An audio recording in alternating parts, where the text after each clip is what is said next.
get to our seats and get this gravy train a rolling. Hello, everybody, and welcome to the Kino Corner, where we talk about all the latest news, trailers, and the best of movies from a certain point of view. I'm joined here by a random fire elemental. Sorry. They had to bring me in through the kitchen, which is weird. Yeah, we also had to get specialty chairs. You'll get the bill after. Of course, it was shoved on me. Y'all don't get any money for this, do y'all? Eh, hence the bill. But, like those we'll be watching today, we'll be looking at the Godzilla tier list as you see on the screen as of currently. We're going to be going over all the Godzilla movies and shows, and basically just rating them in the tier list. I'm going to go over the specifics of what I'm rating on when we get to it. Before all of that, though, wrong thing. Yep. When we get started on the Kino Corner, we always have a rhythm to we go about things. So there are some things we want to talk about. Want to lightning through a few things before we get to the main event, because today is one of the holiest of days, Godzilla's birthday.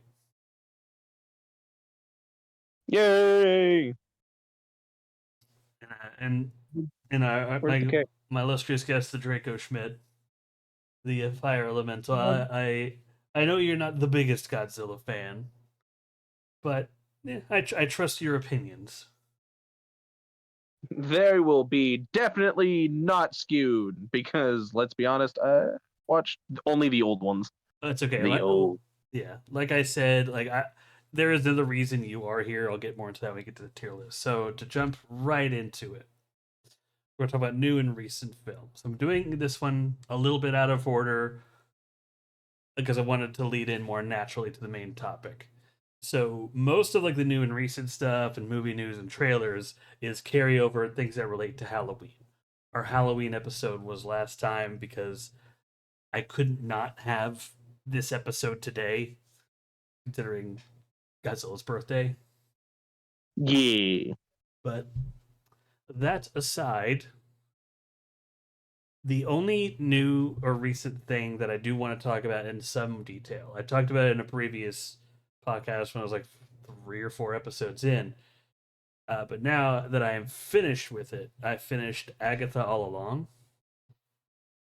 Oh. Dude, watch it. Like, it's not the best Marvel show. But as Loki and season 1 and 2 are tough acts to beat, but it's up there, man. Like, it starts out pretty just kind of whatever. Like, the first 3 or 4 episodes are pretty bog standard, but there is an episode that's like 70s themed. From that episode on, it is amazing. It just gets better and better, and all the little details and all the little things the story is just so tight. You know how there's that element in film called Chekhov's gun, or if you establish one thing, there's a reason for it. Yep.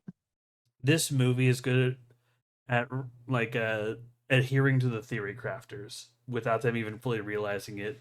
They have questions about well, I wonder what this thing has to do with it. You get to episode 6, holy shit! Well, are there any lingering questions about this thing? Episode 7, holy fuck! It's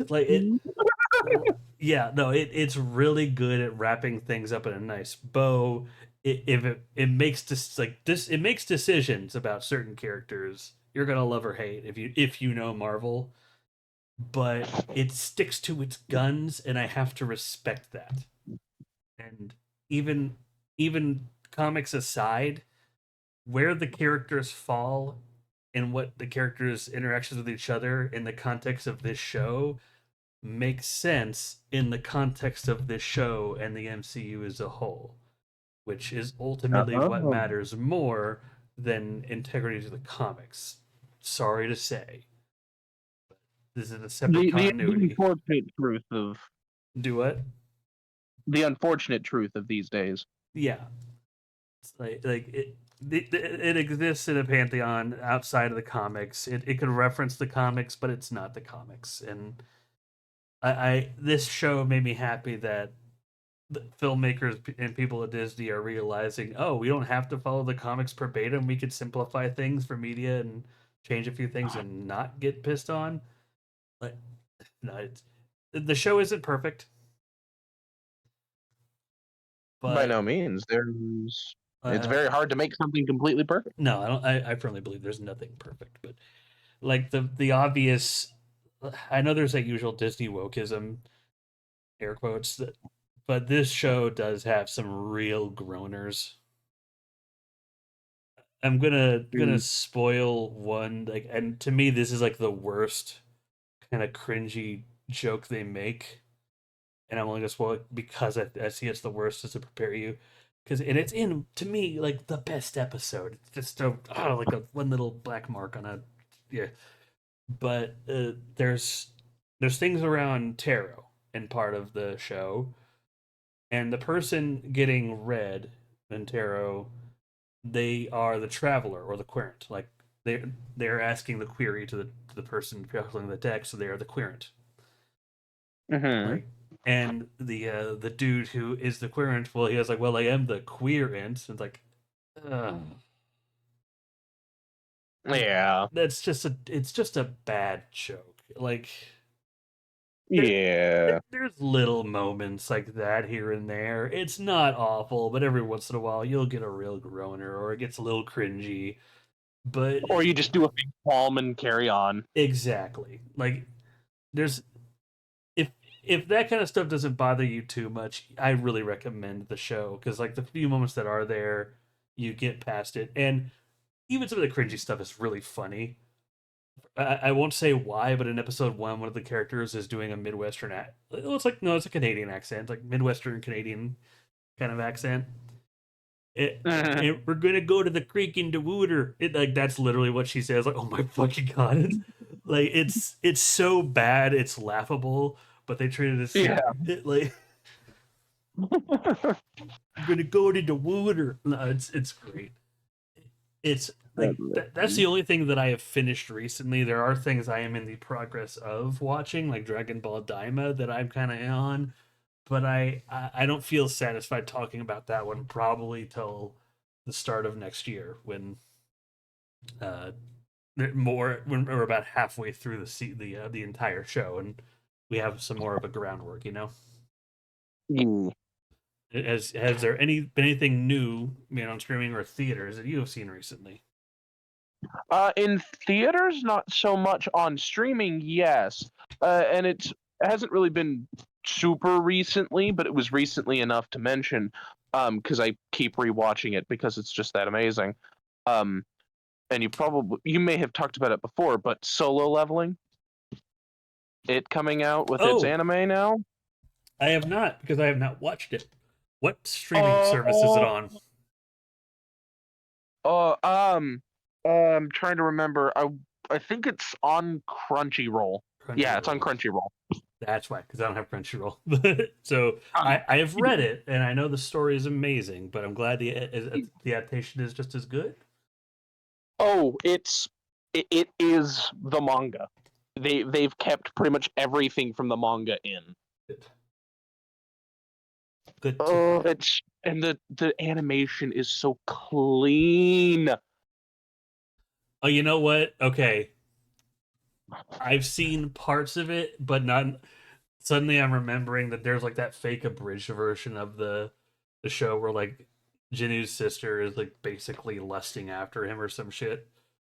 Uh, Like I've seen, yeah, no, I've seen like the little 2 minute abridged segments of that. So it really like, oh yeah, I have seen what the animation looks like.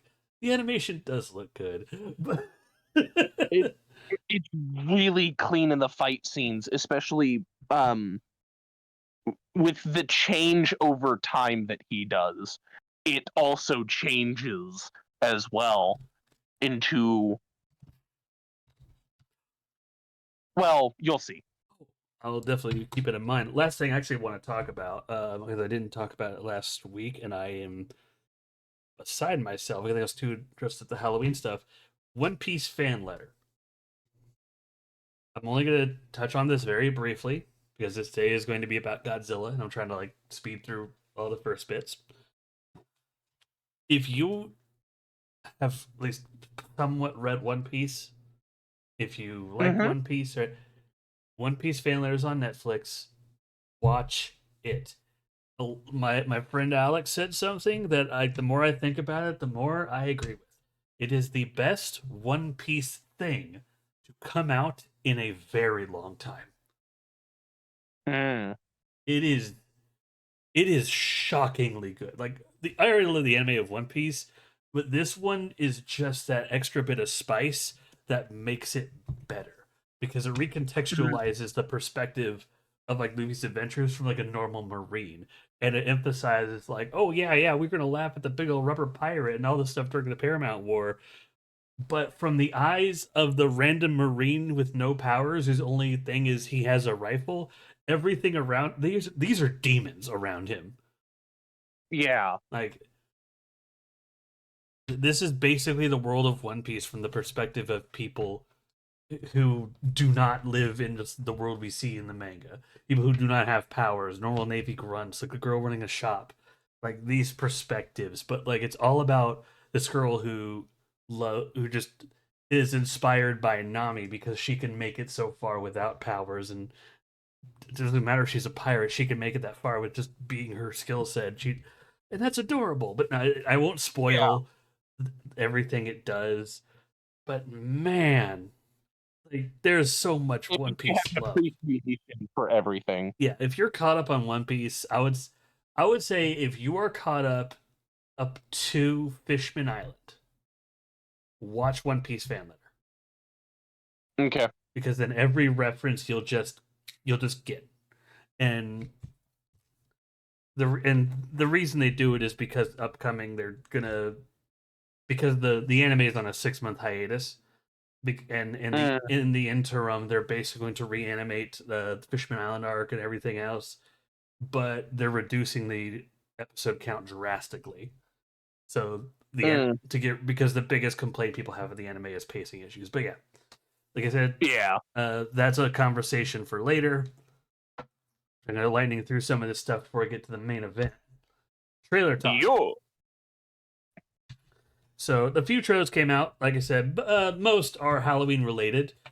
Um, like are just fitting for the season. But the start of the one that is probably the most recent.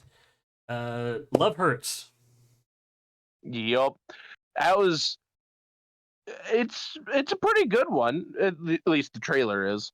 Oh yeah, like it's not a movie I was expecting. Honestly, when I saw the trailer and just saw like the bloody candied heart, I just thought, oh, okay, so we're getting a trailer for a Halloween slasher or not Halloween, Valentine's Day slasher movie. Then I watched this trailer. It's just, oh no, all right. Somebody said in a comment in the trailer, this actor Keith Kiwi. Oh God, I can't even think of his name. I know who he is and I know what the name looks like. I don't know how to Yeah. pronounce it. I'm awful.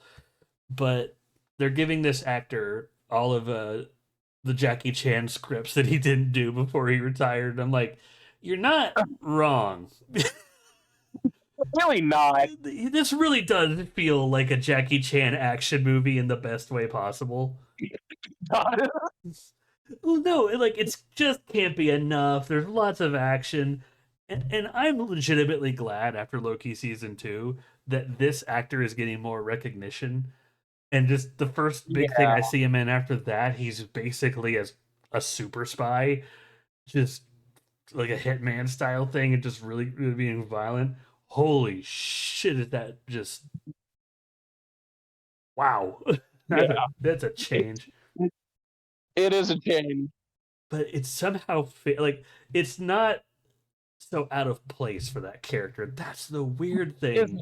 because like through pretty much all of the Loki stuff, he's genuinely like typically really careful and like. But are you sure you want to do that? Like this shouldn't be happening. Like Oh, Griffin's back. he's more of like on the innocent side. And if you watch the if you watch the trailer, he is until a certain point. Yeah, like this. I don't want to sound dramatic with this actor. This might be like if he could, if this movie is as good as I hope it will be, this is going to be the catalyst that explodes this man's career, because then people will see that he can do both sides of the spectrum. He can be the quiet, awkward, goober nerd from Loki season 2, but he could also have be the reserved, secret badass that is in Love Hurts. So Yeah, I and hope this is and good. he can be either a side character or a main character. Yes. I This movie looks great. And if you're watching this on YouTube, there's gonna be a playlist below. I'm gonna have the trailer for this, but it's this looks good. Again, lightning through a few of these. The next trailer, well, collection of trailers, I should say. Marvel's Look Ahead. So there's a few here, It's gonna be interesting. and so Griffin came back at the right time for us to talk about Marvel and the show he's least excited for, Daredevil Born Again. I'm just kidding. I know you're excited for Daredevil Born Again, but no, like that. Realistically, the only show announced here that I'm not. There's none of these that I just hate the idea of.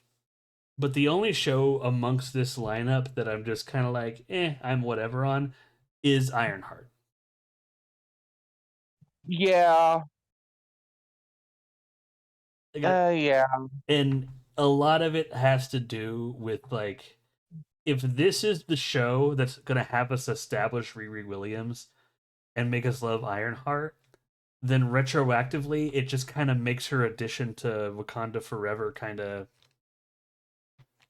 well, kind of weird, you know? yeah, yeah. It does. I I don't know. Like this is just a messy thing. I want this just like with Wakanda Forever. I want this to be good. I don't hate the idea of Riri Williams. I don't like how she was introduced in the comics, and I want it to be better here. I want Marvel to tell good stories. So I'm gonna wait for like an actual trailer for Ironheart, because I know the one confirmed thing we know about Ironheart and why it's probably gonna draw a lot of attention is Sasha Baron Cohen is playing Mephisto, Yeah, because yeah. the red cloak or whatever the villain's name is basically like a Mephisto cultist or so, which that's so weird to me. But again, I gotta yeah. Everything else though, I mean, Deadpool, Wolverine coming to Disney Plus this November. If you haven't watched that already, not much to talk about there. What if coming sooner than anybody expected? Holy fuck! Do you see the release date Yeah. on that? Yep. December, baby. Yep. We're gonna see Captain Uh, America Gundam. the the really one that I'm kind of looking forward to is Marvel Zombie. Yes. So that one's only gonna be, I think, like a 6 episode miniseries. I think. I know it's not gonna be like a whole like multiple seasons thing. It's gonna be like a special, but it's gonna be like a, Yeah. which makes sense to me. I'm glad it's the same animation style as What If, because it's a great style for Marvel in my opinion. Yeah. But yeah, speaking of animation styles, like I I want a clearer look at both the Spider-Man and Wakanda for or Eyes of Wakanda shows. Just Yeah. the few clips we have, they look good, but they both are going to convey different things at different times, and I don't think we got to see like the best shots to really give us the feeling of what it's going to be like. Yeah. With Spider-Man, one thing we could tell from the trailer, there's going to be very comic booky and there's going to be an emphasis on action.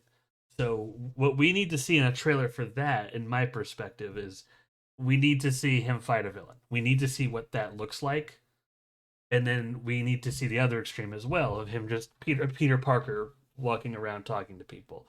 We need to see the mundane, but we also need to see the high intensity and not just the little stuff in between. So Yeah, reserving my thoughts there. With Eyes of Wakanda, it's I like the idea of the style they're going for. I there's that African art. They had that very specific way of drawing people and characters and whatnot. Hello, Nate Dog.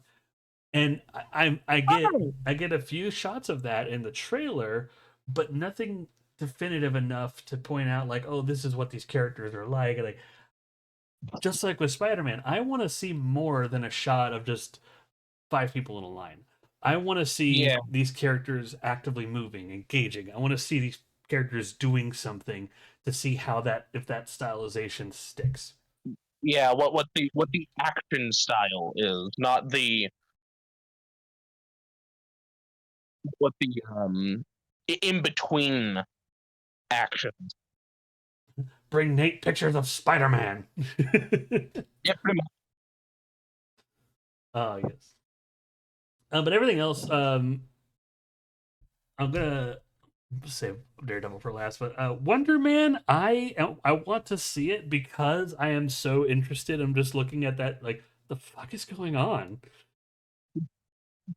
Honestly, yeah, It's like oh I'm auditioning for Wonder Man and it's like okay does this take place in our world and just this guy like doing Marvel stuff, but then you see the dude who we thought was the Mandarin, and then he came here in Shang Chi and now he's here. I'm like no this is in the MCU. What the fuck is going on? yeah. Like I is he actually going to become a superhero? I don't know. Like this is a good little teaser for Wonder Man. I still want to see more like about like what the Yeah, story is, but Trevor Snyder lives, and of course the one Griffin is excited for the most, Daredevil Born Again. yep. That one I know that Marvel is putting the most bank on. How much do you know about it? Um, I know probably just what was in the trailers. I may have heard a little bit extra secondhand. So this is probably actually yeah. I think Daredevil Born Again is last I checked is going to be the longest Marvel show. Oh, 18 episodes. nice. Last I checked. If that has changed, then if maybe they can reduce. I don't know. But it seems like this show is going to carry a lot of weight. We know from the teaser that Punisher is going to be in it. There is rumor that a lot of the other defenders and Spider-Man are going to appear in it, as well as maybe She-Hulk. But like, Yeah. I would not be surprised if Daredevil Born Again is going to carry like all of the weight of basically all like the street level stuff of like the Daredevils and the Spider-Mans and whatnot, and just carry all that weight. So like the end of the MCU and well, what I think should be the end of the MCU, then we could focus on things like Fantastic Four and everything like that moving forward. Yeah.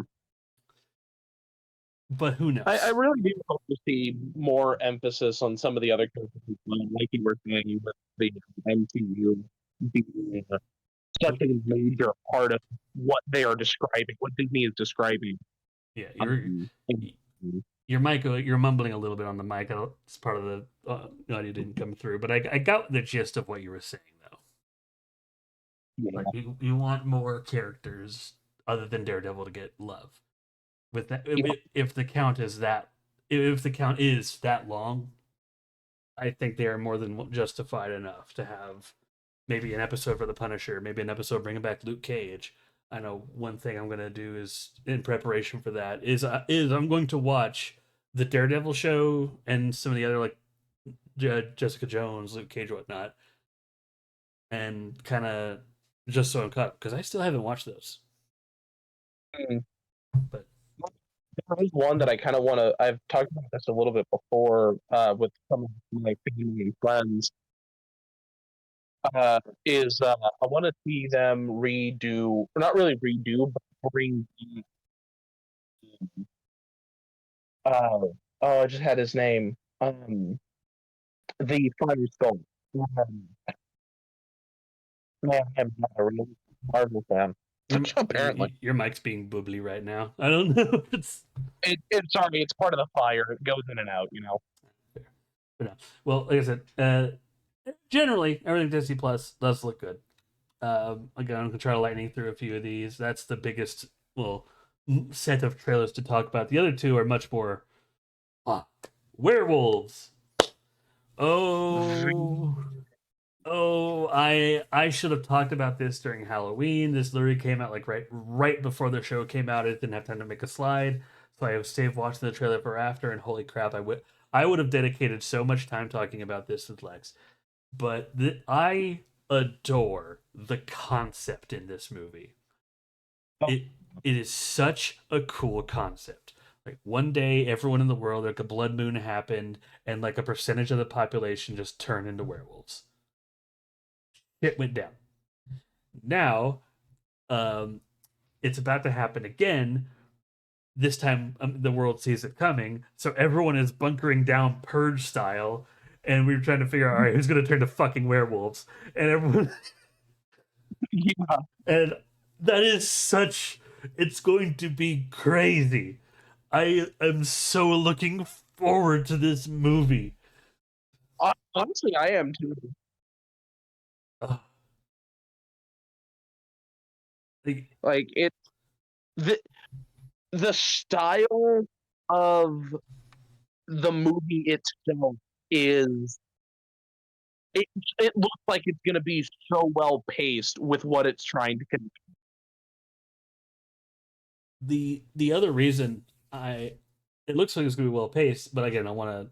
Of course, anything's possible. There could be a good trailer and a bad movie, but the what that really draws me into the trailer is the werewolf design.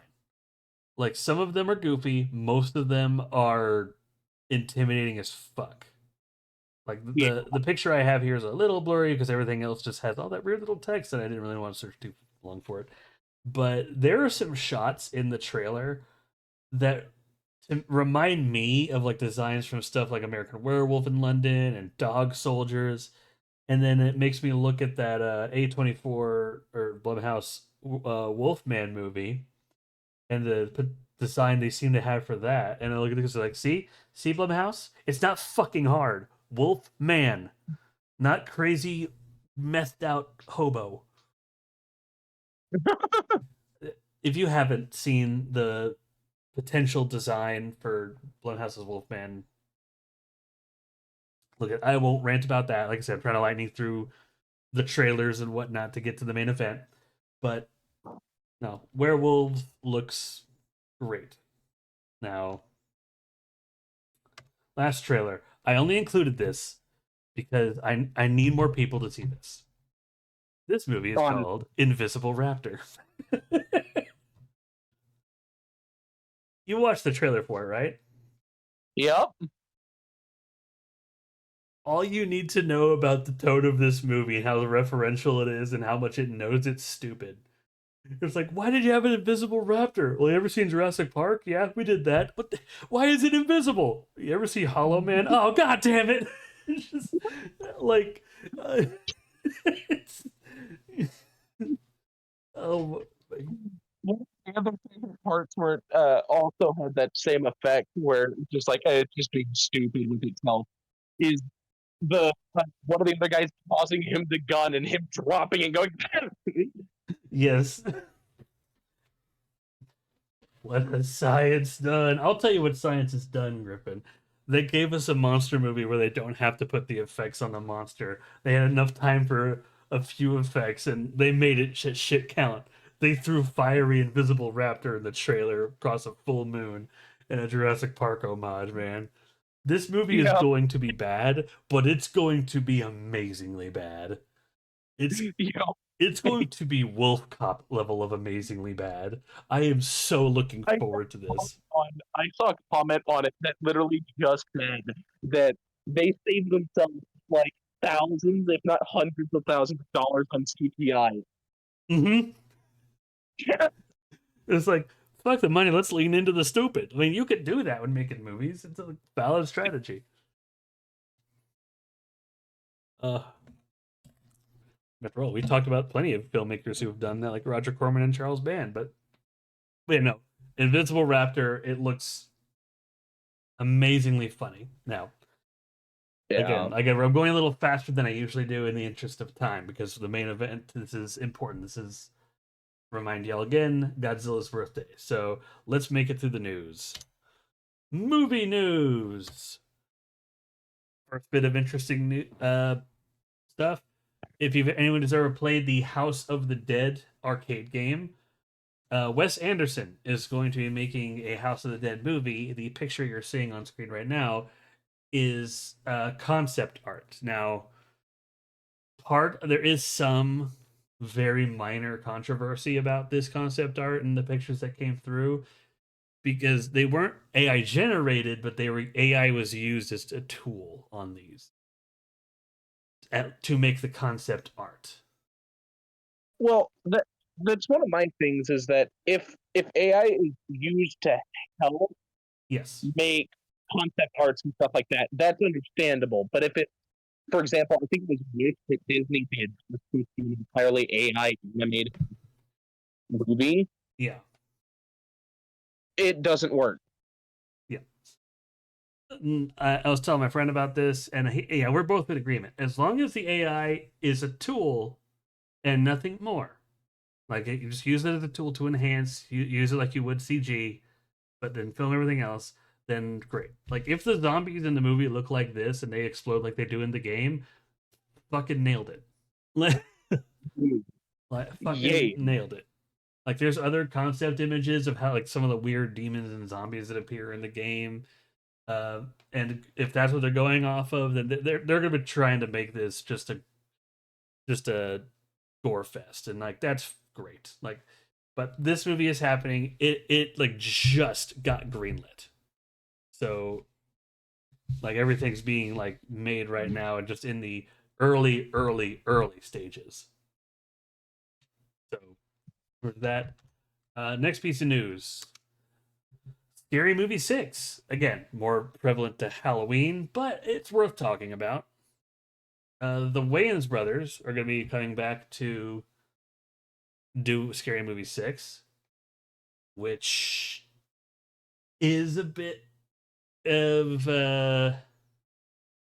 No, it is a good thing. No, I kept trying to think about this all throughout leading up to this, and no, this can only be a good thing because, yeah, the last time they were heavily part of the Scary Movie franchise was Scary Movie 1 and 2.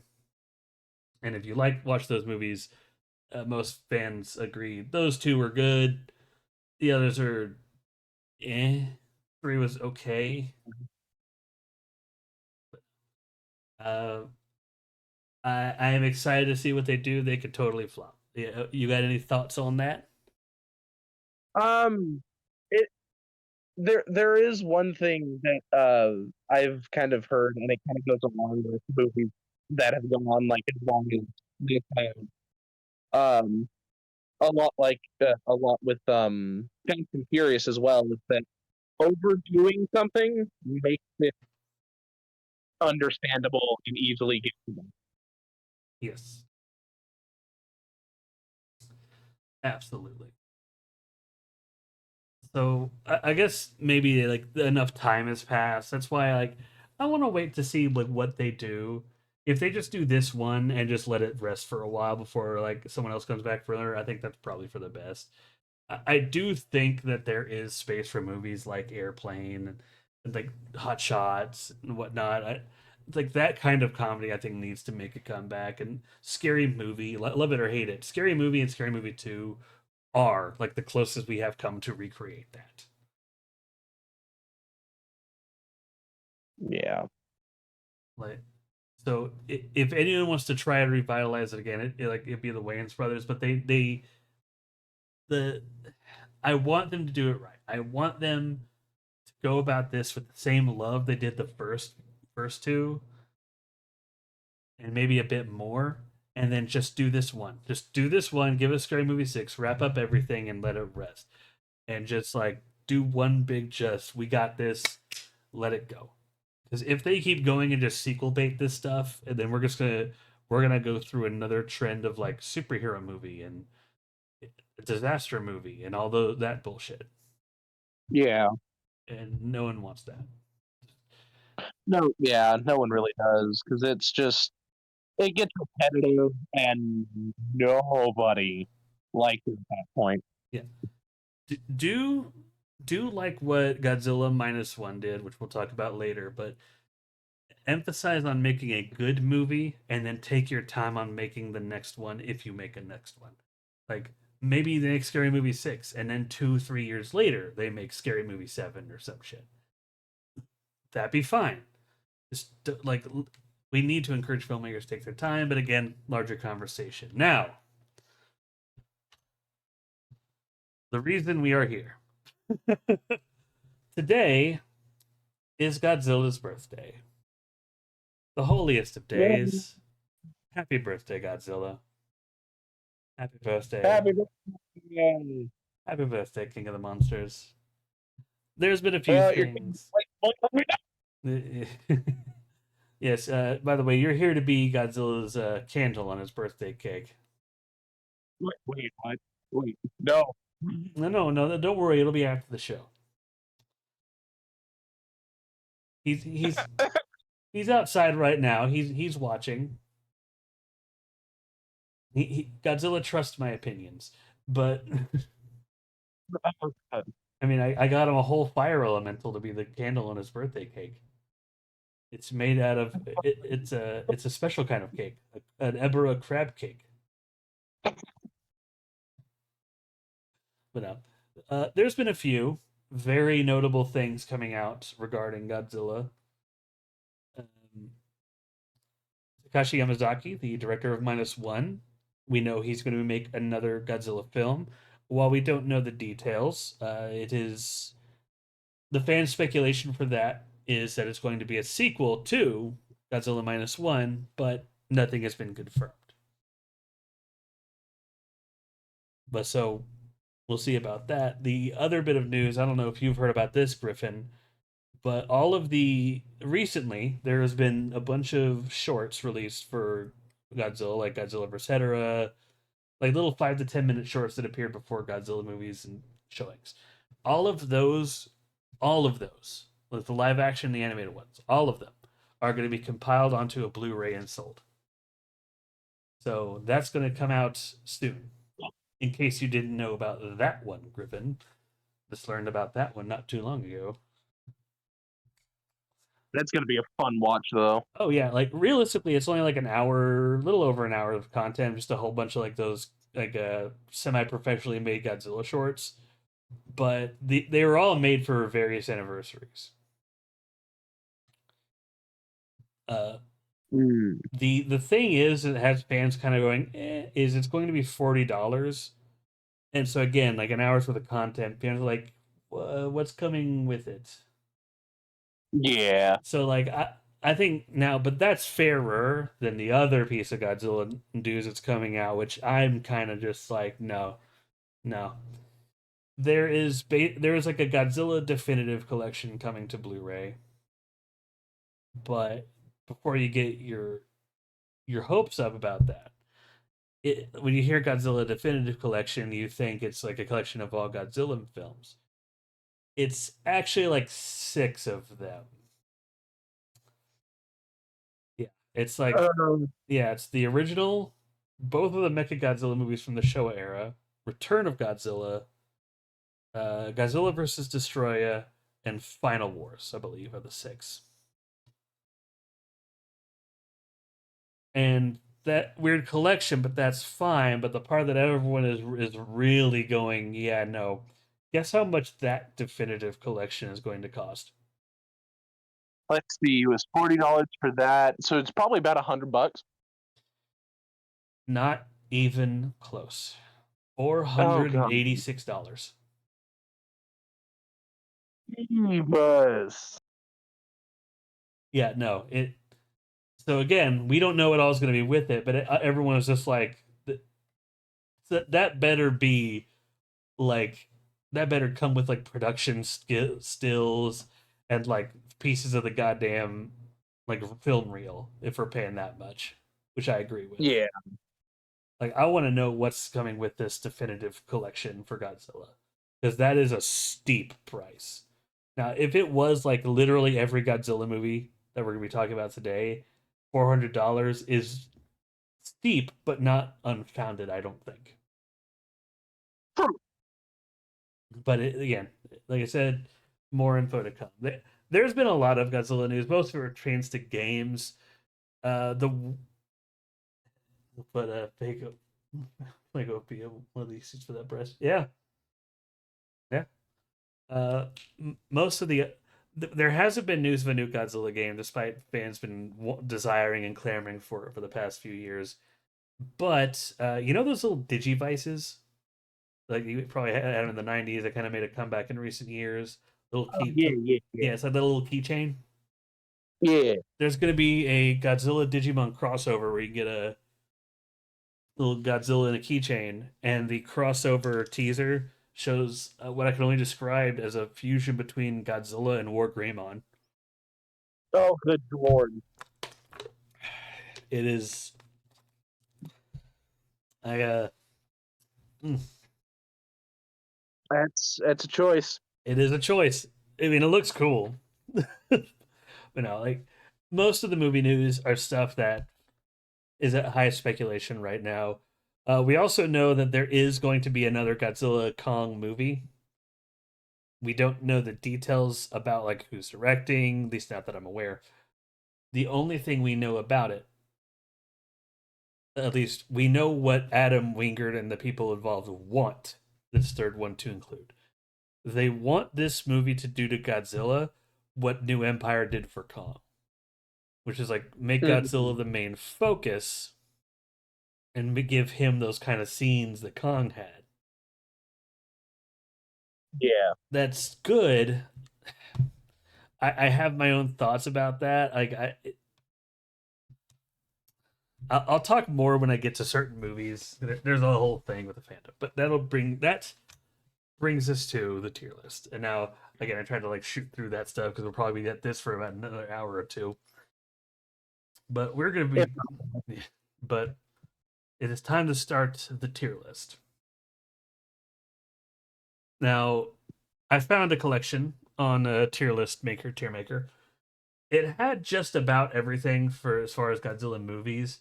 Since it did include Monarch Legacy of Monsters, instead of taking that off, I decided to be fair and include the Hanna-Barbera Godzilla and the Godzilla anime based off of the 90, well, not anime, the cartoon based off the 98 Godzilla. I'm not going to, those I can talk briefly about. Now, I do want to apologize as well. I've kind of been talking over you a bit, Draco. oh no, it's fine. But there is a reason that I called you here specifically. So I know you haven't seen a lot of Godzilla movies, um, but I want you to kind of, in effect, keep me honest. I All firmly, right. I firmly believe that there is no one metric that can perfectly use to measure all movies. There's of Mhm. course an objective technical metric, like you could look at just like quality of effects and cinematography, but that's never the full story.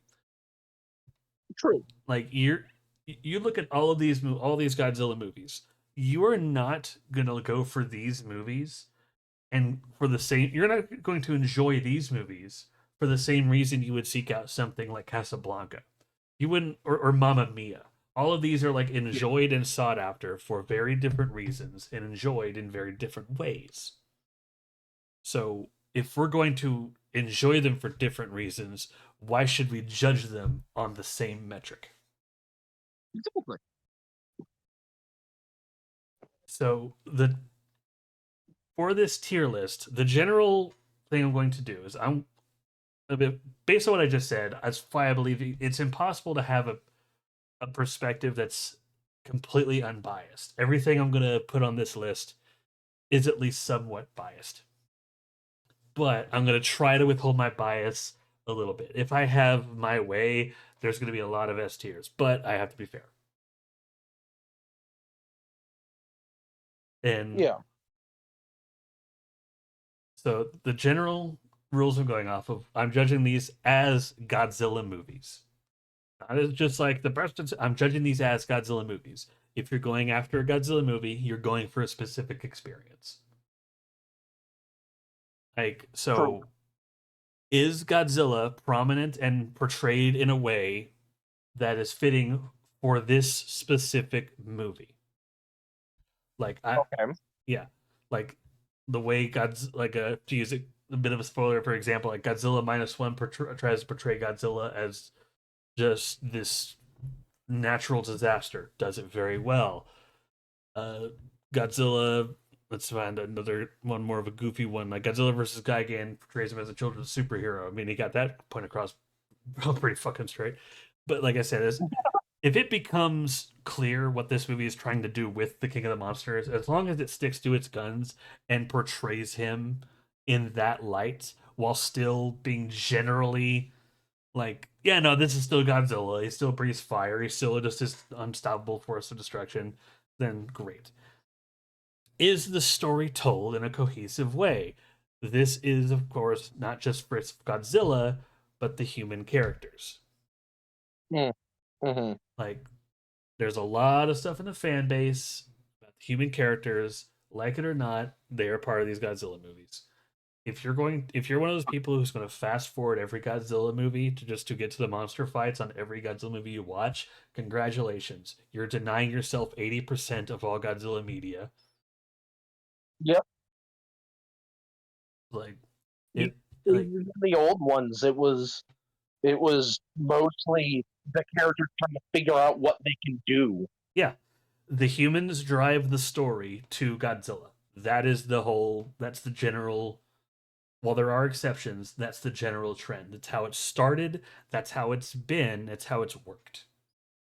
Yep. So like now there are movies with bad human characters. But yeah. And of course, outside of just like, is this a good portrayal of Godzilla? Is this story told well? Is the movie enjoyable? Again, like this goes back to what each specific movie is trying to convey. Is it worth watching? Like if this movie Yeah. is trying to be like a sci-fi thriller, if do I enjoy it as a sci-fi thriller? If this movie is trying to be New Empire and just be monster wrestling, was it really awesome monster wrestling? Like does it convey that general feeling? Like and all of this relates to Godzilla himself. Are these good for Godzilla King of the Monsters? Do these work? So I would love if you've Yeah. seen any of these. I'm going to go down these lists in chronological order. Uh, when you've seen one, just please ring in. Just say, "Hey, I've seen this," but I want you to kind of, if I start to like appear really biased, like just like, "Oh, I know this one's," like, please call me out because I want to be Yeah. as objective Totally. as I can, but there's going to be a little bias that sprinkles through. I mean, well, that's the point of the tier list, though. Yeah, I know. It's like I don't want to just like I said. If I had my way, I'd be like, all right, everything is S tier because yeah, it's flawed, but I love all of it. Like no, I want to be fair. I want to be fair, like because not every Godzilla movie is perfect, and I also believe if you cannot be a fan of something unless you're willing to call it out on its bullshit. Yeah. Like if you're a fan of a franchise, it is your job, it's your duty as a fan to point out when they kind of fuck up. And don't just say they fuck up all the time like some Marvel fans are doing now. Yeah. Well, Like, it's the constructive criticism versus just bullying something, like they did exactly. with Sonic. You know. Exactly. So with that being said, like I know the first one's gonna be a little biased. The original Godzilla, that being said, and I swear this is gonna be my first one for a while, but I think the original Godzilla is a very easy S tier. Okay. And like I said, like this this movie, this is before there was a pre-established notion of Godzilla. This was just, we want to make a metaphor for nuclear war. We want to make this monster like atmosphere, tone, and character were more important than anything else. Yep. And so those are nailed. Like I could watch this movie so much. And these effects are good for the time, but I'm not gonna hold the flow of time against this movie. Yeah, because it's kind of unfair to do so against a lot of movies Yeah. because we had a large renaissance in what material and what animation styles we've gotten. Yes. And yeah, there are of course flaws in this movie. Most of it has to do with the effects and some of the shots. There are still some shots of Puppet Godzilla that I snicker at. They're just a bit goofy looking. No, they're goofy looking. They are. But like a few silly shots here and there does not detract from just the overall tone because this film is acted just beautifully. Mm. Like again, this is before Godzilla had this pre-established notion of like what it was. Like what like because nowadays we know what Godzilla is. He's this walking monster, this natural disaster, like this completely immovable force. But before that, The monsters. yeah. But before that, like Godzilla King of the Monsters was basically just this horrible thing born of nuclear radiation. And with that, like they nailed it. Everything they sought out to do with this movie, they nailed it. It is in the Criterion Collection for a reason. It is referred to by film historians outside of kaiju fans to this date for a reason. Like by all metrics, it is. I don't think it's controversial to say that like King of the Monsters is like an easy S tier Godzilla movie. Yeah, Raids Again, however. Have you seen that one? I think I have. So I I am very conflicted on this movie. There is a part of me that wants to rate it low, like really low, but a lot of it is perception because it followed a really like arguably one of if not the best Godzilla movies. Which it's always hard to relive an experience Yes. if the first time is amazing. Yes. And I'm not going to say that this film is this film's just fine. No, this film is flawed. We need to know that this film is flawed. This film is like a hour and 20-minute movie that should have been a 40-minute movie. There is a lot of padding in this movie. Like a lot of just annoying padding in this movie. So the story itself isn't as cohesive as many of the others. Correct. Like the to me the worst part, like one of the worst examples of this is there's like a weird seemingly unrelated like car chase that all leads to just a random explosion in a refinery, and all that was just like a convoluted way to show like that there was an explosion that just spooked Anguirus on the coastline when all of that could have just been established by just Godzilla appearing. There's so much padding in the movie. But again, I'm mixed because just as there's padding, there's a lot of things this film does right. Just as the first one was a metaphor for or an allegory for nuclear war, nuclear fallout, and so obviously it focused on like the scientists and the people who had to like live through the disaster.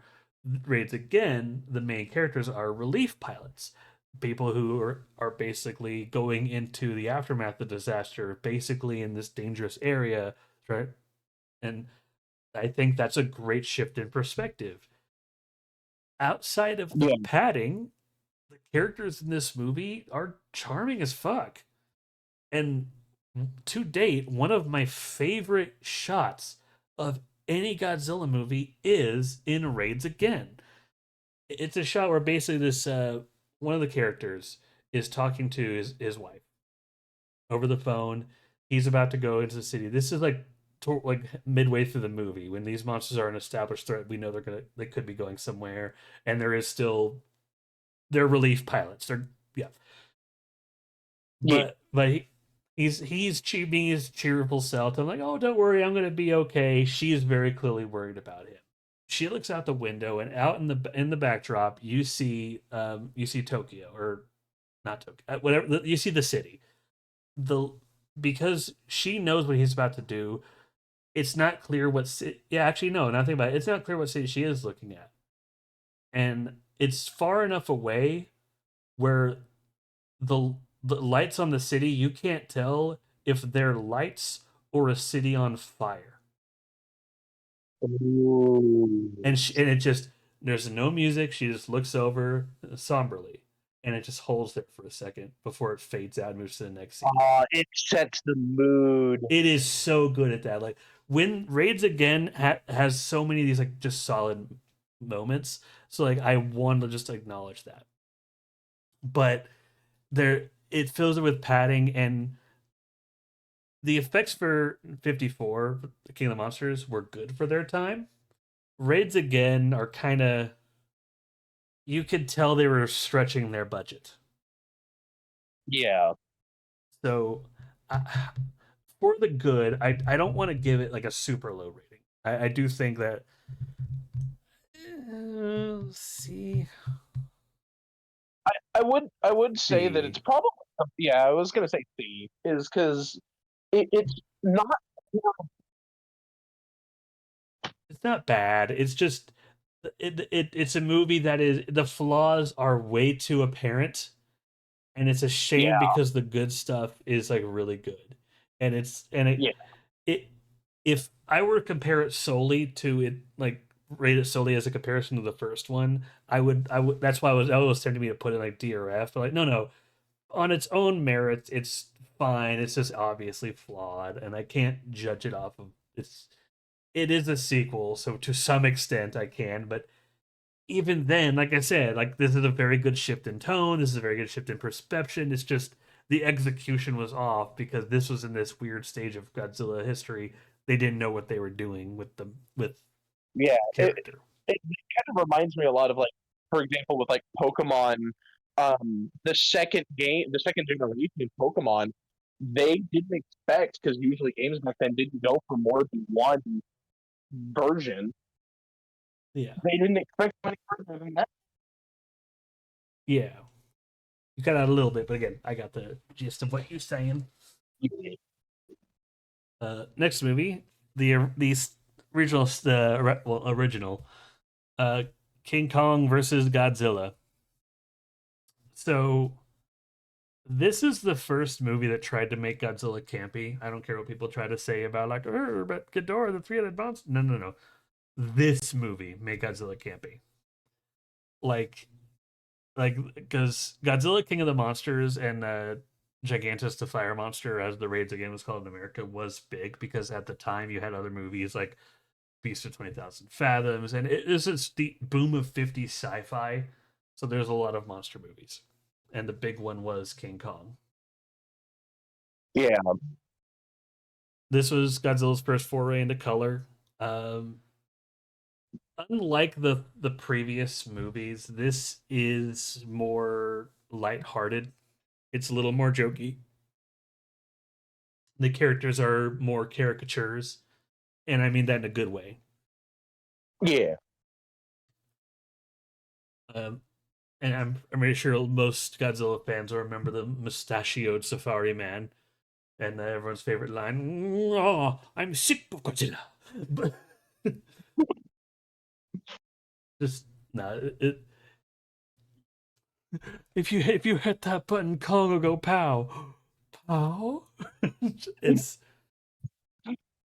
Kong getting drunk on bear. No, it's a campy movie, but it knows that the whole reason people were there is to watch King Kong and Godzilla fight, and literally the plot is just like, well, how are we gonna beat Godzilla if he attacks? What about King Kong? Oh yeah, let's make a fight. That's literally, yeah, that's literally the plot of the movie. That's amazing. Mr. Time. Oh, we massive kaiju and this natural Pacific Rim beast. Sure. Yeah. So they get Kong drunk after he beats up a giant octopus. They put him on a raft, bring him to the city. He wakes up early and starts rampaging. Then he meets Godzilla and they fight, destroy Osaka Castle, roll off a cliff. It's a good time to be had by all. I, like again, it's not true. I'm not gonna give it an S tier because it's not trying to be anything like spectacular, despite it being like a very notable film. But I mean, It's up there though. it's up there. Well, it has a lot of iconic moments, and the characters drive the movie fine. A minus, but I might reconsider that one to move it to like a B plus. Yeah. Like it's teetering on the edge between A and B, but I'm gonna be nice for now. But not so much when we're going into Oh some no, technical. there's the Godzilla movie that's slowly approaching that I have some words about. There is going to be an F tier on this list. Griffin knows exactly what movie it is, but first off, there's Mothra versus Godzilla. That is not an A tier movie. It's not perfect. Or not an S tier movie. It's not perfect. But this one is easy. I'm just gonna put this here now because that's an easy decision for me. Top of A tier. This is like a staple to me. Like when most people see an older Godzilla movie, in my experience, this is the one that they usually see. Mm. While there's exceptions. Like sometimes it's Godzilla vs. MechaGodzilla, sometimes it's Return of Godzilla, sometimes it's the original. I have so many friends and family members who have like only seen this movie, and part of it is it's played a lot or was played a lot on cable. Yeah. But it because of that, it is a staple, and honestly, rightfully so. Like the plot, well, businessmen want to profit off of Mothra's egg. They after like a storm washes it onto Japan shores and they buy it off of some fishermen. And then the Mothra's fairies are like, no, you literally can't buy that. That's literally a kaiju egg. No one really, it's not really anyone's property. And the business are like, I beg to differ. I have money. And they get their comeuppance because, yeah. I, I mean, it's the typical thing for like corrupt businessmen and stuff like that who have nothing more than just to throw their money around. Yeah, no, the villains are like Captain Planet villains. They're just there because of money and evil, and I want more money. And all the heroes are so. I know I was saying earlier that the heroes in most Godzilla movies or the human characters are worth talking about. I did watch the first Godzilla today, and I realized like there's a lot of human characters in this movie that don't do anything. There's like the main three, and the rest are just kind of there. And like to me, that's like the biggest like bad mark in against this movie. And like and it's the big thing here from S tier. It's like some of the human characters are kind of dull, or they are just kind of there. Yeah, And and they don't really push the story more or in a more formal pattern like the first movie. yes, like the granted, the villains are great, and the main three heroes are great, but they don't get enough screen time. It focuses on like the teacher getting their kids. It focuses like on their boss, random dude eating an egg. Like there's so many other characters that like this is all screen time that could have been put on like the reporter or the scientist or even more time with the fairies and people of Odo Island. Yeah, those were tertiary characters, but their existence was a more of a establishing plot thread than guy with egg. But Yeah, so again, this is a good movie, but like the character writing to me is what keeps it from being an S tier. But this is an easy, just A tier staple worth a watch, in my eyes. Or Tinfin Island. I called it Toto Island. You're right, Griffin. Thank you. It's had so many names, but oh, I know I said I wouldn't do one for a while, but I'm going to tell you right now, Ghidorah the three-headed monster. I'm teetering between S and A. no. I'm gonna try to talk through why and try to like figure out why. There are some good early Godzilla movies. This is one of the good ones. So, you know what? No, I already know why it's an A and not an S. Okay, but it is above Mothra in my eyes. But there we go. So the plot, unlike Mothra versus Godzilla, the plot and human characters, everything is tight. It has like that Avengers Endgame kind of thing before Avengers Endgame, where there are some separate plot threads that are obviously going to intersect at one point, and the way that everything comes together does feel very natural, Mhm. and it does have one of the best scenes ever because this is before Godzilla became like a hero in the late 70s or early 70s, late 60s. So when Mothra goes up to Godzilla, the fairies translate and asks like, Godzilla, will you help us? And he's like, nah, nah, go away.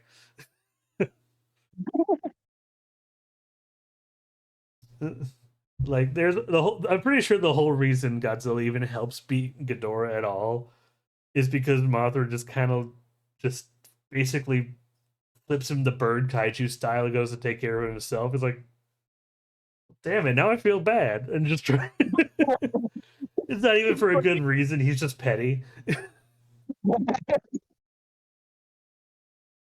Um Similar reason to Raids Again as far as the effects. The effects are good. It is clear that most of them went to Ghidorah and Godzilla because there is some shots of Rodan and Mothra that are kind of, well, let's just say the trend about how you could see the wires and you could see the guy in the costume. They came from somewhere, and there are some Godzilla movies that don't do that trope any favors. Yeah.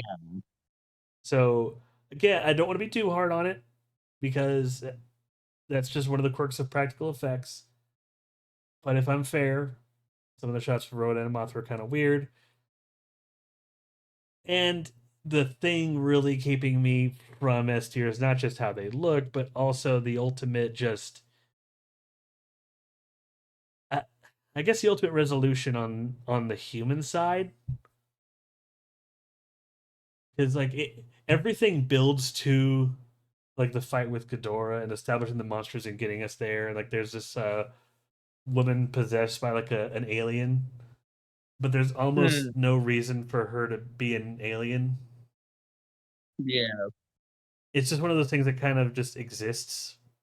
So, so yeah, just the human story is driven along quite nicely. It's just the end of the human story just kind of feels like a tacked on epilogue, and and Which can dishearten yeah, some. so yeah. Again, in general, I do think it is better than Mothra versus Godzilla, but a few little asterisks here and there. All right. Invasion of the Astro Monster. That's an easy B for me. I know there's some good moments in it. It's where the iconic Godzilla dance came from, the good old happy dance. But like the aliens plan is stupid. I'm just gonna say it. It's like we need to get Godzilla and Rodan out of the way, so we're going to bring them to our planet to fight our monster. Why? Put them on Jupiter. Be done with it. That, or bring your monster to Earth already.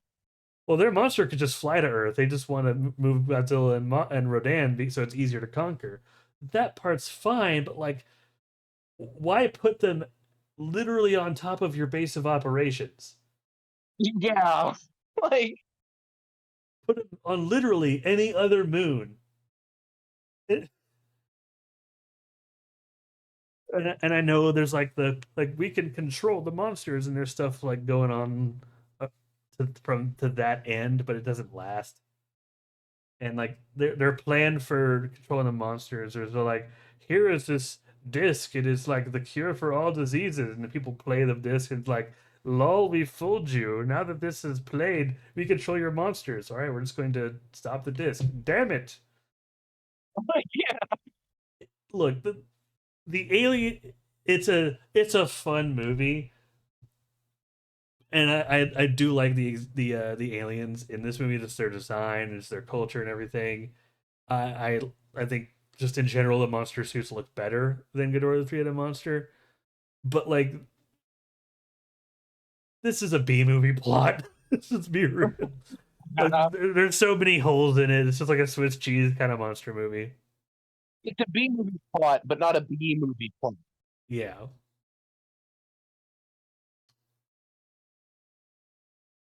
Mm, I'm looking at what I have so far. I'm happy with how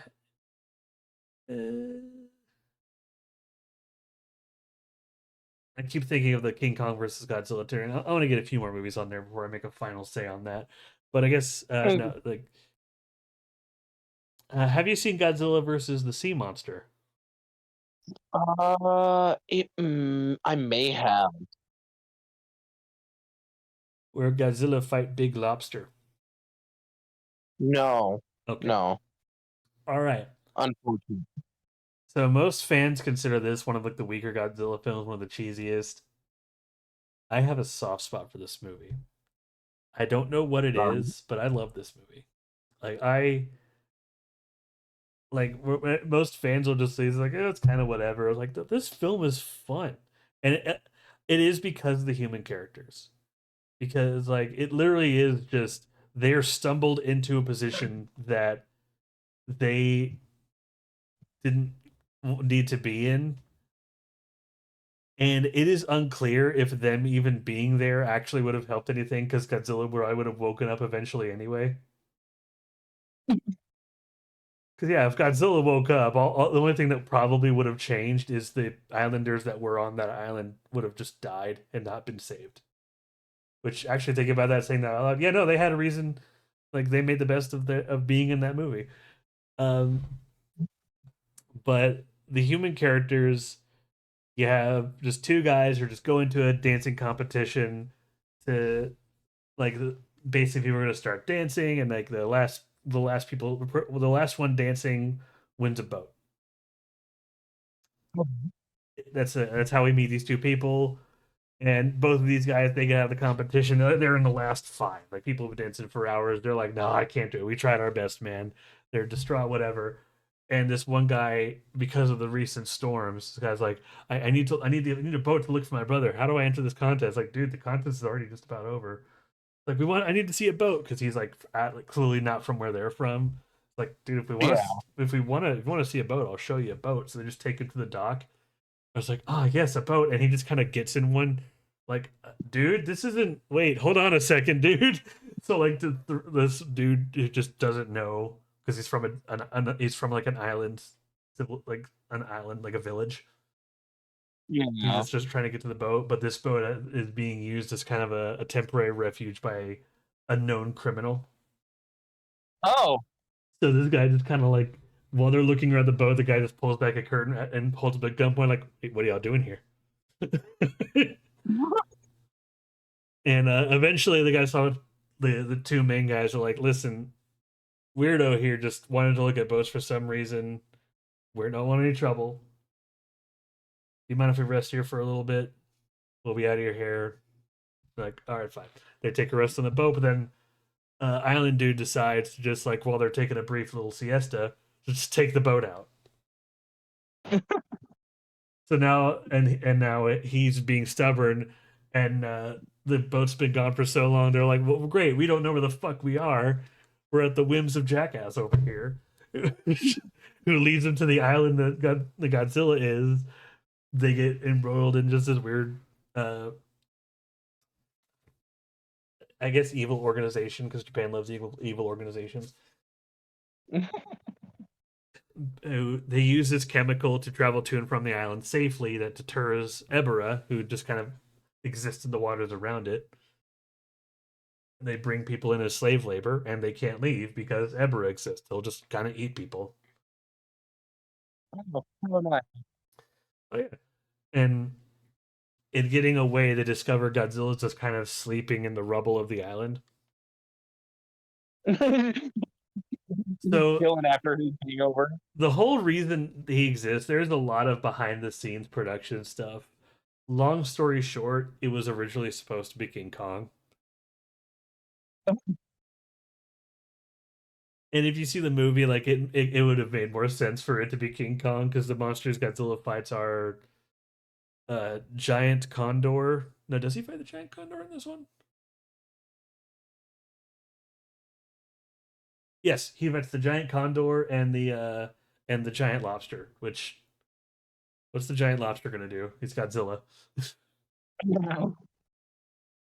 And their main combat is just throwing rocks at each other until Godzilla's like, "Yeah, suck it, nerd." Oh, Godzilla's playing with his food. Exactly. And then when the Red Bamboo were like, "Holy shit, Godzilla's here," I was like, "Oh, fuck!" And pack up everything, sit in the planes, shit, shit, shit.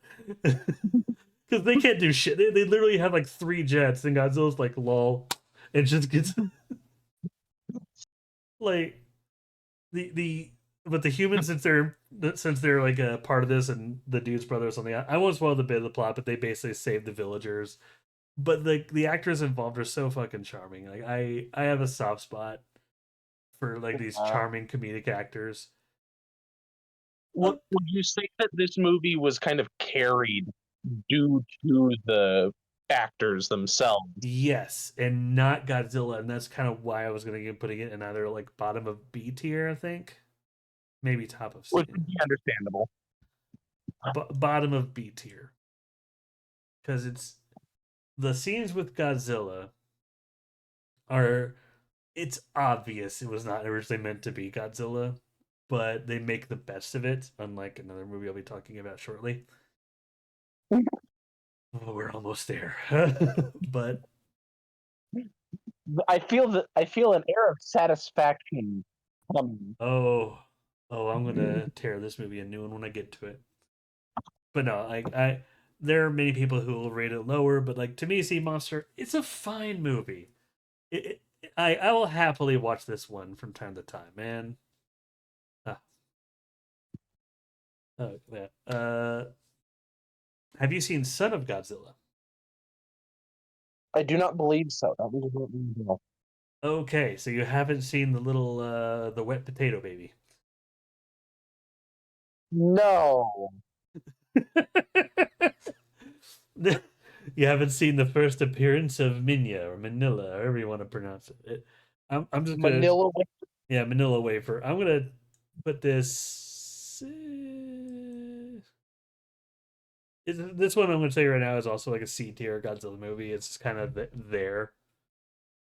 It has a similar problem as Sea Monster to me, where the movie's carried a little more by its human characters than Godzilla himself, partially because it focuses more on well the son of Godzilla Yeah. and son of Godzilla's relation to humans. But I try as I might, I can't remember specifics about the humans aside from the girl who threw an orange at Manila. Yeah, or no, it was a grapefruit. It was a grapefruit, and he was like, "Oh, try to eat this," and just kept tossing grapefruits at her. That's a gift that I thought about using for bits at one point. Just an endless stream of just her tossing grapefruits up to Manila and just having Manila eat them up like bits. But like, and it's just kind of forgettable. But Yeah. I'm not gonna put it in D tier because there the scenes the few scenes with both Godzilla and Manila together are really fucking funny. Mm. Like this is when they start to get like an established character for Godzilla. And when he's with Manila, he's a dad. And Yeah. he's like that Al Bundy style dad, very much so. He will beat his kid. He doesn't care. But like when he's teaching him to do fire breath, like the kid Godzilla just like shows him just breathe in, like fire breath, and of course Godzilla got Zuki Manila, whatever you want to call him. He just does the smoke ring. It's like a little burn, and Godzilla no, try again. So Manila like inhales, and then Godzilla just steps on his tail, and he just screams. Ah! just lets out fire breath. Like scenes like that are funny as hell. So Yeah, like, so yeah, it is the one thing that like make okay. So actually, now's a good time to talk about. I mentioned earlier that in Godzilla Kong New Empire, the tone of is they want to that movie to be a lot of scenes where it's just Godzilla. Now, this movie, Son of Godzilla, does give me hope that it's more possible, but uh, in general, when I think of shows that that don't do have a lot of dialogue, when I think of movies that don't have a lot of dialogue that follow like just certain characters or just animals, those animals are usually apes for a reason. yeah, Because apes have readable expressions. It's a cruel truth, but it's a truth. yeah, Like in New Empire, it was we'll get to it more in detail when I get to the movie, but in New Empire, it was easy for us to understand what Kong was thinking because the MonsterVerse interpretation of Kong was already so human. It was easy for us to decipher his feelings. And most of the time, Godzilla is very much not. So yeah, yeah. it's a thing we need to accept. Like again, I would love to be proven wrong about this. If like a new Godzilla comic movie comes out and I get some of the really just awesome scenes of just Godzilla being Godzilla for like an hour, fucking a. I'll say I was wrong about that and I'll bite my tongue. Like hey, forget what I said. This movie's amazing. I want to be wrong about this. It would be interesting in the new movie if they do like bring back some of like, for example, in this one, the how Bundy parenting, but it's only there for him to be able to express the intention. Like a son of Godzilla would be funny, just so like the son of Godzilla could just wrestle with Suko or something, and then just Godzilla and Kong are just like disgruntled dads that don't actually like each other, but they're just like just sitting at opposite ends of the playground. Not if that's what they do, I would be for no, I would enjoy that if nothing else for just the novelty. But Yeah, no, just two dads like you could have hit me with a belt, right? yeah.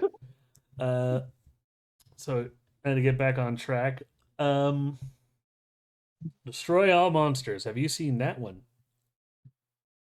um, I don't believe so. Like I said, I haven't seen many. So this one is another one that's very easy for me to rate. I would say bottom of B tier. So this was there's a lot of positives in this movie. There's a lot of good things about this movie's existence. It is like but because Toho wasn't just doing Godzilla around this time. Of course, they had Mothra, Rodan, all these other individual monsters, Varan the Unbelievable. This was basically the Avengers for early Godzilla movies. It was like you had Baragon from Frankenstein Conquers the World. You had Varan from Varan the Unbelievable. You had Gorosaurus from King Kong Escapes. Like you had all of these monsters coming in, and basically this other group of aliens that were a bit smarter. But They not by much. well, just they didn't have a backup plan. Well, their plan was like we're gonna take control of all of the monsters and like do all the mind control behind the scenes. Great. And then a good chunk of the movie is humans discovering that they're doing this and then trying to find a way to break it. As humans do. Yeah, and that's great. And then like what should be the climax is literally all of the monsters like Godzilla, Manila, Mothra larva, Baragon, Anguirus, Rodent, all of them just fighting off King Ghidorah. And oh man, that fight alone is so worth the watch because it's not even close. You know the JoJo meme where basically just like two dudes are just kicking a dude while he's down, and so he just takes a sip Yep. of wine. It's just that. Because what the fuck is King Ghidorah gonna do against all of those monsters? Yeah. This isn't MonsterVerse Ghidorah. This is Showa Ghidorah, who's like less than half the fucking size. Hey, Do what? it's like, hey, I'm an angry. Yeah, they freaking sit on him like, and that's funny. But like for most of the movie, it's great. You get exactly what you expect. Hence why there's a lot of positives.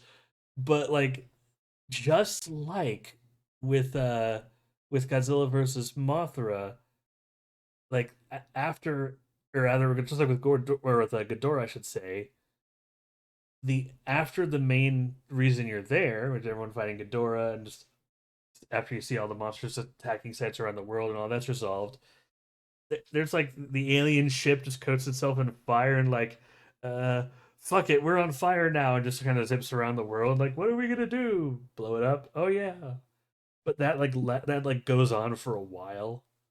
It almost seems like the it starts to you start to think that were the monsters just an afterthought. If so, what the fuck? It Yeah, or it could be just a bunch more padding like they did in in Raids again. Yeah, like yeah. it's much more egregious in this movie, and I think because it has the novelty of being just like this Avenger style everyone versus Ghidorah thing. And again, everything before was good. That's why I say it's a B tier. To me, a B tier movie, it is generally good, but it has some flaws. Like It's a good movie. yeah, it's a good movie, just like I say this out of love. I say everything I'm saying out of love. Like now, like the movies I've talked about so far, I wouldn't describe any of them as bad. I would just describe some of them as a flawed, but I enjoy them very much. Godzilla's Revenge is a piece of fucking shit. Yo, oh, oh, then oh man. Oh, Griffin knew this was coming. I there is talks about like what the worst Godzilla movie is. Most people will say it's the '98 Matthew Broderick movie. A lot of people, because they're a bunch of gatekeeping purist asswipes, will say that the MonsterVerse movies are bad. No, Godzilla's Revenge is the worst Godzilla movie. It's not even close. There's like '98 is technically the closest to it as far as bad quality. It may be, but now when I'm making this list, I'm starting to be like that might change because again we'll go over that when I get to '98. But yeah. Godzilla's Revenge. Before I explain why I hate it, let me explain the movie. It's a bullying PSA.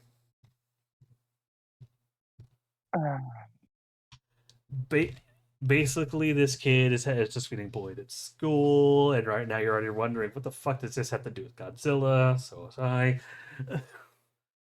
Basically, this kid like to get through his life situations, daydreams to like his hero Godzilla, and he has like conversations with Manila, who could just speak English now,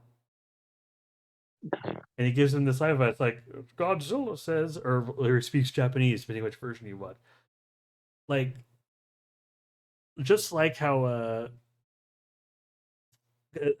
Godzilla versus the Sea Monster, this is obviously meant to be King Kong. When I watch this, to me, even though I don't believe there's any technical like verification of this, but when I watch this and later scenes, like this was supposed to be Ultraman, wasn't it? This was literally just supposed to be Ultraman because there's a scene where like, which by the way, Manila's human size, like the size of the kid. He was like, "Oh, I better go help Godzilla," and just do like an Ultraman just transformation to grow to his like accurate size out of fucking nowhere. Um, And the worst part of all of this is most of the time they're just talking over stock footage from the last few Godzilla movies. Jeebus. And to add even more insult to injury, the human element in this movie, the actual bullying PSA, if you take it as its face value, it's a perfectly fine standard PSA. Like what? Like if you were to cut it down to its bare bones elements, show it's like kids in a school, a PSA, like a PSA about bullying. Like some kids, so, like, you don't know what kids are But going that's through, not the point of a Godzilla movie. right? If taking Godzilla out of the Godzilla movie will actively make the movie better, then it's not a good Godzilla movie. Period. End of story. Yep. Like this movie, and because most of the shots of Godzilla are stock footage with only a little bit of like shots of like him versus Gabra. I think there's like 5 minutes of original footage, if that. Uh, Like this is a Godzilla movie by proxy. Purely by proxy. Yes. Now, I'm not saying that it's bad if you enjoy this movie. There are times where I enjoy this movie, but we got to be fair. This is a bad Yeah. fucking movie. Like there are some fun moments in it. Like I said, the PSA parts are good, and the stock footage and like fighting Gabra, those parts are great.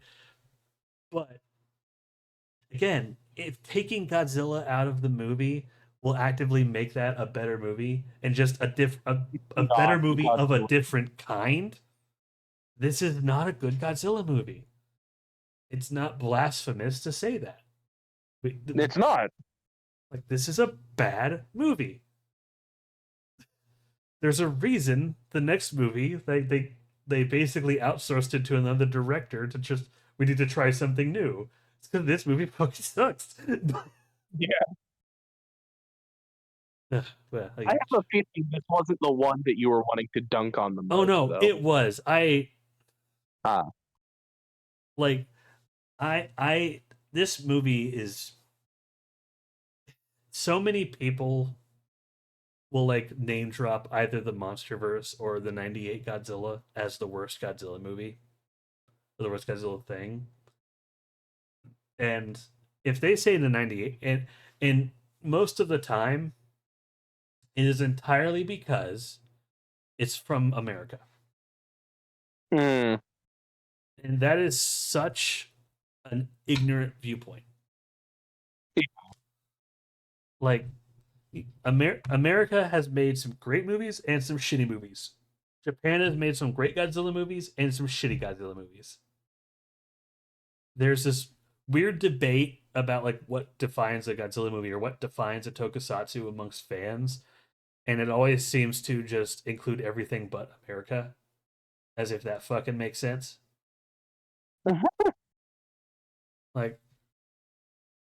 like if you're gonna like let's make it a broad definition. What counts as a tokusatsu? Well, in my eyes, it's just a genre defined by its style. Like think Power Rangers and Godzilla. Those are tokusatsu. Those are very notable ones.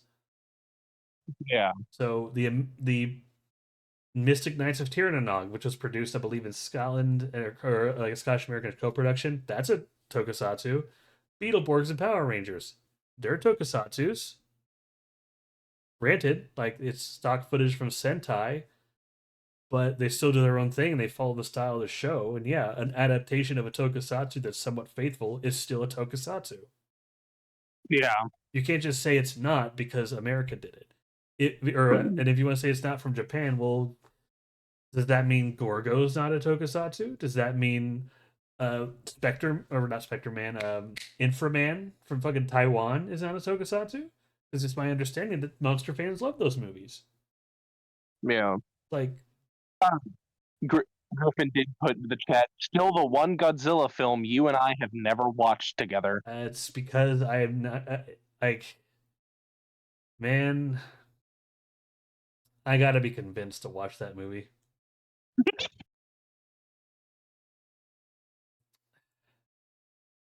I don't know. But no, I'm gonna get more positive because I'm looking at the upcoming list and generally more positive. So Godzilla. All of you are great, except for you. Screw you. So Godzilla versus Hedorah. Look, the movie's a drug trip. Have you seen Godzilla vs. Hedorah? No, I don't believe so. So that one, while I was working on this, I had in the background the Tokusatsu's like Godzilla birthday marathon, and at one point Godzilla vs. Hedorah came on, so that one's fresh in my mind. That one, you get what it's a drug trip. There's really other way to put this. It's just a drug trip, man. Like Hedorah's a cool monster. Godzilla looks great. The humans are on drugs, but there's this is a movie that like if you broke it down to its bare elements, they're okay. They're not great. There's a few that's here and there, but the style is so love it or hate it. And again, if I'm gonna start dogging on the climax, let's be fair again. The fight with Hedorah goes on for way too fucking long. Like I like when I saw the header fight with Hedorah started. I started working on a few more slides for this thing. A few slides later, which is like 5-10 minutes have passed. The fight is like hasn't even hit its climax. It's like, good god. The, the fight for Hedorah is way too fucking long. Like it it, it's it's great for those who want to just watch the fight scenes and fight scenes alone. yeah, it's great for the fight scenes, like and there are some very just out there psychedelic moments. Like there are some moments in this movie, it's like some of the transitions are like just actual animated bits of Hedorah just going up to like a smokestack and just like sucking it out like a straw. Like actually animated, like an old cartoon. Oh my god! Like everything look, I love this movie, but it's such a trip to watch. But I love this. This is one of those so bad it's good movies. Yeah, that's one of those that you have to be. You have to drop a tablet of acid before you start it to truly appreciate it. And I want to say this again, like I want to say this for the first time, just because I want to put this one in D tier because like its flaws are really fucking obvious, and it goes for style over substance and doesn't fully succeed. And Yeah, now that being said, I don't know if it's under something in D tier, something in F tier. Everything I'm going to talk about as far as the Godzilla tier list here, I would watch all of these movies again, even Godzilla's Revenge. Like I said, I have to be convinced to watch it, but I know somewhere down the line I'm going to watch this movie again because like I also despite how much you don't want to. oh, well, despite how much I hate it, despite oh no, okay, I don't hate the movie. There's stuff in it I like, but like more than anything, it bugs me that people are like, well, what's the worst Godzilla movie? I don't know, maybe the one that just has no business being a Godzilla movie. I don't know. There, it's just I don't know. I would absolutely watch it again, but not everything about here. If you like it, great. I encourage people to watch every movie on this list. It's just I think as fans we need to like acknowledge, yeah, we like some of these movies, but if you start to like put a judge them or like compare them to each other, or like kind of look at some of the bare bones elements, even on the technical side. Like I said earlier, there's no one metric you can really like object like measure things outside of some of the technical stuff. On the technical side, this film's a mess. Yeah, So, like again, it's style over substance. Like there's a scene that I swear if it wasn't like it like hark like to me it reminds me of like Fear and Loathing in Las Vegas. So like in a club and they're like I think they're actually drunk or high and everyone around them has fish heads. Like this movie is just drugs the movie. Drug and the moral is pollution is bad. But if we let it get too far, we're going to have to rely on Godzilla to defeat Hedorah, who has to destroy his two hearts. I think those are hearts. I'm not entirely sure. I'm high right now. I can't tell. I don't know. Like most of the human characters also at some point just kind of exist. They're just kind of like, what is even happening here, man?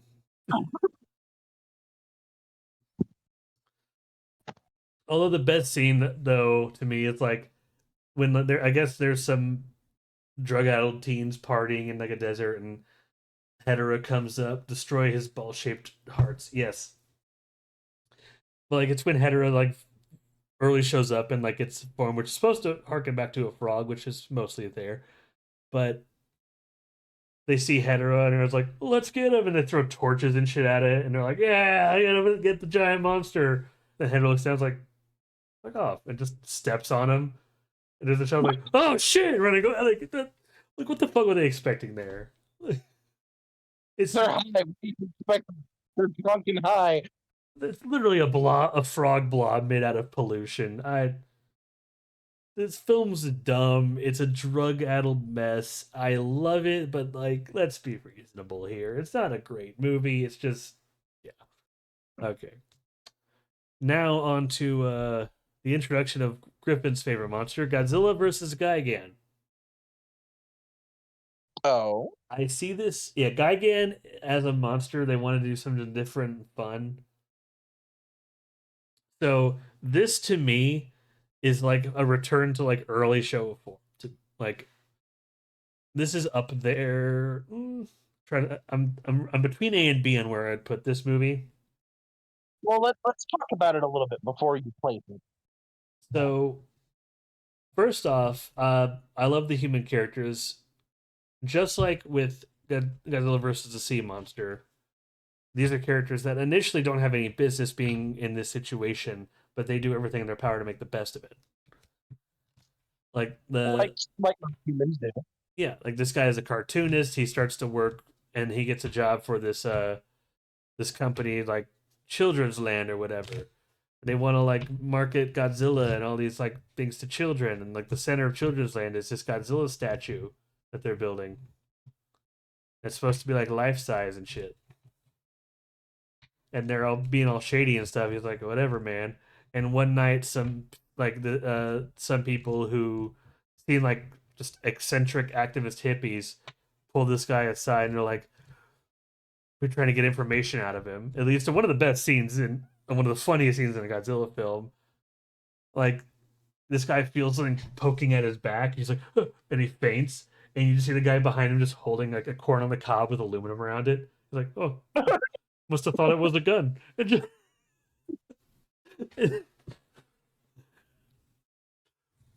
like we we find out that like just like with as it is normal, the people running Children's Land are aliens. They have taken the form of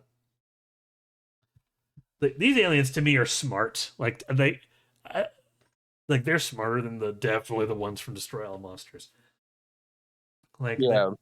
their plan is they're doing everything under the shadows. Like they do have a plan to beat Godzilla because controlling it won't work. As But has been proven before. and their plan is essentially they have control of two monsters, Gigan and King Ghidorah. They want to use this building basically as like a radio tower to drive the monsters mad and lure them one by one to it, because this is old Showa Godzilla normally wouldn't be able to take both Ghidorah and Gigan. So they're basically just going to Yeah. kind of like set up the arena under the shadows, or at least let the humans build it for them, and like slowly destroy monsters one at a time. And then once the threat's there, they have two monsters and a control tower that they could then use to like it's smarter than you you would expect up to this point. Yeah. It's a lot more of a thought out plan. Yeah. And they're basically just trying to speed up Armageddon because like we're going to survive. Why? What are you? We're cockroach people. Yeah. I'm thinking of Yeah. Yes. Like I don't know. The human story kind of follows along pretty well. Like there's just like with Ghidorah, the three-headed monster. There's like something with these two discs. Yes, yeah, one of this was corn on the cob hippie for G Fest. You would pull that off so well, Griffin. But but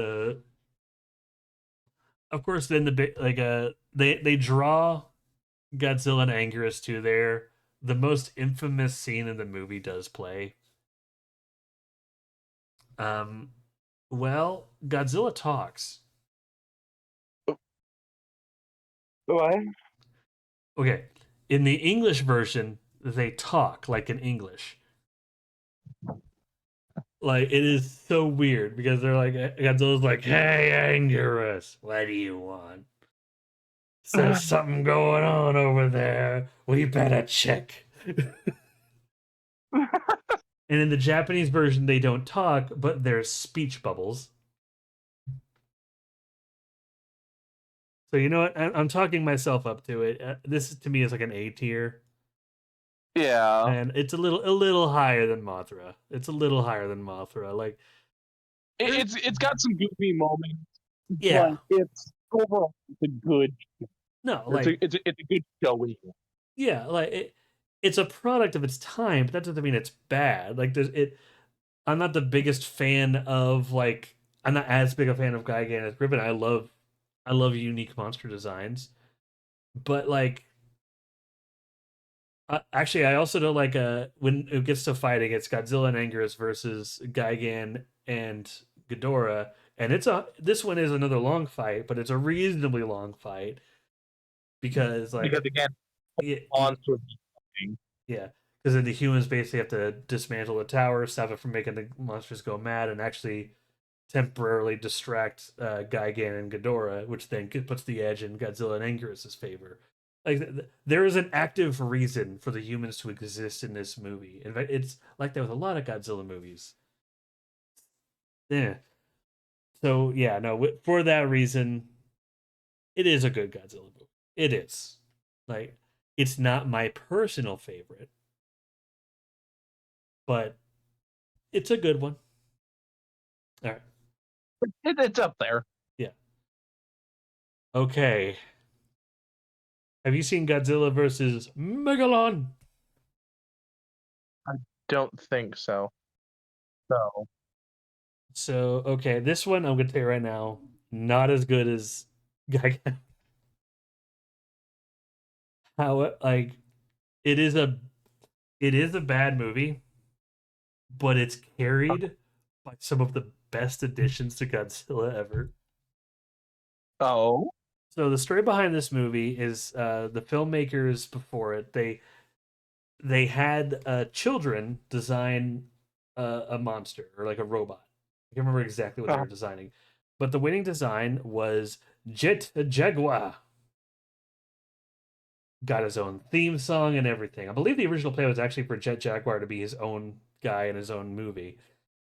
Which, God, imagine that being a contest when you're a kid. Like, who wants to design a superhero? Then you win the contest, and like the next year, you're designed as a fucking Hollywood movie. yeah. Do I get money because I made it? I think the kid, like, legitimately, I do think the kid got some royalties, like That's mentions and awesome. stuff. Like, he's not. I don't know the details. From what I understand, the people like get to win the contest. He's not like rich or anything, but he was able to kind of. He was well taken care of. Like I'm pretty sure, like he went to college and has like a pretty stable life, like partially because of that, which is good. Yeah, that's amazing because giving back to the people who gave you. Yeah, like obviously, like I don't think he got like direct royalties per se because again it was a contest, but because it was a contest, I don't know. I don't know specifics, but again, Jet Jaguar is amazing. There's he has its own theme song, Jet Jaguar, Jet Jaguar. If I wasn't worried about what was allowed on Twitch, and if I didn't know that Toho would just flag everything for the sake of flagging everything, I would just start playing the Jet Jaguar theme in the background.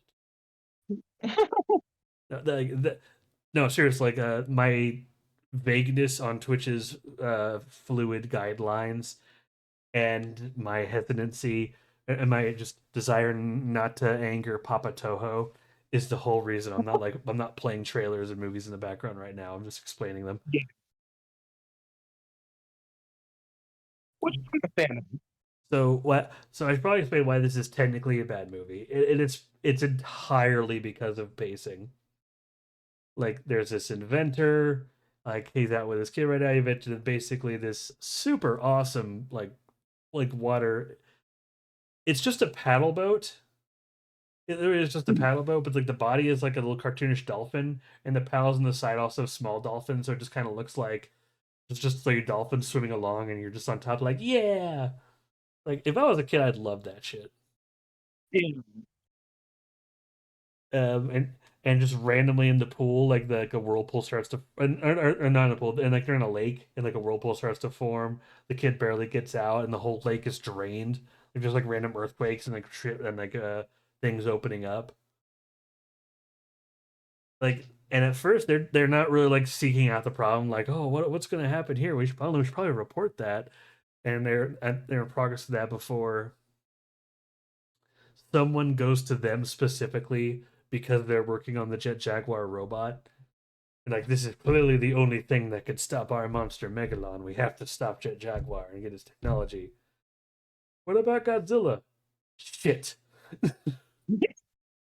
Like, it's a movie that tries to focus too heavy on Jet Jaguar, but then it remembers this is a Godzilla movie. This can't stand alone by itself. We have to make it a Godzilla movie. So the focus shifts yeah, around so much.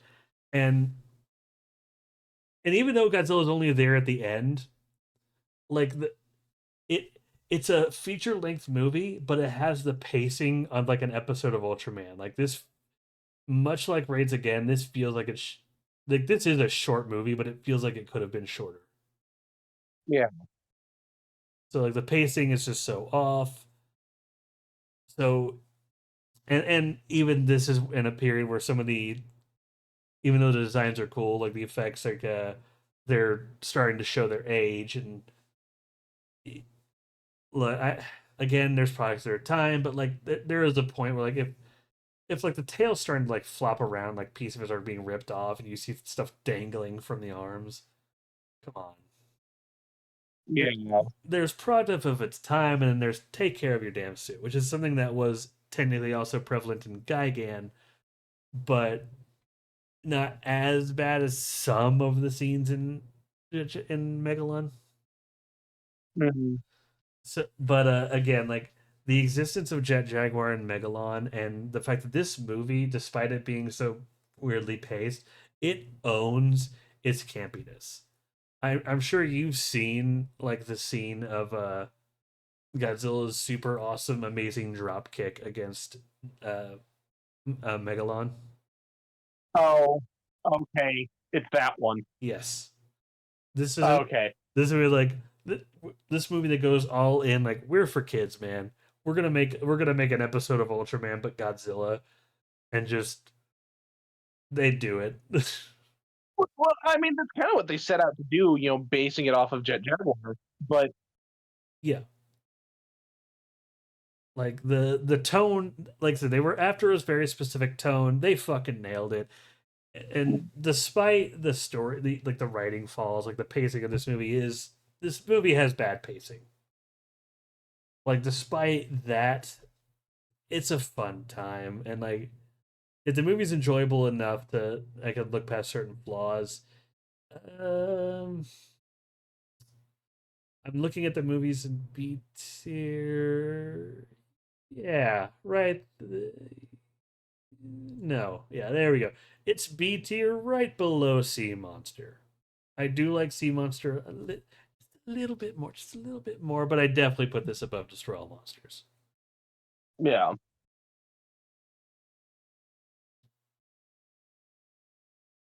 Yeah, yeah, I'm happy with that. What do you think of the collection so far, Griffin? You told me the other day you wanted to judge how I rated these movies. You nerd, nerd of the nerdiest degree. So, I'll wait for your answer. We'll talk about Godzilla versus MechaGodzilla. Okay, I'm gonna put this first and explain why, because this is one of those ones that I knew was super easy for me to place. Top of a no, no, okay, okay. This is another A tier Godzilla movie, and I consider this. I disagree on some a bit, but I won't be too harsh.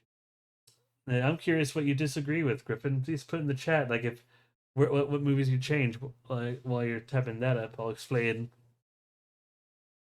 like my stance on Godzilla vs MechaGodzilla and why it is to me like one of like this one and Ghidorah like the two best of the Showa era, like bar none. Like Okay. so just like with like the best of the Godzilla movies, the human characters they have a point. They are there to try to fulfill a prophecy. There is some cheesy, campy, bad stuff in this movie. The joke I like to make there's one character that knows to do things that there is no conceivable reason why they would know to do certain things or who to tell certain people. So my joke Yeah. with that person is like, "How did you know? Oh, they have the script." Like, It's just Deadpool. It's just Deadpool. kinda, He wrote, he wrote, you know. but just like with Godzilla vs Megalon, it revels in it and knows like, hey, listen, we're here to speed this along. It's self-aware enough. Like it's just trying to like put all the pieces together, and there's not a lot of tertiary characters. It's just like the main bunch. Which fewer characters can also be a good thing, depending on how you want to pace the movie. Oh, it is. Like in this one, it is. And early on, legitimately, it pulls a lot of intrigue because like they're building a weapon. Basically, have the hiccups a little bit. Let me get a swig of water. The aliens in this one, again, they have a weapon to defeat Godzilla. It's the titular MechaGodzilla. Their plan is to have it run as an imposter to give Godzilla a bad name, which that's the one part of their plan I don't get. It's like Godzilla's already destroyed so many cities. It's like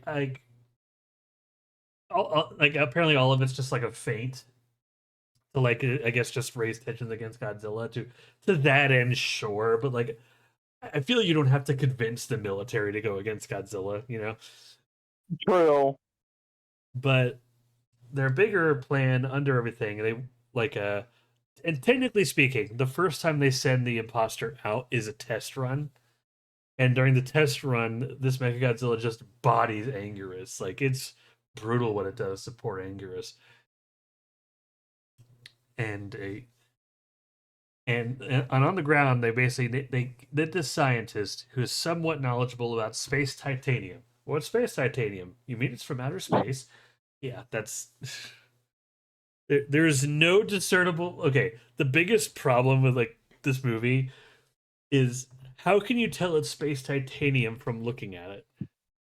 It's like this is Yeah. clearly from space. How do you know? I have the script. It's just, but this scientist is like the only one that has some knowledge of space titanium and just it in engineering.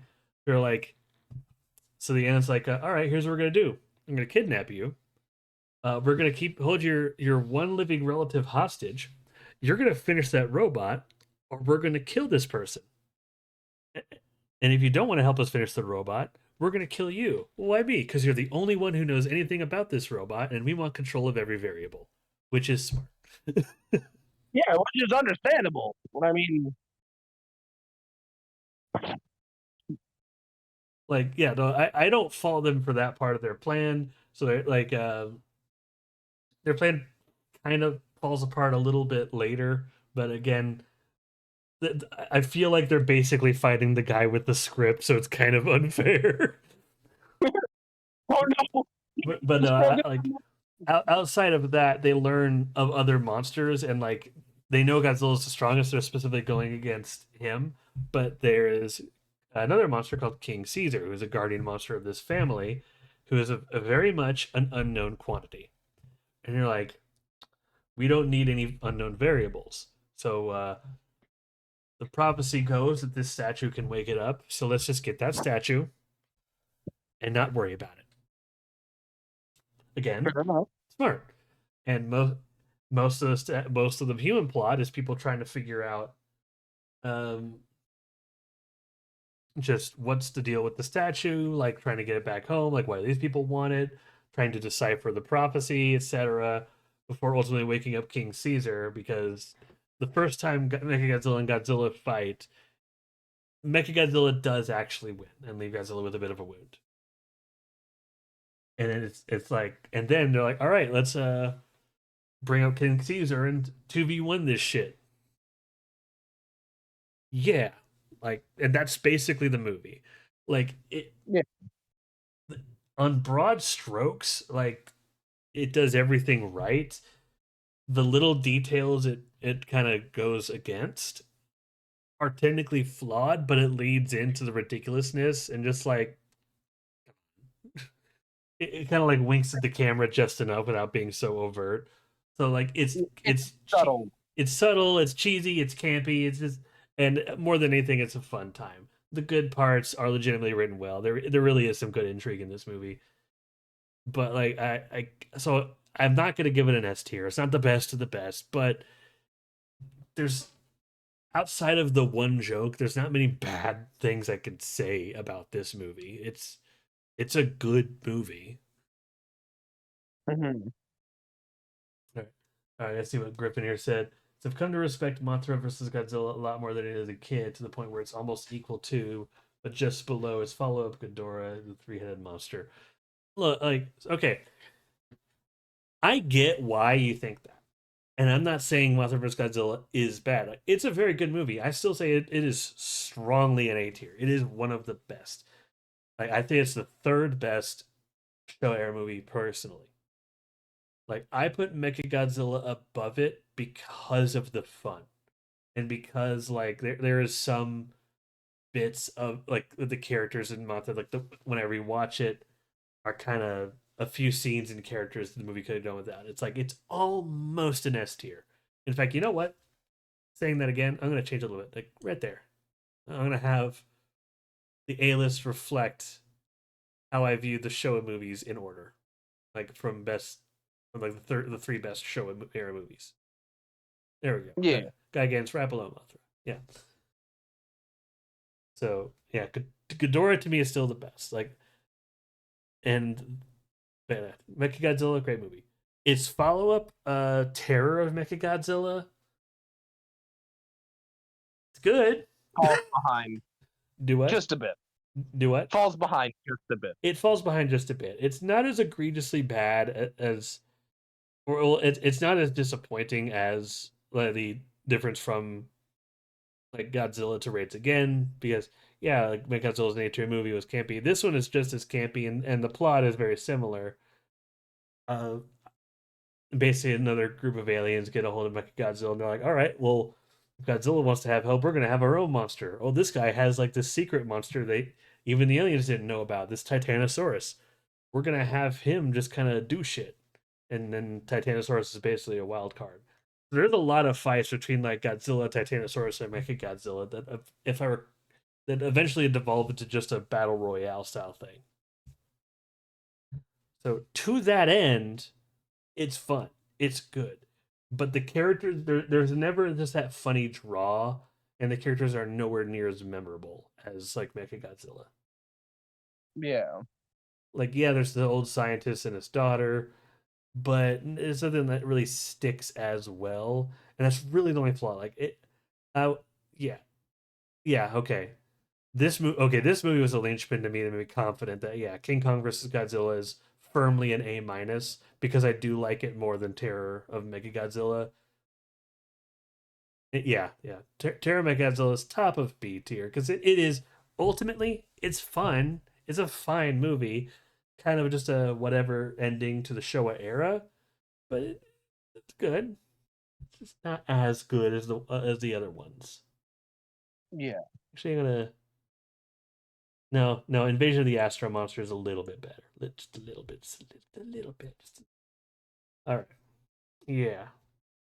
So that's the entire Japanese Showa era.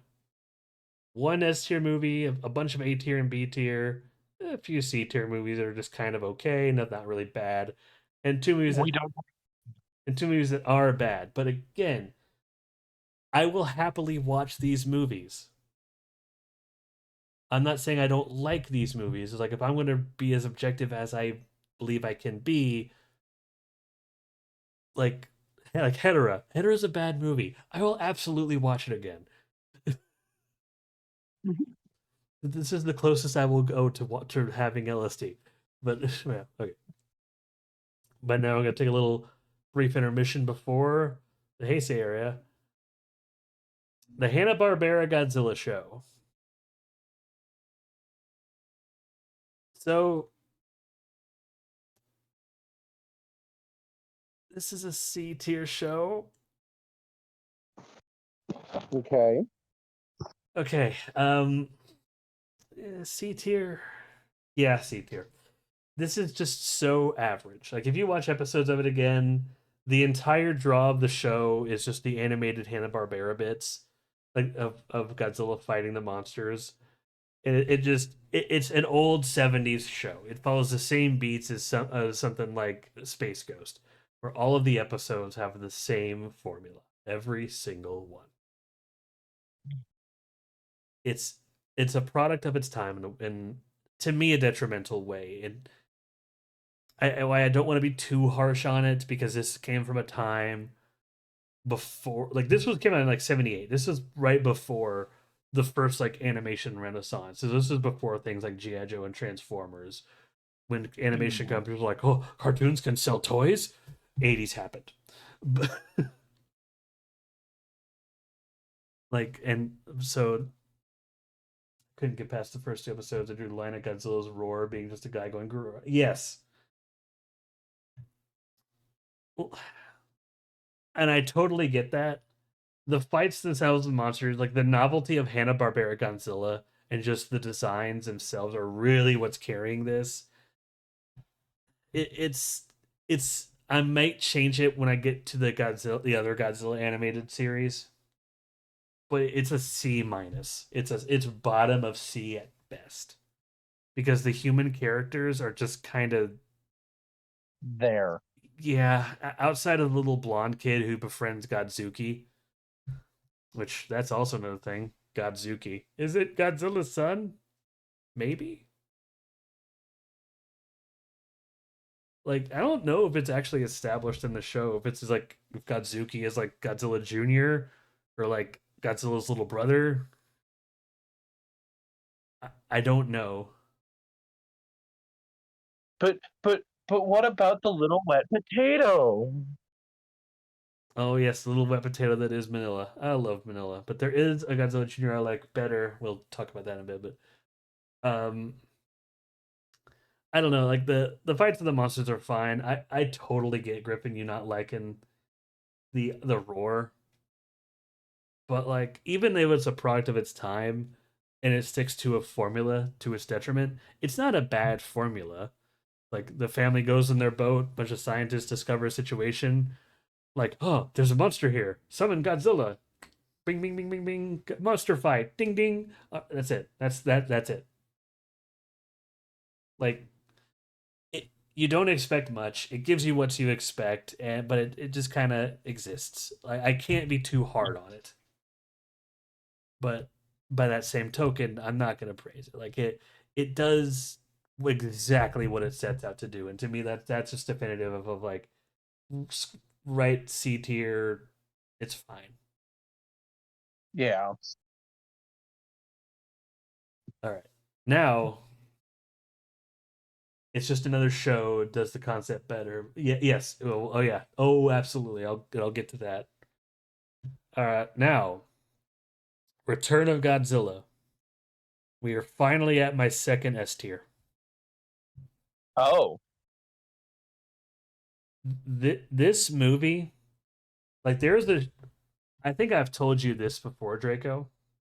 There is a short list of Godzilla movies that I will absolutely recommend to general audiences because Mhm. like like I said, most, as I mentioned before, most Godzilla films like carry some level of expectation to them. You can't really, you're going after them for something specific. You can't judge them like you would most other things. Yeah. But there is a small handful of Godzilla films that I would genuinely recommend to everyone, either because they're just genuinely good or because they encapsulate their era so well.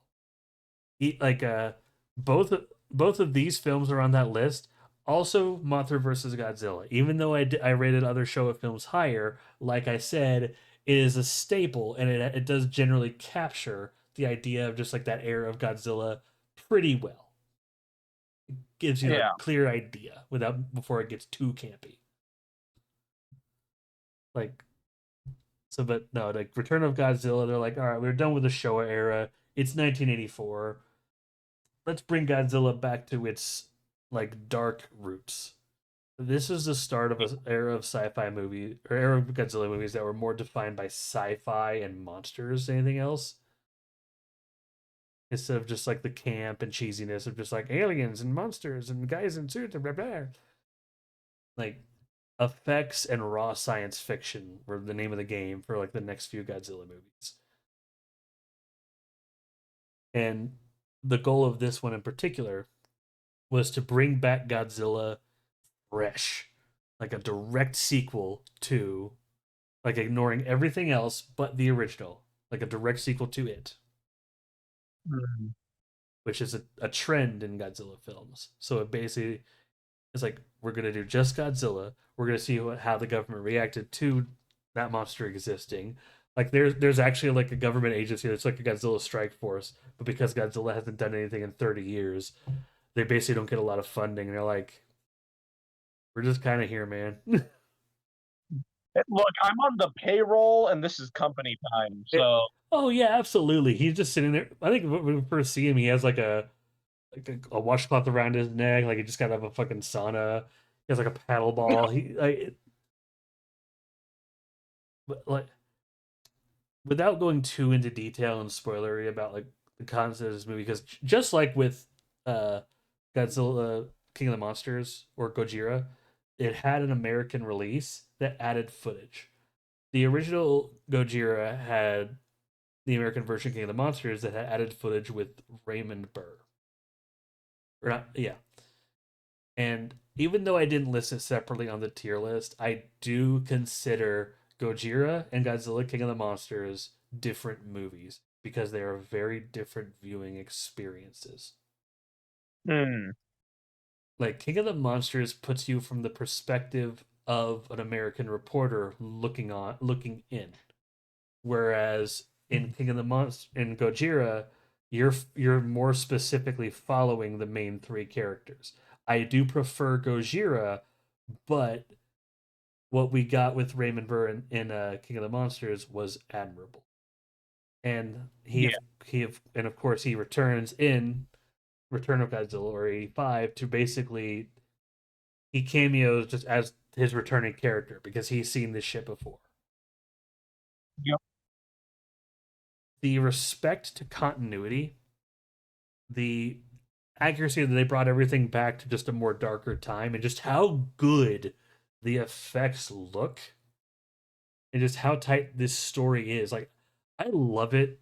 And I'll talk about this when I talk about a later Godzilla movie. Like, so for so long, the mean to just be Godzilla is just we use the military. We have this new military weapon.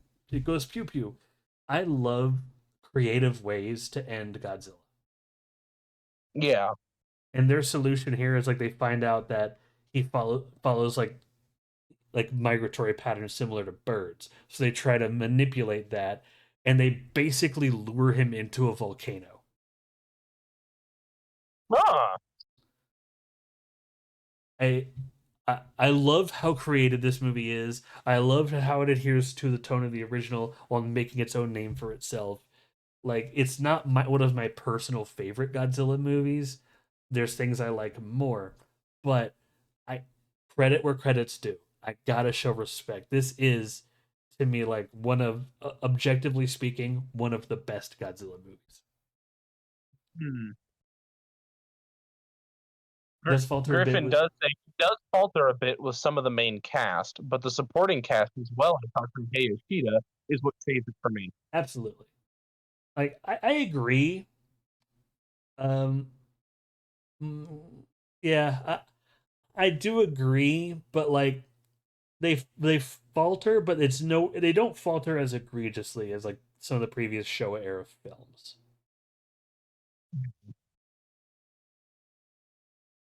Like it, I'm trying to I don't know if you get it when I explain that, but it just kind of it's how I view Ford Brody and like oh no that's bad because most people hate Ford Brody, but like it okay it goes from a character being really good to a character being passable. Does that make sense? Hmm. Yeah, yeah, Yeah, like I'd rather if the worst a character is passable, then that's still good. yeah. Yeah, it went from yeah like the characterization of to me it went from great to passable. But if you think he kind of faltered a lot more, I get it. But now again, the focus team is always on Godzilla and how people will deal with him this time around. It was a much more narrow focus because this one had a very simple plot. Oh, Godzilla won't come back. Oh shit, Godzilla's back. What are we gonna do? And You of know, and of course, like, there's Cold War tensions because Godzilla started attacking a submarine. America and Russia are blaming each other. Japan's caught in the middle, and America and Russia are like, "Let us nuke Godzilla." Japan's like, "Fuck off." There's actually, you know that's not gonna help anything, right? yeah, like there is a lot of. I encourage everyone to see this movie because there's a lot of stuff in this movie that was done. I'm gonna say differently, not necessarily better. It's but differently in both Shin Godzilla and Godzilla Minus One. But that it catches a lot of these Cold War era. It portrays Cold War era tensions wonderfully from a Godzilla movie. Hmm. Like it's a very just solid movie. I could rant about it forever, but yeah. Now my bias is going to carry this. Godzilla versus Biollante is another S tier Godzilla movie, but it's the bottom of S tier. Okay. This movie might my opinions always change by the day. But this movie is consistently like one of my favorite Godzilla movies of all time.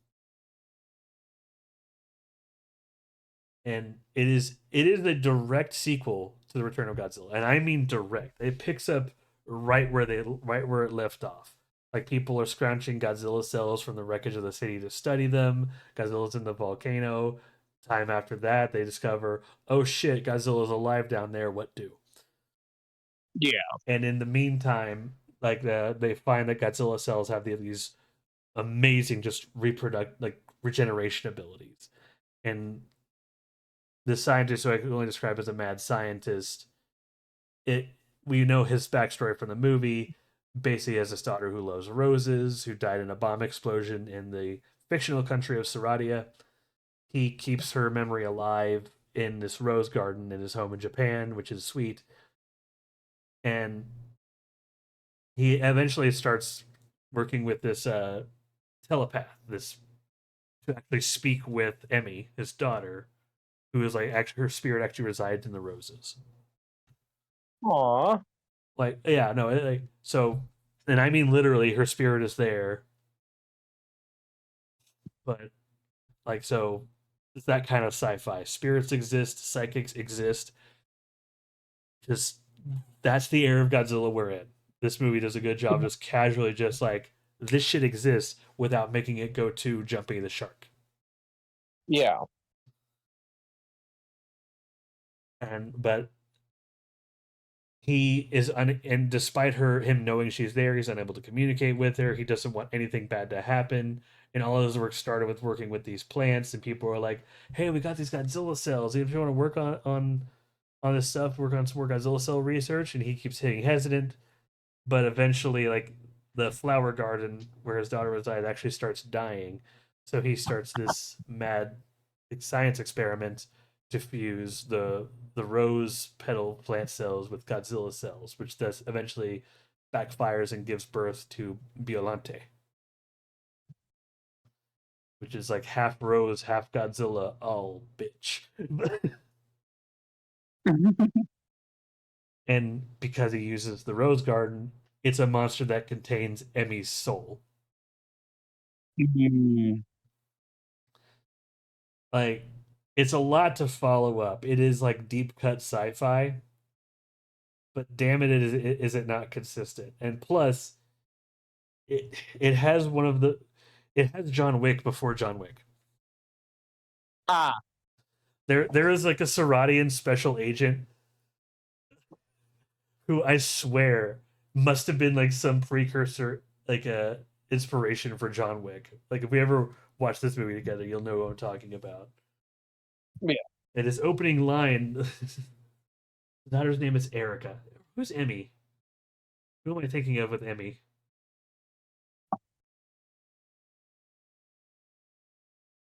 Am I actually thinking of the psychic girl?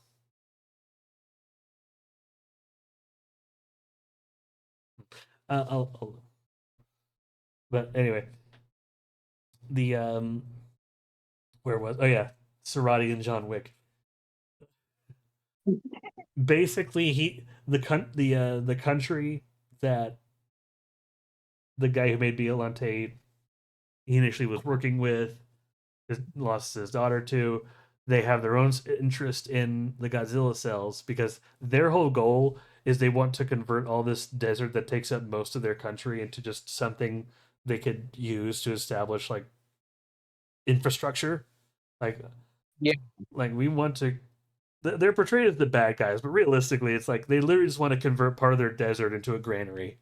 That's literally all they want to use the Godzilla cells to make wheat cells. The problem is then they're not looking at the stuff with Biollante Yeah. and like airing caution.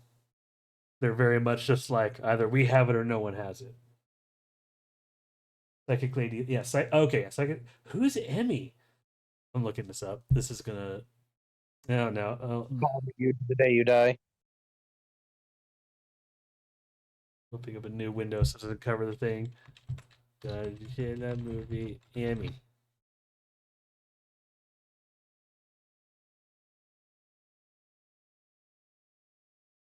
Oh, you know who I was thinking of? I was thinking of Emiko,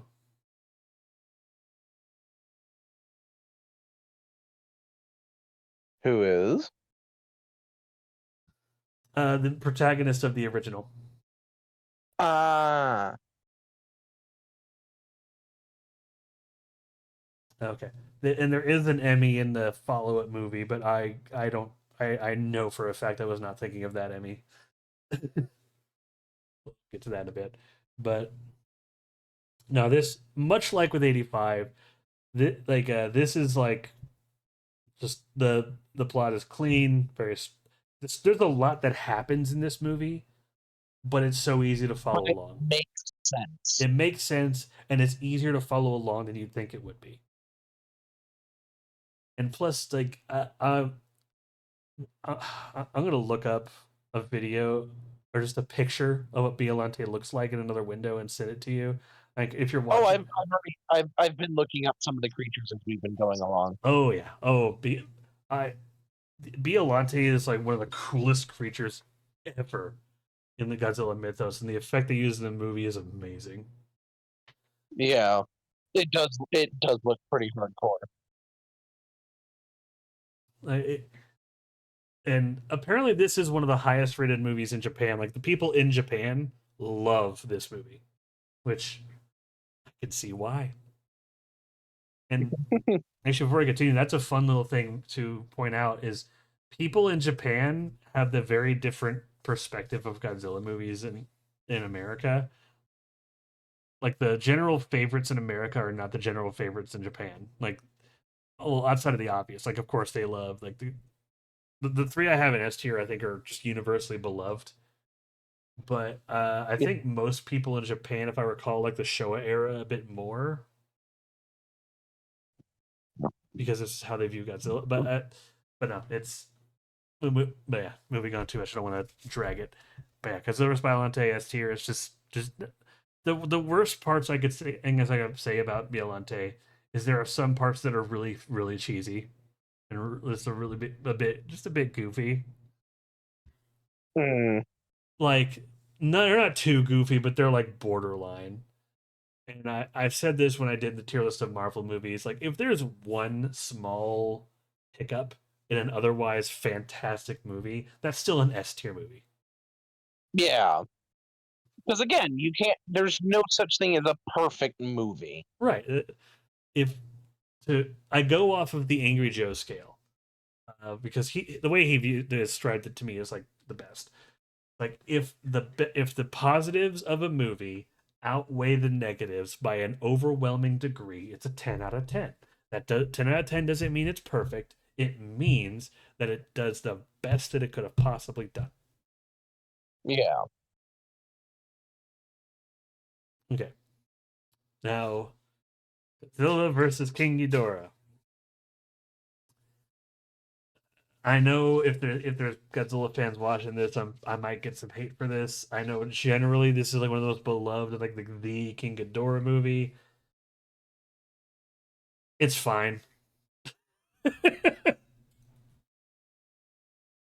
It's fine. Mm.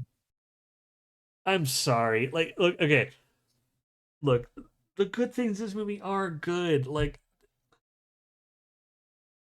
the existence of Mecha King Ghidorah. You like the King Ghidorah's design in this one is great. The creature design in this one, bar like just great. The human characters mostly good. The problem is it follows a time travel plot, and time travel plots are like so easy to fuck up. Hmm. They really are. Like in most sci-fi, it's one of the easiest things to mess up. Like if you don't follow your own rules to the letter, like you're basically opening the door for like fans to go, well, wait, like in this movie, like it does things towards the end that don't make sense. Like it's a good movie and it has some really good in it, but it's just kind of. I want to be fair. Yeah, A minus. Yeah, I like King Kong versus Godzilla a little more than this one. A lot of people I know would definitely put this as an S. It's not. It's a. In fact, no, B plus, B plus. Because yeah, some of the scenes are kind of nah. They're Nah. they're just, they're they're close to being good or even great, but they just don't quite make it. Yeah. I think this movie is elevated in the fans' eyes because of just the existence of Mecha King Ghidorah and how legitimately good the kaiju designs are in this movie. I don't want to take that away. Like they redid the suits, they redid everything and designed some like cool spaceships in this one. It looks great. Like there's not another Godzilla that looks like it. But just for all the good designs, there's the scene of the android chasing the car. Uh, it's like you know the weird effect they did for like the $1 million man or whatever, where he would just Yeah. run in slow motion on a treadmill and they would speed up a background. They just did that. Um. This movie was like made in the late '80s, early '90s. Mm. No, early '90s. Yeah, like, there's no reason that they had to do that effect. This to me is the start of like you just had two amazing Godzilla movies and they had great practical effects. Why are we resorting to old tricks used in like the '60s? Yeah. Like why aren't you putting in like they're starting to lean too heavy into the sci-fi, like just too much into just like what they perceived as popular, and like they got some good stuff, but like to me there's just some very clear flaws. It's a fine movie, it's just not amazing. Yeah. All right, what is better though is its follow up, at least to me. Godzilla versus Mothra, not to be confused with Mothra versus Godzilla. But let's say this one by its full title: Godzilla versus Mothra: The Battle for Earth. This one to me is an A tier, but bottom of A tier, just below. Yeah, just below its predecessor, just below it, slightly above Gigan, just below its predecessor. So the plot of this one is Mm-hmm. very much the same, or at least similar to the original Godzilla vs. Mothra. It's well, okay, they don't get the egg, but basically there's this evil like company. They're trying to like it's the same message, just a different. The pieces are in different places. That's probably a better way to explain it. Like the tone, the message, the villains are evil businessmen. The big draw of this one is this is the Godzilla from the previous movies. Basically, this is not the superhero kid friendly Godzilla. This is angry Godzilla. This is super buffed nuclear Godzilla. This is the Godzilla that got hit with a nuke. Yeah, this is the Godzilla that's going to take the nuke and shove it up your ass. No, but and to scale up Mothra, who to me is like always going to be, from my perspective, Mothra seems to be the just she's called the queen of the monsters for a reason. Like you can't have like Mothra is as integral to just this franchise as like some like Captain America is to Marvel. Yeah. But to even the playing field a bit and also just extend the Mothra lore, because a bit after this, Mothra got her own movies. They added the lore of an evil Mothra, called Batra.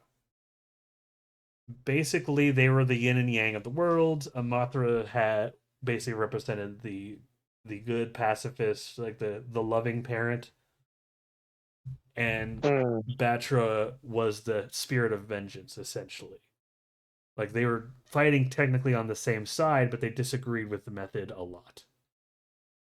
Yeah. Batra was the one like if he saw humans deliberately just burning fields for no reason and creating pollution for no reason, Batra would just come up there and just blast them all to oblivion. Whereas Mothra would Okay. just try to heal the land and go, no, no, no. That's kind of their dynamic. They disagree. Yeah. They're not on friendly terms, but the base of the movie is like learning about both of these monsters and making sure they come together to fight Godzilla. It's not the whole reason I put it below the original, but like a little above Gigan is I I think it brought it back. It's entirely because of Godzilla vs King Ghidorah. King Ghidorah left too far into the sci-fi for my taste. Mm-hmm. Where and the Mothra is definitely more the spiritual side of it, but just like with Return of Godzilla and Godzilla vs Biollante, it doesn't go too far. It gives you just enough information to understand. It's Yeah. still like bottom of A tier because it and not like it's like an A minus A kind of tiering there because the flaws are more apparent. There is a lot more cheesy lines in the early some of the other Showa things.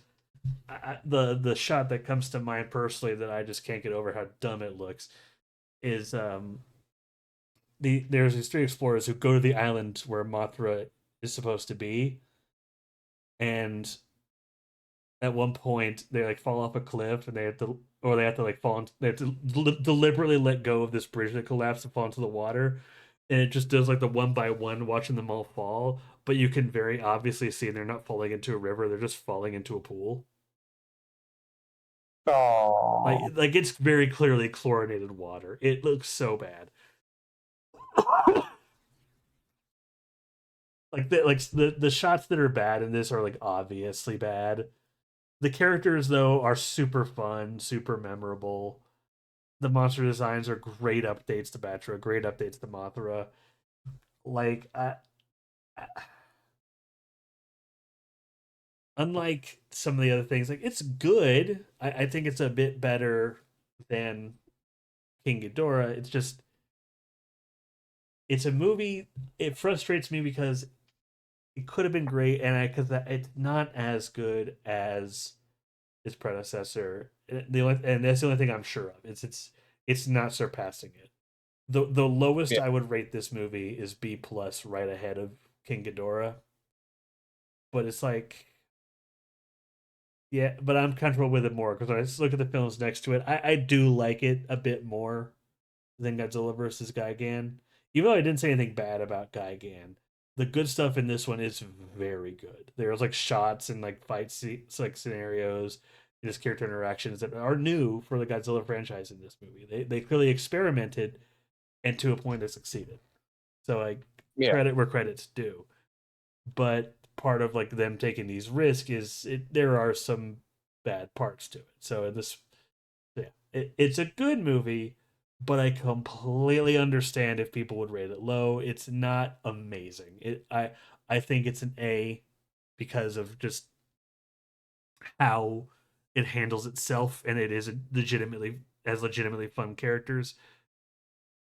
But the flaws are very apparent. So if Griffin's saying he didn't like it, if I saw someone put this in like a B or a C, I totally understand. I disagree, but I totally understand. yeah. Do you think that's a fair assessment, like bottom of A? I would say so. Okay. Like I said, I want you to keep me honest. We're about halfway done, but yeah.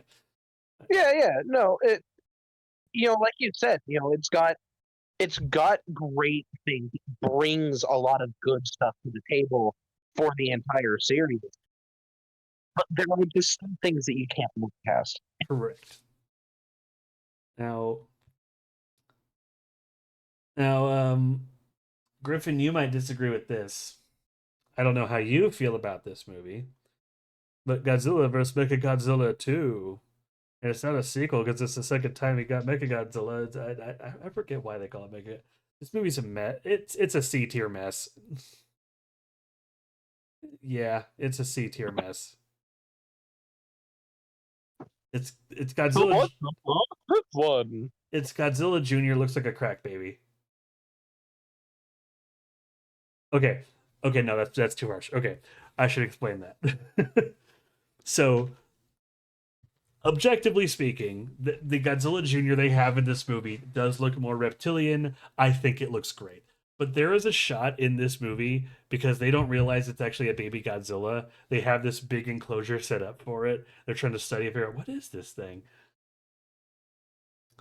And during the shot, there's a shot where the animatronics in the eyeballs and the mouth, they are so off rhythm with they're slightly off rhythm with each other, only slightly. But after I noticed it, I always perceive it as worse than it is, Yeah. and like I can't not. And just every like all the mouth and eye movements are just slightly off. I just think of it just like a little crack baby, just so like it is an objectively good design. It's just like no, it's a Godzilla crack baby, It's, but it, it's the baby that had a little bit to drink in the womb. but that aside, I have it in my B tier or worth a watch. It's the greatest giant monster custody battle in all of history. Okay, it's a giant monster custody battle, but once you understand the whole deal with the egg, I like they were one explanation away. Like if they explained where the egg came from, the only thing that would have changed is that it would have proven that Rodan had no business in this damn movie, and that's my biggest problem with this. Like outside of just running hopping on screen and going that's my baby maybe, like what was Rodan even here for?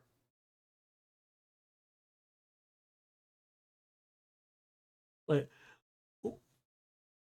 I don't know. I know I'm being too harsh, but uh the fights between Rodan and Godzilla were good. It's just from a story perspective, it's kind of loose and flimsy and so many things aren't explained and kept vague. I like the movie, but like it's a bit of a mess. It is worse than Ghidorah because the Ghidorah, like I said, it got good stuff in it, but this one, it's also weighed down by, yeah, the new Rodan design is good, but the new MechaGodzilla design, Yes. Hmm. it looks fat. It looks smooth and fat. Oh, Like it, and I know it's supposed to replicate Godzilla, and this Godzilla, it's goddamn cankles, but like this is in the mid '90s, man. The, I've seen stuff like Megas XLR. I've seen the stuff going on in the '90s with Power Rangers. We were just starting to move away from clunky robots and going into the sleek shit. Like sleek doesn't mean smooth but still bulky as all get out. What the fuck? yeah. Like like I don't personally don't like this design. I think objectively it's fine. It's not the best Godzilla design. Personally, I don't like it.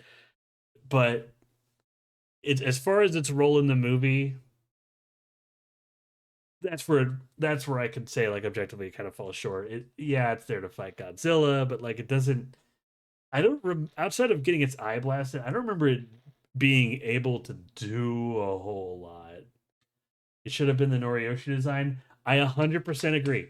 Like there's a whole story about the Noriyoshi design. He had a different design for this Mechagodzilla that was more militarized instead of just that sleek shit.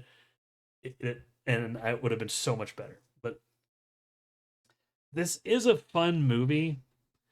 It's just kind of there, man. Yeah. Like there's not many Godzilla movies that I could just say like, oh, there's stuff that is like awful or bad in it. There's a lot of movies that at their worst are just kind of there. Now later on, they're like looking at what's later on. I think there might be a few more I put in like D tier, or maybe F, but I, I would say that like the B and the C tier, like maybe low B only, but the low B and C tier is just like they're just there. well, yeah, because that's when I yeah with to me a C tier movie. I'll point out its flaws, but when I say it's a C tier movie, this is a movie that like my penultimate feelings about it are very neutral. Like I am just kind of whatever on this movie, and like I'm sure I have some positive, but like my net feelings of all the movies in B tier or above are positive. But I will only put King Ghidorah in B tier because I think it's overrated. I know a lot of fans put it in like A or S. I don't think it's that good. My net, as much as I like some stuff in Godzilla or like Godzilla's Revenge, my net feelings on it are negative because of all like the behind the scenes stuff, because of just like the stock footage. So like I have to acknowledge this is a bad Godzilla movie. My net feelings for Yeah. Godzilla vs. Mechagodzilla 2 are kind of meh because the majority of the movie is kind of meh. It doesn't take enough risks like outside of these new designs. It's just kind of is there to bring out Mechagodzilla, but it doesn't do enough with that. And Yeah. and say what you will for like the other two movies, they are even though they are better, and like I could say some bad things about Godzilla vs. King Ghidorah, it did take risks. It tried to do a time travel plot for God's sakes, and like it messed that up a bit and was a bit convoluted as fuck towards the end. But at least it tried something. So in that Yeah. spirit, I have to rank it higher. Like I remember Ghidorah more than I remember this movie. The worst thing a movie can be is forgettable. Yep. So, but like the parts of this movie I do remember are positive. So like to me, that's what's keeping it up out of the D tier. But like it's just kind of average to me.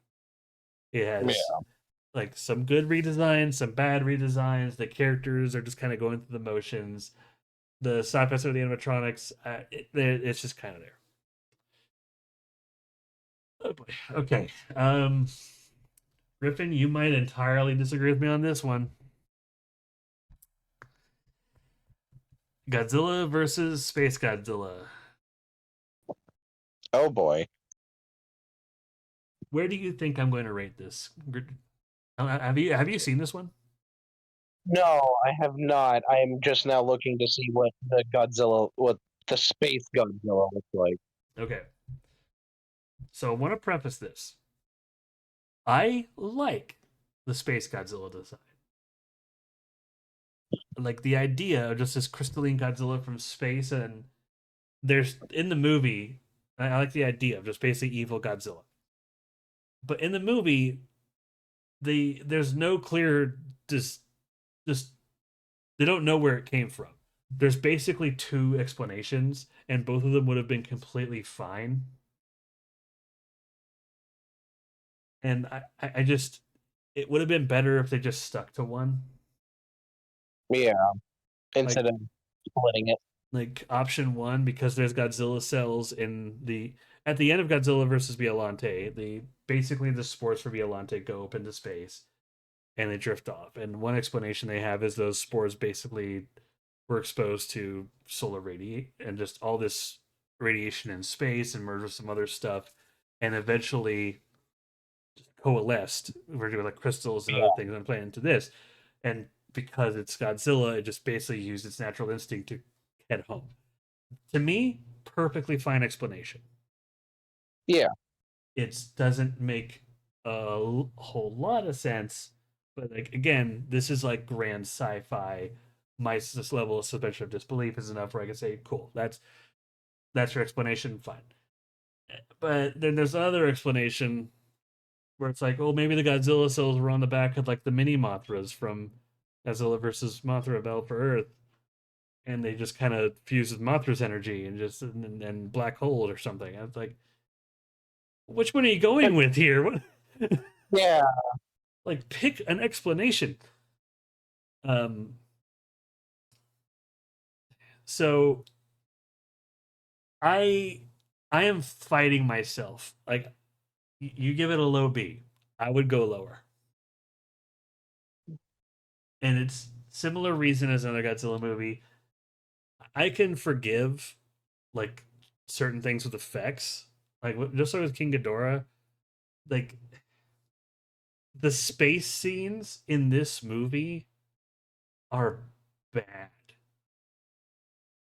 Like absolute crappy levels of bad. Like I'm pretty sure a high school kid could do the same with paper mache bad.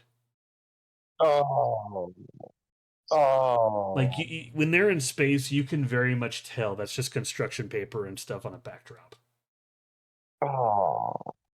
It's so distracting, and I know it's only part of the movie, but that's to me like a big just gash against this movie. It's just you put so much into making Space Godzilla look cool and getting this cool design that you let, and then introducing a new robot with Magura, rather an updated version of a little design, that you just let everything else suffer. Like to this to me is like what like another example of some of the stuff that Marvel is accused of now, but actually being done. Uh, It's like you put too much budget in one place, you forgot to put it where it was supposed to go. And the human characters on this one, I think they're fine. Like I love the dude on the island who's just going out of his way to try to kill Godzilla, and he won't kill Godzilla Jr. because he's still innocent. But he's like, all right, if he fucks with me, I'll kill him back.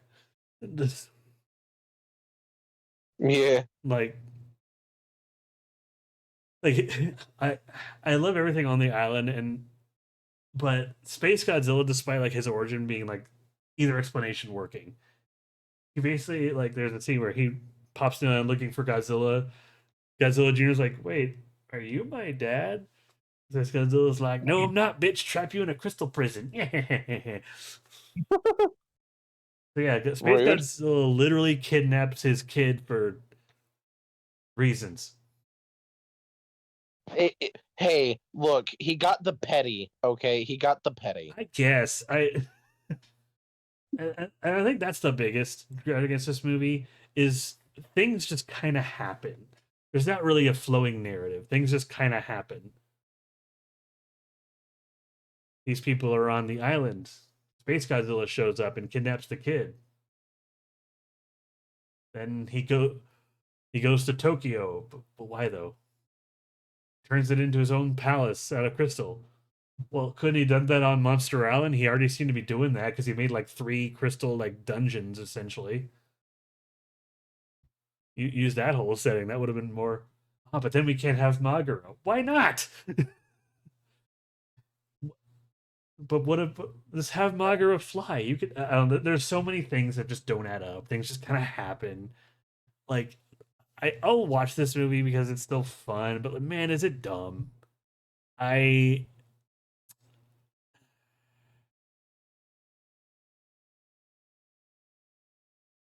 eh, I'll be nice, but if it starts to get crowded, it's like a C minus right now. It's like bottom of the barrel, C minus, maybe a D plus. maybe a D plus. That's where I would put it.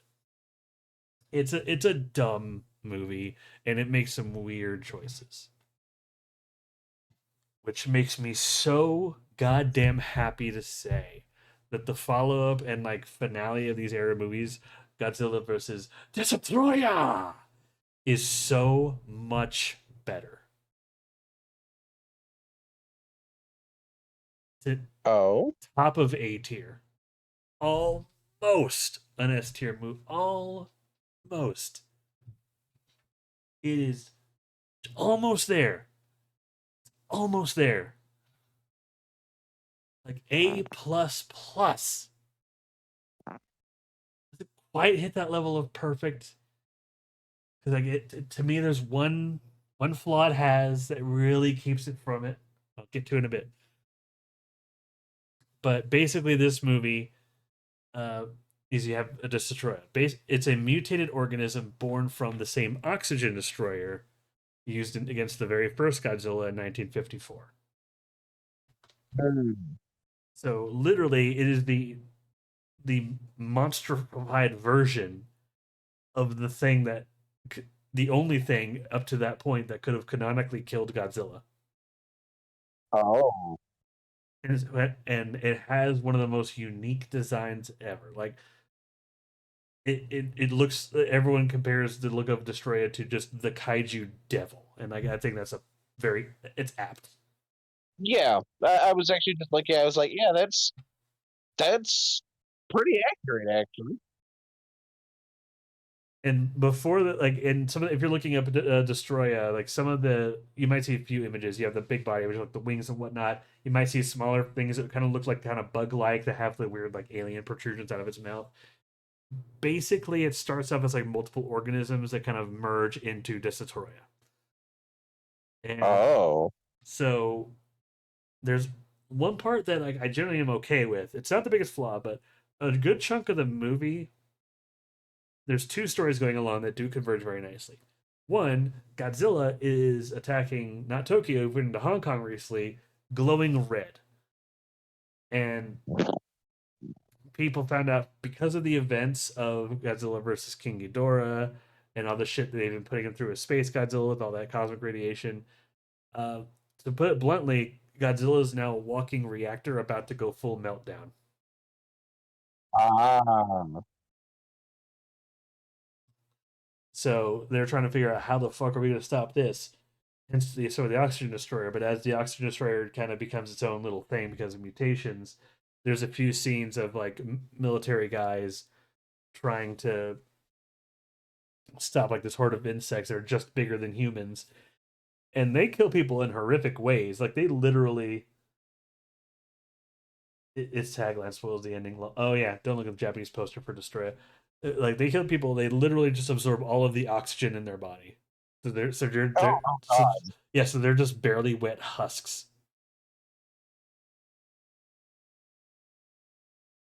Like this looks like a grandparent. I mean, that's literally what it was for. The oxygen destroyer destroys all oxygen and water, obliterating all life. Fair enough. And that's what its breath little breath thing does. It just goes around like feeding and on oxygen.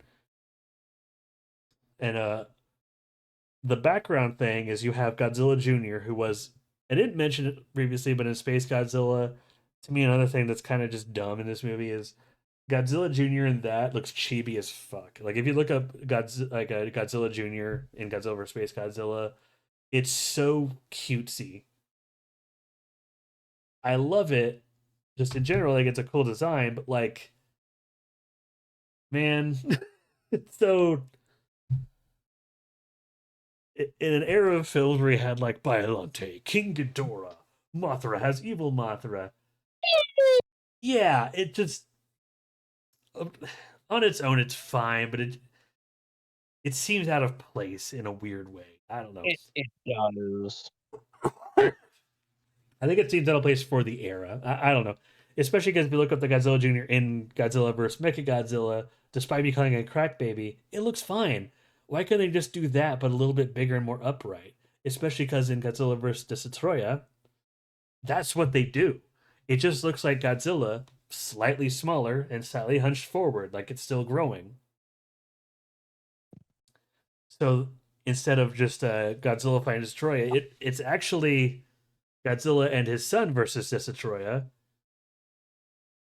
And incidentally, I don't want to spoil the ending because it's definitely a. There's a lot in this movie that reeks of just finale. Like this is the end of like the Japanese this era of Japanese Godzilla movie, Yeah. and it does it very well. And I mentioned there was one big flaw in the movie, just like with some of the early Godzilla movies, namely Godzilla vs. Hedorah. I think the ending battle and just all the consequences there go on a bit too long. Yeah. And it's not by a lot. It's not by a lot, especially because they have a lot to do. Because again, there's much more moving pieces in a Godzilla vs. Hedorah, so it's much less egregious.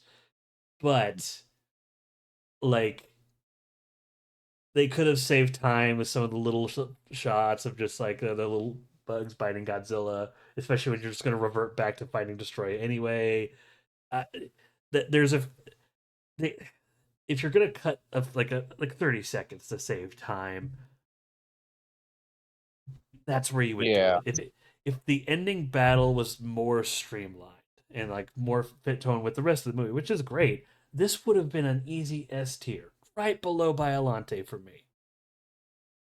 But like, nah, just the ending it carries on just a bit too long, and so like, but everything else is great. So it's just like it's got to sit firmly at the top of A tier, and I'm looking at what's left. I don't know if there's anything that's going to top it in A tier. Well, maybe I don't know. We'll see. But yeah. So that was meant to be the last Japanese Godzilla movie. Have you seen the 1998 Matthew Broderick Godzilla movie? No. We gotta change that. So Okay. it is the epitome of blockbuster flick. Ah. It is just a popcorn flick. Pop it on.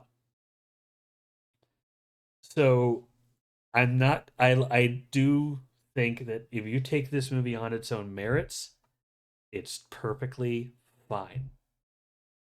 A little cheesy, super fun, has some impressive shots here and there. The biggest problem this movie has is that it's called Godzilla. One look at this creature, and you just go, "That's not Godzilla." Okay. Hold on. So you said it was the 1995? 1998.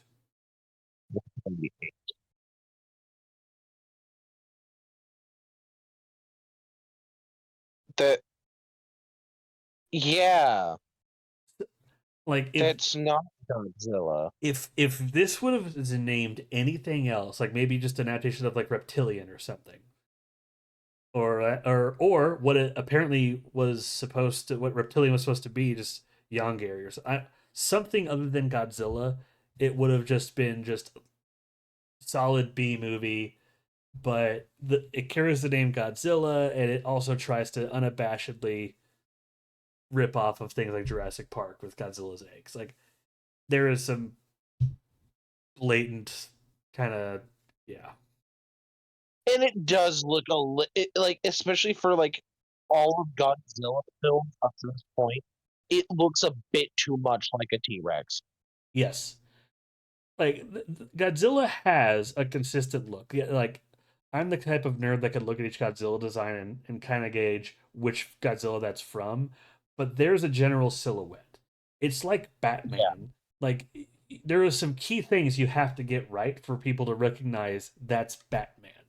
When I look at this thing, like sometimes if you show a kid do it first time, like you might have to just tell them that's Godzilla, and that's a problem. No, Yeah. but for for what it is, if you were to look at this purely as just a popcorn flick for what it is, because there is some press stuff in it, it'd be a B. But I completely agree with Griffin. It sits firmly at D. It's just kind of whatever.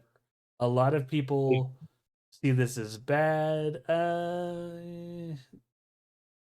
Right in the middle of C. I like this more than Son of God's. No, no, right. You know what? I'll be nice. I'll be nice because again, there is good things in this movie, but Yeah. they don't outweigh the negatives. And personally, I would sooner watch this again than I would anything else in the C tier, including Space Okay. Godzilla. I'm sorry, I know it's but, like I think I had talked more shit on Space Godzilla than Hedorah, but no, I stand firm. Like there's good stuff in it. It's just it's bad. Yeah. Now the series, though, shortly after the movie, there was a series that followed was a direct sequel to the movie and had the same general premise as the Hanna-Barbera Godzilla. Every episode was just Godzilla fighting a new monster. But unlike the old cartoons from the 70s, this was made in like the early 2000s. This was made in like during the second animation renaissance. Like in the 80s, people thought, "Oh shit, cartoons can sell toys." Transformers, He-Man, fucking all that shit going out. Power Rangers. Yeah. In the early 2000s, this is the era with stuff like Men in Black and like it's like Toonami and stuff like that. That's when companies were Yeah. realizing, oh shit, like people actually want to watch cartoons. They think they can actually be legitimate media. So this was like right on the turning point of that. It's not amazing, but if you're a kid watching this, it's baller as fuck. Like no, This is the gateway drug to Godzilla for kids. oh, absolutely. It, if this was I would love a show of this quality, but with like a design harkening to like the traditional Godzilla. Yeah. Like no, not Rather A. than the Actually, yeah, yeah, A minus, A minus. It's solid. it's solid. It's not perfect. Like it does more to establish itself as Godzilla than the movie does. That's for sure. Because there's even monsters that directly reference like things like Rodan and even like even because like fucking Angerus. There's a MechaGodzilla for gosh sakes. yeah. So like it does more to like connect itself to the general Godzilla mythos. And it helps that while the movie is just kind of just a popcorn flick that just ties itself, this one is a genuinely enjoyable, fun series, only weighed down a little bit by it not being a traditional Godzilla, but it still has the effort to try to be Godzilla. Even Yeah. design aside, it's trying to connect itself. Godzilla if he went on a diet. Yeah. Yes. This show has the effort to try and connect to the franchise that the movie did not. So I Yeah. will always rate And the that's probably show. it's a pretty good saving grace. Yeah, I will always rate the show higher than the movie in this regard. So while the because 98 Godzilla happened and it was a sin, Japan's like, well, I guess we're going back in the saddle, and they rushed out a Godzilla movie, Godzilla Millennium or Godzilla 2000. I know it's tentatively this Godzilla Millennium, but I'm gonna call this one Godzilla 2000. No, that's the English title. It rolls off the tongue. Hiccups again, but I'm gonna try to rush through these a bit more before I linger. I'm looking at the time. Um, so Godzilla Millennium. Uh, I'm gonna put this one at the top of B, the tippy top of B tier above King Ghidorah. It Okay. it's good. but it is very readily apparent that it was rushed. Hmm. There's some shots of Godzilla walking on the shore. The keying is just so off. Some of the Hmm. dubbing and even some of the actors' lines are just kind of phoned in, phoned in. But Yeah. and it's a shame because the actors and the characters they made for this movie are really funny.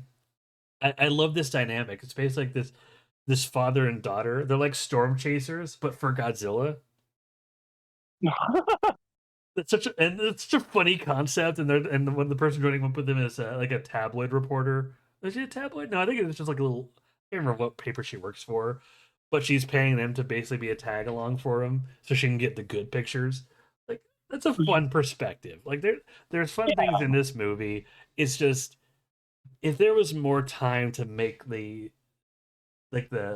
make it paced a little better, make the effects seem less rough, I would rank this higher. It's a good movie, but it's not that good. Like it's just a bog standard. Brandon Tennell did a review of this. I think he said it best. This is a bog standard Godzilla film. If you could look past the bad effects, yeah. So the fans prefer the U.S. version. Oh yeah, no, it's yeah. Like no, I would happily rewatch Godzilla 2000, but all right. Now, Godzilla versus MegaGuirus is interesting. This is another one I would put in B tier, but lower. Mm, Okay. so, okay, I should also explain like the next few Godzilla films. So, Godzilla Millennium, Godzilla vs MegaGuirus, and the next three, they are on their own separate continuity. Well, there's an exception, but I'll get to it.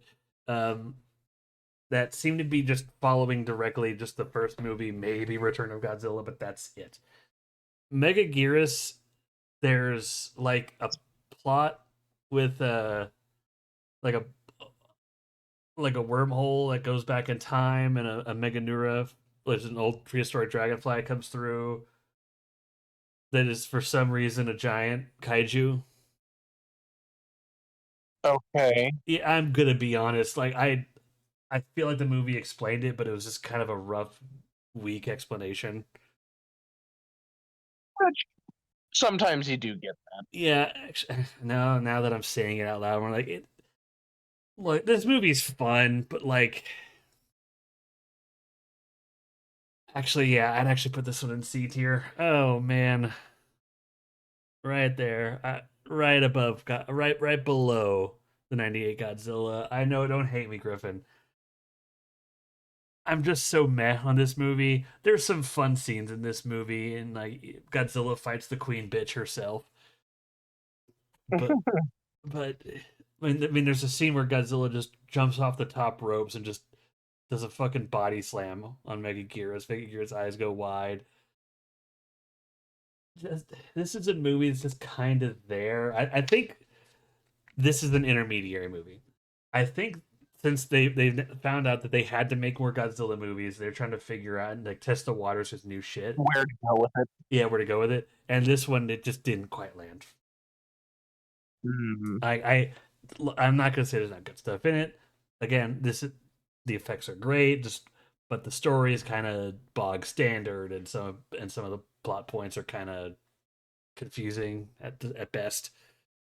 Yeah. It just, There, from an outside perspective, from my own, and having looked at what it is that MegaGuirus looks like, it would be interesting if they made it where that was kind of like the ancestor to both Mothra and Patrick. see that would be something. Like I would have loved that. But again, it's just kind of its own separate thing, and I think that's the problem. This is a movie that needed to connect more. Like Yeah. Mega Gearus needed a more in depth backstory. Your thoughts on every? No, that's fair. Okay, the I said the story is bog standard. The characters in this movie are fun. It is one of the things keeping me from like putting it lower, but like there's so much meh to me in this movie. I just have to put it in C tier. If you rank it higher because you see the characters and plot is fine, that's fine. I get it. It's just I for the life of me, I'm so neutral on this movie, but I would happily rewatch it. I want to make that clear. So I would happily rewatch this. Now to move on to another. Ooh, do I? I'm gonna be fighting this one for S tier. GMK, GMK. Got all right. You ready for this title? Oh boy. Godzilla, Mothra, King Ghidorah, giant monsters, all out attack. That's the title.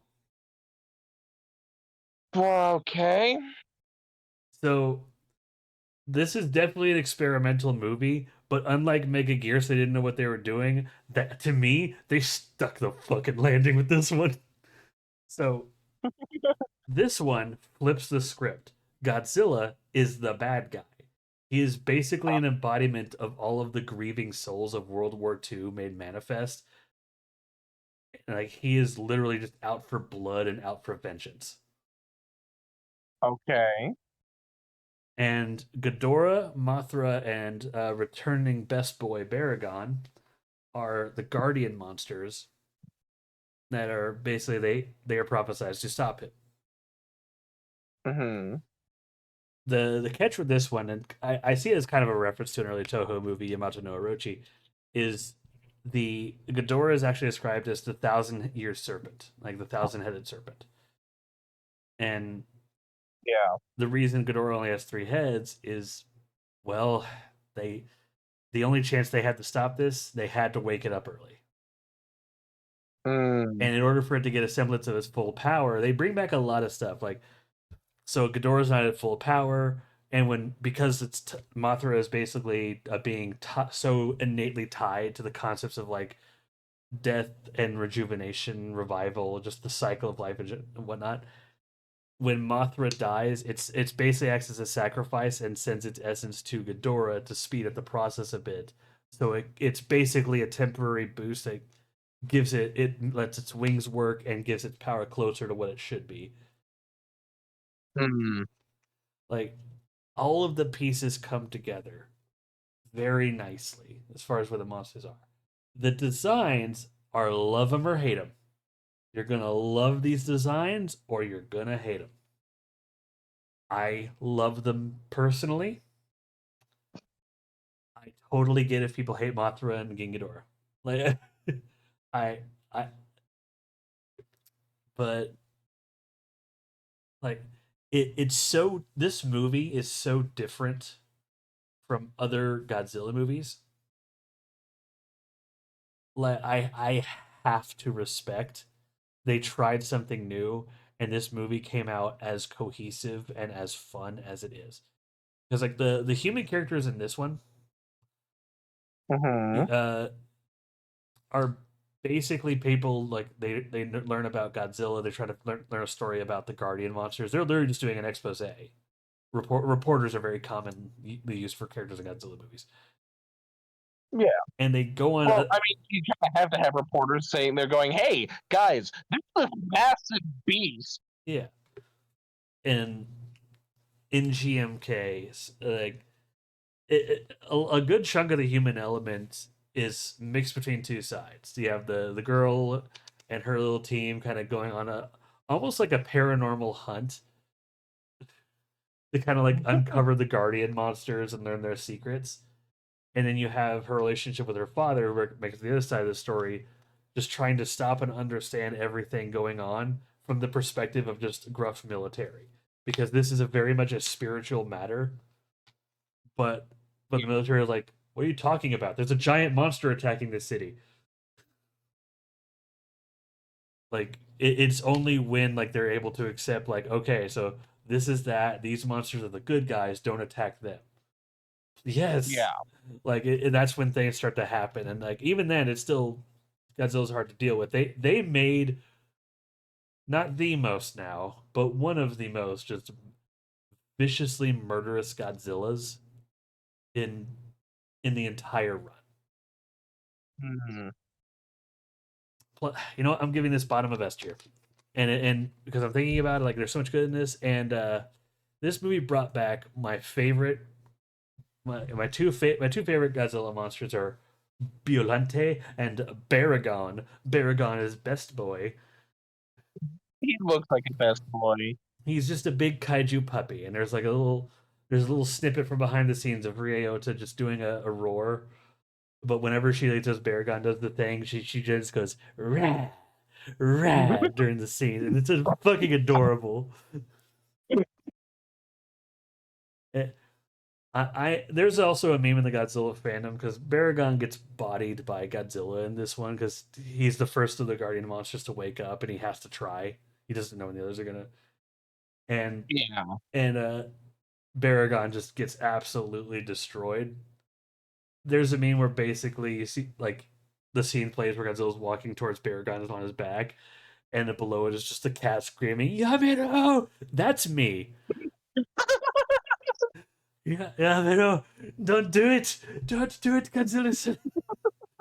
Like, this to me, this is an S tier Godzilla film, but I love it when just a franchise just gets to play around with their toys essentially when they try something new and it sticks the fucking landing. And like you said before, it's like the designs for a lot of the stuff is love it or hate it. So you can kind of see where other people lower it Oh yeah, like and generally this movie is perceived very positively in the fan base. It I think the common rating I've seen for this movie is just like B tier, maybe low A, and it all comes down to it is very different than every other Godzilla movie. Like I said, Godzilla is the villain. It has a more spiritual edge instead of a scientific edge. yeah, and It's and for a lot of people, it's a good breath of fresh air. yeah.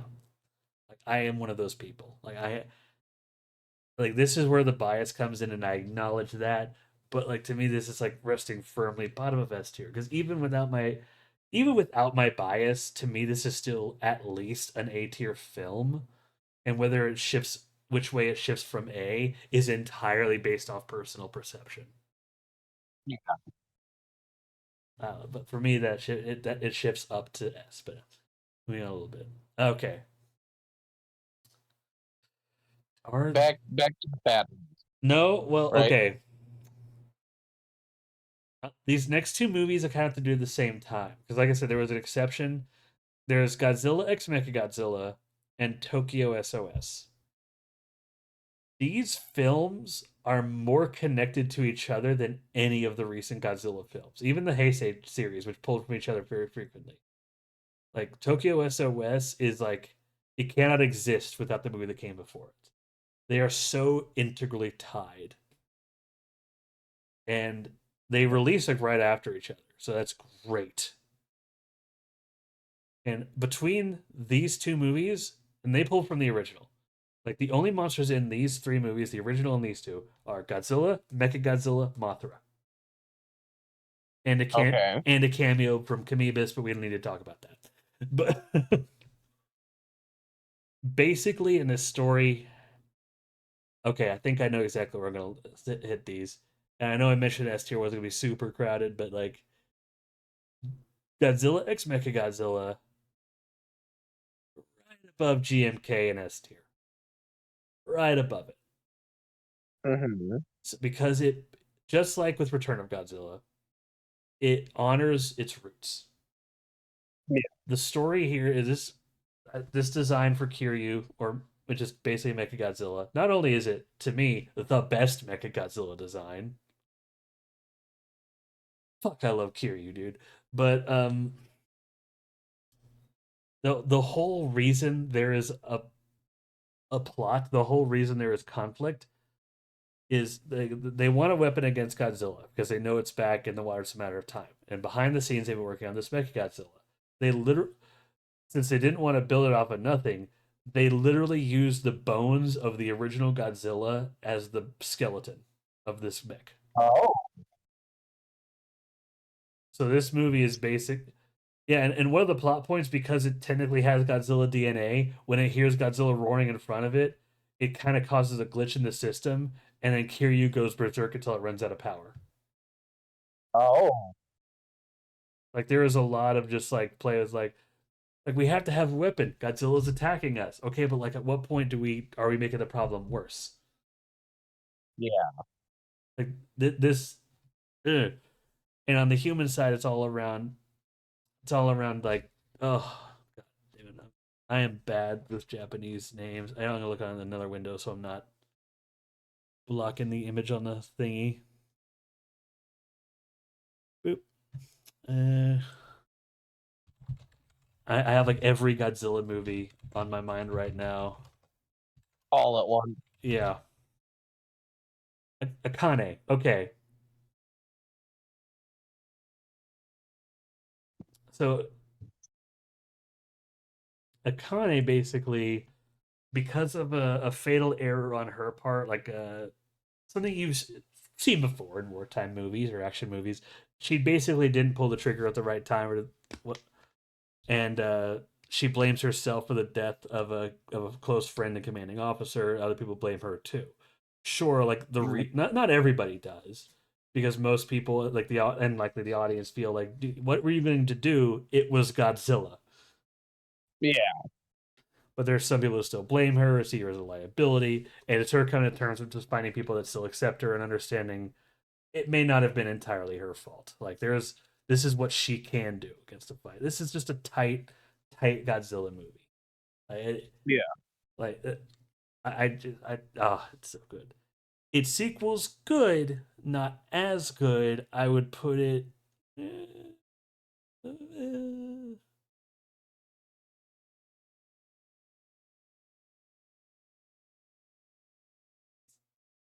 Yeah, right between the Mothras. Right between the Mothras.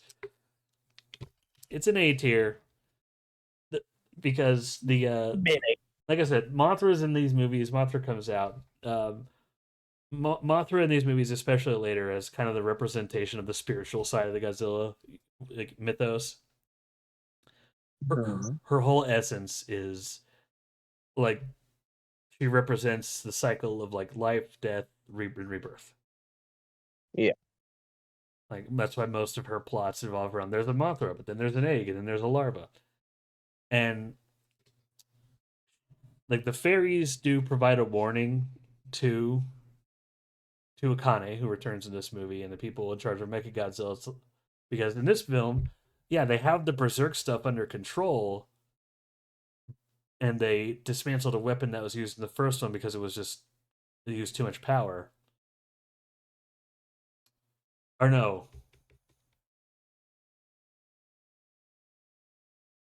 yeah, okay. They had to turn that off and just do the big no. Oh shit! Which movie did it come through? Fuck, I might be mixing it. One of these movies they had the absolute zero cannon. Let's see.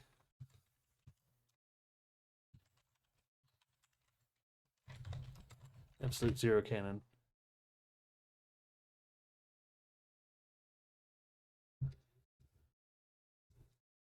Absolute zero cannon. Whatever. Well, the plot point there is it's honestly not super. I'm the wear and tear on my head is starting to get to me. I'm talking about every Godzilla movie. These things are starting to blend together. You need to take a second. All right. But anyway, none of that's important. The important thing is in this movie they have the berserk stuff under control. They have Kiryu in fighting form, but it is weaker and but but again under complete control. So bit of a trade off there. That's when Mothra and Yeah. the fairies take their play to be like, yeah, like you have a weapon against Godzilla, but this is very much against the natural order. You need like, well, who's going to stop Godzilla? We will with Mothra. Destroy that thing, and we'll take care of it. And they're trying to convince the humans of that. And of course, Yeah. the movie ends on a very positive note, like a very fitting note about like, and I won't say like what gets destroyed, who gets destroyed, who dies, who lives, and like what ultimately becomes a Godzilla. It's very fitting. Like if you were to view Godzilla X MechaGodzilla, this and the original is like a trilogy, like it is, they're very very nice, very neat. This Mhm. like you can watch all those movies. Like Well, I'm sorry, this is a bit off topic. What was the creature you said does a debut or whatever? the cameo Kamibus. Kamibus is a monster that appeared in a non-Godzilla film. It just kind of exists, and there's literally a scene where like a Kamibus is dead and washed up on shore, and they found out, oh shit, Godzilla literally took a bite out of its jugular. Oh, So yeah, it doesn't do anything. It literally just appears dead. we'll all get Rex Rub. hmm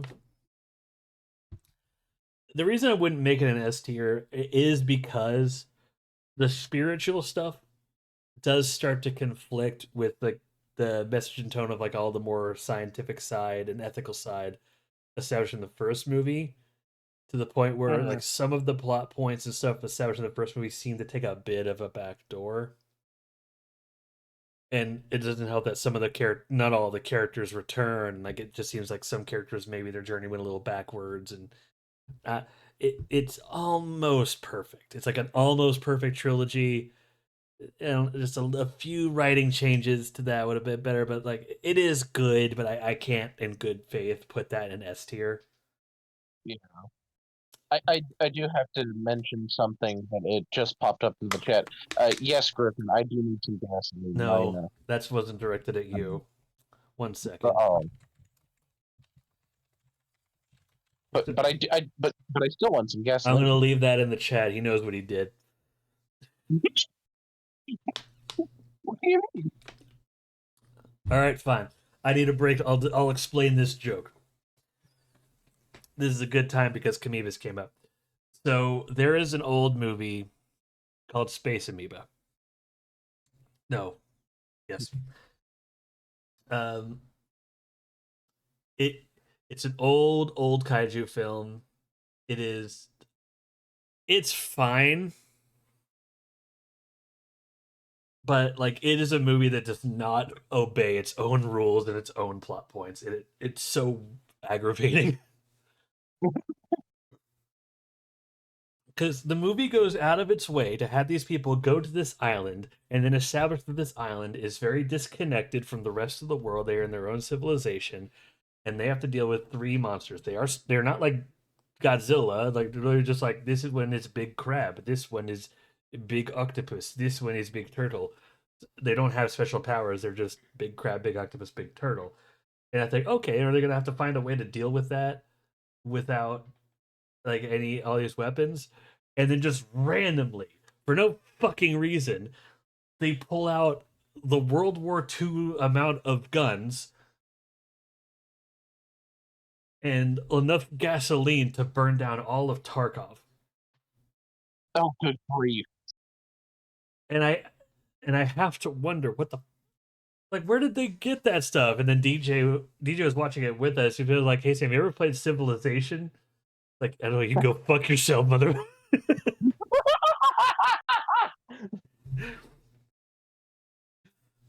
And it just this joke that just devolved.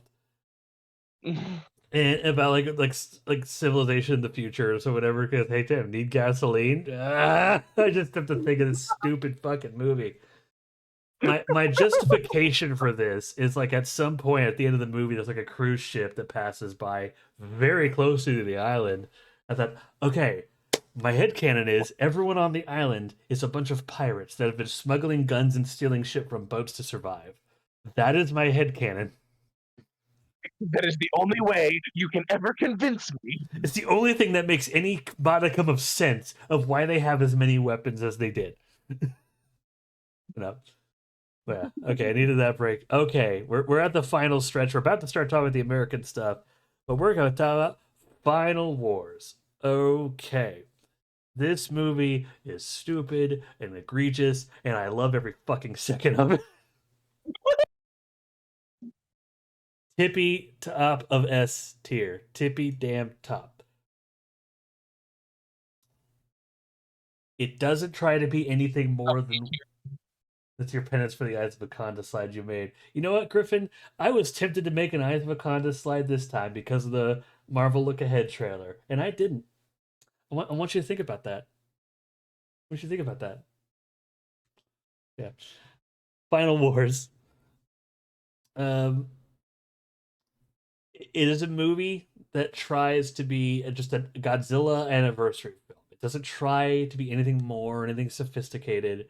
It's just you want to watch Godzilla beat up with some monsters and just a bunch of fucking sci-fi action for an hour and a half.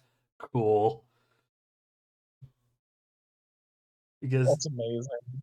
yeah, there's so much action in this movie, and there's a lot of stigma with this movie because after years, decades of fans just like we just want a Godzilla movie that focuses on the kaiju fights and the action. Toho's like Final Wars. I hate We this don't movie. like it. Yeah, no, it's literally that meme from Courage of the Cowardly Dog with the young Muriel and the macaroni and cheese. Yeah. It's literally that. Like, what do they want? Like, Godzilla fans don't know what they want. Like, this is Final Wars is literally what fans asked for years, and it gets dog shit reviews. Like, no, this film is not perfect. There is some very loosely connected plot points. It's like that's why I'm not going to put this one in S. I want to be at least somewhat objective, but I love this. But it, Yeah, what it was made for, it completes very exactly. well. It completes it so well, and plus it has a scene that should be replayed every Christmas. I agree with you on this, Griffin. It has the Japanese Godzilla just completely bodying the '98 Matthew Broderick Godzilla. They actually fight in this movie, and the fight lasts exactly how long as you'd expect. And there's like metal playing in the background, and when the fight ends with Godzilla beating the '98 Godzilla, the lyrics of the song just go a disappointment, a disappointment. Like, oh, nut. Like, if you're going into Godzilla Final Wars expecting something on the level of just fucking Return of Godzilla or the original, you're doing it wrong. Do better. Like, this movie is made for like the monsters are fighting monsters, the humans are fighting humans, the humans are fighting monsters, and then there's like a random old dude like going on a mini road trip with Manila. Don't ask. Like it, God! like no, this film is like it's dumb, but there's I can't all of the faults it has feel intentional because this film is just trying to be a slugfest. Well, I mean, to be fair, everybody was asking for a movie that was all about the fighting and only showed fighting. They Yeah. gave you what you wanted. You didn't like it, but they gave you what you wanted. I'm gonna, after this podcast is done, I know it's getting late, but like right before I go to bed, I'm gonna be watching Final Wars. That's all right. I'm gonna start speeding through stuff to end it because like time is of some moment. Just all right. 2014 Godzilla. I like this movie. Have you seen any of the American Godzilla films? No, I haven't. I've seen some of their trailers and stuff like that, but Okay, I haven't delved into it. I like 2014 Godzilla. I think I do. However, the criticisms it's gotten, I think, are valid. This is a dark movie, and I don't mean dark tonally. I mean sometimes shit is legitimately hard to see. Whoever did the lighting of this movie is dumb. They literally had to release a version, like a special version DVD, years later with the lighting correction. The fact that they had to do look, I like the light correction version, but the fact that they had to do that is a mark against the movie. Yeah. That being said, like this movie was literally Godzilla exists. Like this family tries to expose Godzilla. Some Titans are starting to wake up. The start of something big is happening. Godzilla is now in San Francisco. And honestly, it's fine. This is not the best Godzilla movie out there. I think while a lot of the complaints against it are justified, it does get too much hate. A lot of people say, Yeah. "Oh, Ford Brody's a boring character. Like he doesn't show emotion." He's a military. He's a high-ranking military officer who just lost his dad. Yeah, he's not going to be kept. He's mentally broken. Do you expect him to just like? At some point, you need to understand this guy is trying to keep a straight face in a fucked situation, and in him smiling at the giant lizard is not the emotion we need to express. Like, this movie is not. I think the faults against this movie are warranted. They're and but it is ultimately a good movie. Bottom of A. Like, no, no, no. But top I of B. Top of B. Yeah, I was going to say top of B because of the lighting stuff. Yeah, like that is too egregious. Like that's a technical foul. Like I just okay. Shin Godzilla. This was like made years after, I think a whole little over a decade after Final Wars. So there was like a whole long time that Godzilla. America's doing their thing. 2014. Japan's like, we could do it. You know what? Oh, people like Godzilla now? Okay. They took a chance. They made Godzilla very different.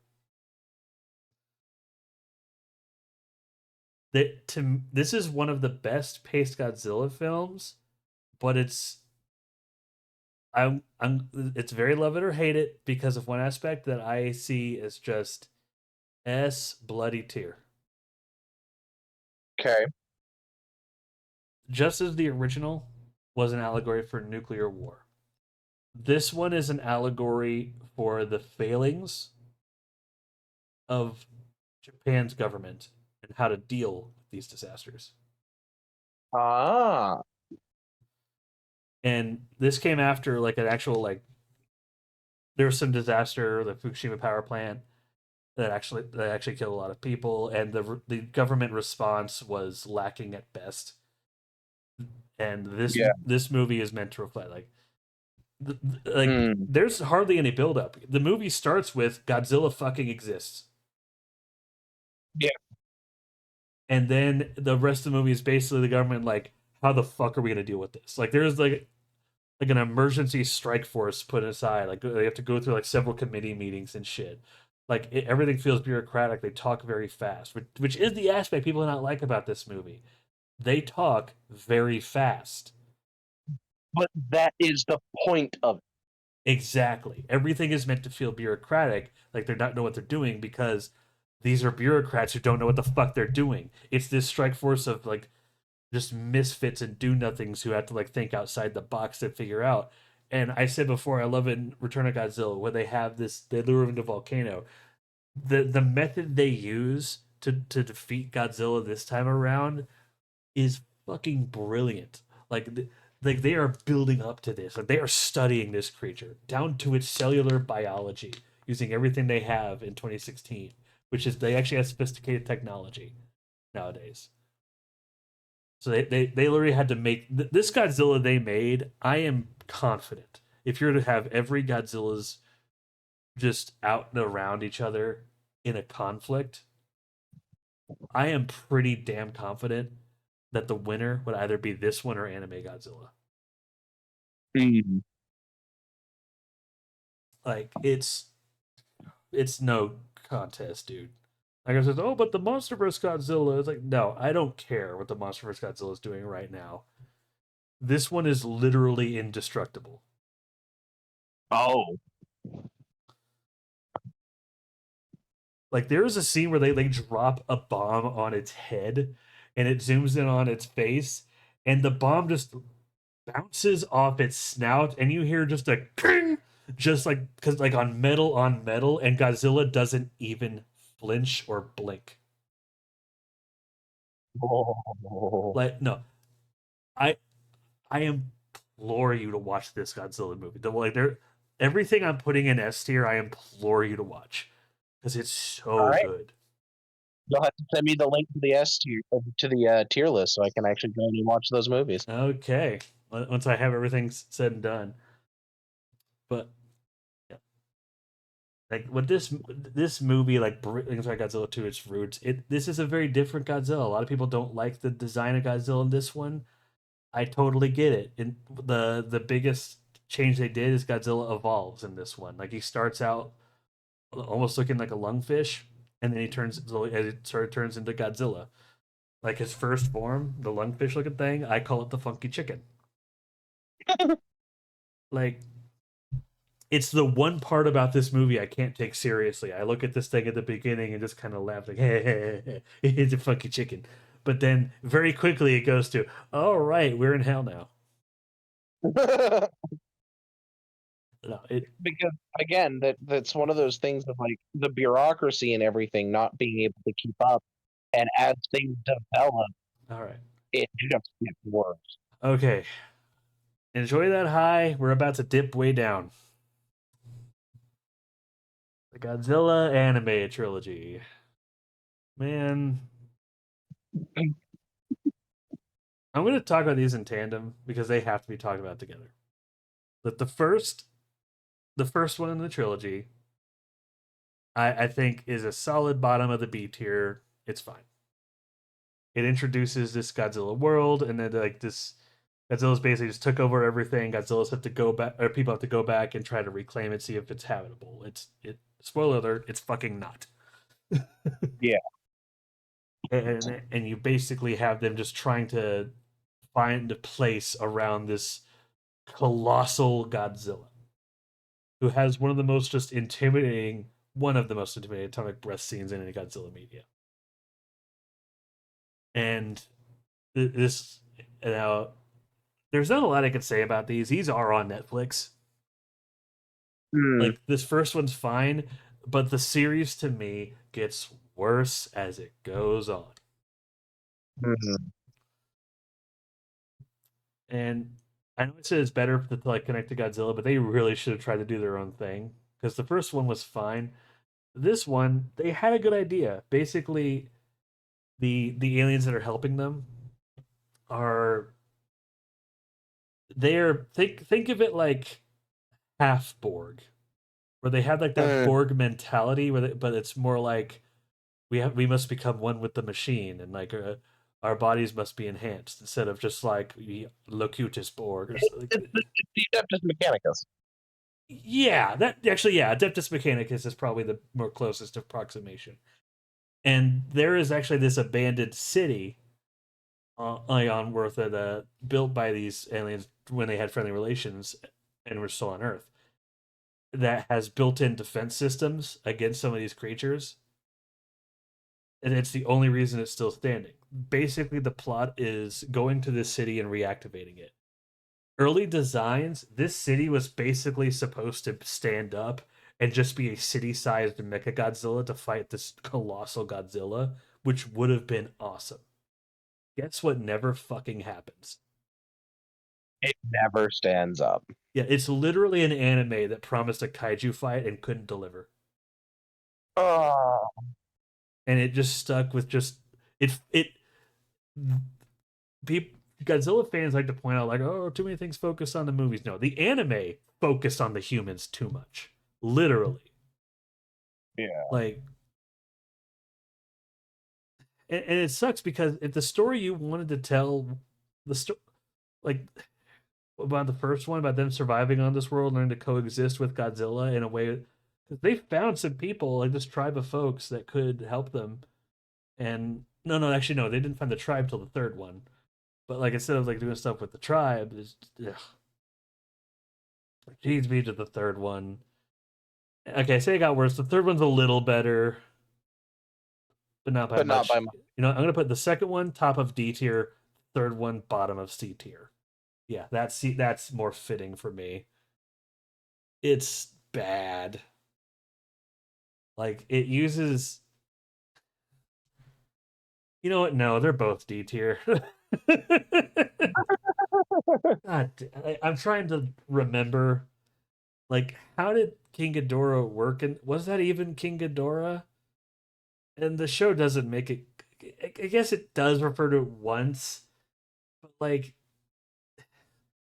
the anime is just as loosely connected to Godzilla as the '98 movie, which is sad, especially because it's supposed to be like from an animation company it's by Toho, and just like with some of the worst Godzilla movies, the Hotua tribe was introduced in the second. Okay, so they were introduced in the second film.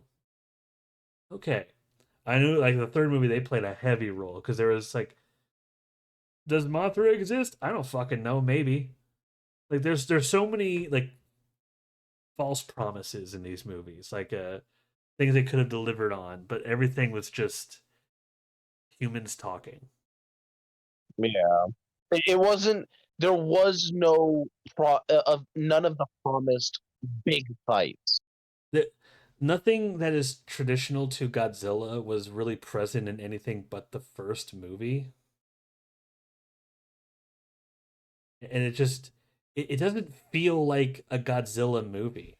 And to that to that end, thinking about it, yeah, no, these are in D tier. I'm gonna move up Hedorah.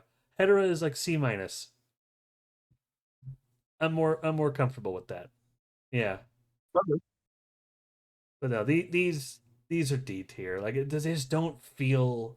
They don't like like Godzilla Earth, the first of the anime trilogy. It's fine. I generally like that movie. It had some really good scenes in it, but no, the other two are, man, they are hard to follow. They're dumb. They're D tier, but which makes me so happy that when we got back to America, the next thing in line was Godzilla King of the Monsters. And they got to actually play around with like Rodan and Mothra and King Ghidorah. By the fans, for the fans. If you like this movie and don't like Final Wars, you're a goddamn hypocrite. I stand by that. I put it just the same with Final Wars. Little bit higher because it's more cohesive, but there is less action, and it's not S tier because there is a shot in the movie that bugs me so fucking much. Oh. There, when the battle in Boston begins, basically the humans like they're hyping up the battle between Godzilla and Ghidorah, and they're like, this time we're gonna be giving Godzilla backup and everything, and like the Godzilla like theme song is playing, and like Godzilla and Ghidorah rush at each other like a freaking sonic boom where they clash and everything. The music's blasting, and you get this nice view from the behind Godzilla the clash, and a ship completely distorts it and it cuts away. Like, we're gonna cock tease you with the thing you've been waiting all movie to see, and then cut away with the most annoying fucking way possible. It's like, God damn it! Son of a... Almost S tier, almost perfect, great fucking movie, one of the best of the MonsterVerse, one of the best of the MonsterVerse. But and yeah, look, some of the jokes and the human characters are cringy as fuck. But no, this is still great movie, great introductions of Rodan, great design of Rodan. The Rodan scene in Mexico was just, oh. One of these days we're gonna have a Godzilla marathon, Joey. Yeah. Now, Okay. one of the best, but you know what was better? Godzilla versus Kong. S bloody tier. Right under. Like I rewatched that one the other day. Yeah, right below Biollante. Yeah, I'm comfortable with it there. It's below Biollante, a little bit above GMK. Yeah. So I get liking the Monsters is S for you, Griffin. I get it. I just can't get over that damn shot and some of the cringy jokes. It's A plus plus plus plus plus. If that shot was a little bit different, or if it cut immediately back to the action instead of just teasing us like that, it would be an S tier. Like, it's, Do you not like the teasing sound? I don't like the tease, but all right. no, Godzilla versus Kong. If King of the Monsters was made for fans, this one was made for the fans.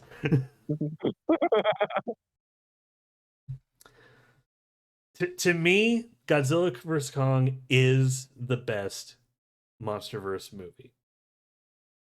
A little bit of spoiler for my thoughts on New Empire,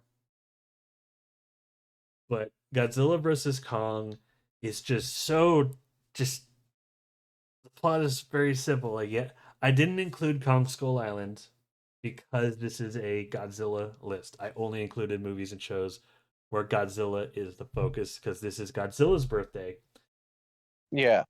But Sit your down. yes. So, but this movie, like, it's just all right. Godz like it says it in the trailer. Godzilla's going around hurting people. We don't know why. We gotta find a way to deal with this. Well, listen. What about Kong? Look, we can't just take him out of his habitat willy nilly. These are both alpha titans. It's just gonna start a conflict. We have to be careful about this shit. And eventually, they lead Kong to the Hollow Earth, and then eventually, it's one of those things. It's like Biollante. There's a lot of moving parts, but it all follows together so neatly and ends exactly where you want it to. Godzilla and King Kong, they fight multiple times before their big clash in Hong Kong. Oh, oh, it is everything that the '60s King Kong versus Godzilla could have. I'm not gonna say should have because it's the fucking '60s, but it's all I Yeah. imagined it would be. Oh. Yeah. Es- Especially if you had been back when the 60s one officially first dropped, it would be the same effect. Now, a lot of fans don't do have weird flipping views. There is a general complaint about the MonsterVerse. Like the tone of the 2014 movie is very dour. It's very more down to earth, very serious. And obviously, like Godzilla vs Kong and New Empire are not. They are just kaiju wrestling movies at this point. But counterpoint to to that is they're not completely as cheesy as people say. And this is a franchise that has Godzilla versus Hedorah. So Godzilla's been so many things already within the same continuity. It seems weird to complain about it here. Yeah. And I get it. This series is doing more to connect these than the previous ones. Godzilla versus Biollante. Godzilla versus King Ghidorah. I'm just saying. just Yeah. that didn't shift the tone from dark and serious to cheesy sci-fi android running then, and that's if we're not gonna point that out, we got to be fair. Like, it is a tonal change. If you don't like it, that's fair. But again, I'm judging these individually, and individually, I don't mind the tonal change, and it leads to a film that I love. Yeah. So yeah, going to the last one, the better anime of singular point. Okay, it's better, not by as much as I would like. Yeah. So the animation is great. Godzilla's design is so unique. He also evolves, and there's the plot. The word that comes to mind with this is confusing. Mm. I love the things it does, but this is another B tier for me. But it is above the anime, right? Yeah, right there, right in the middle of everything. I'm excited for So what this could lead it's a to. good mid-tier. It's a good mid tier. This one's a series, but it's a good mid tier. You have to be somewhat familiar with what really, yeah. But you know what? I'm gonna put it down just a little bit, Yeah, and then a little bit more. Yeah, okay. But B minus, but definitely objectively better than Godzilla Earth. But man, is it so confusing and at times just up its own ass pretentious. Just Holy shit! You thought the time travel plots in Godzilla vs King Ghidorah were confusing. Oh, This no, one no, makes no. that shit look like elementary school math. Oh my god, I I, I couldn't keep up. Ah, Like, and it's like the biggest flaw in an otherwise very good show. It's just super fucking confusing at times. It's just oh, I won't linger on that one. Because the last two films I have a lot to say about and time. But yeah, Monarch Legacy of Monsters, solid fucking show. Like solid show. Like is it, no, it's not bottom of B tier. Okay, change. I'm gonna shuffle some things because I don't want to overflow A and B tier. yeah. I think Monarch Legacy of Monsters is an A tier show. I'm gonna move Monarch up. I'm gonna move Godzilla Kong down to the top of B.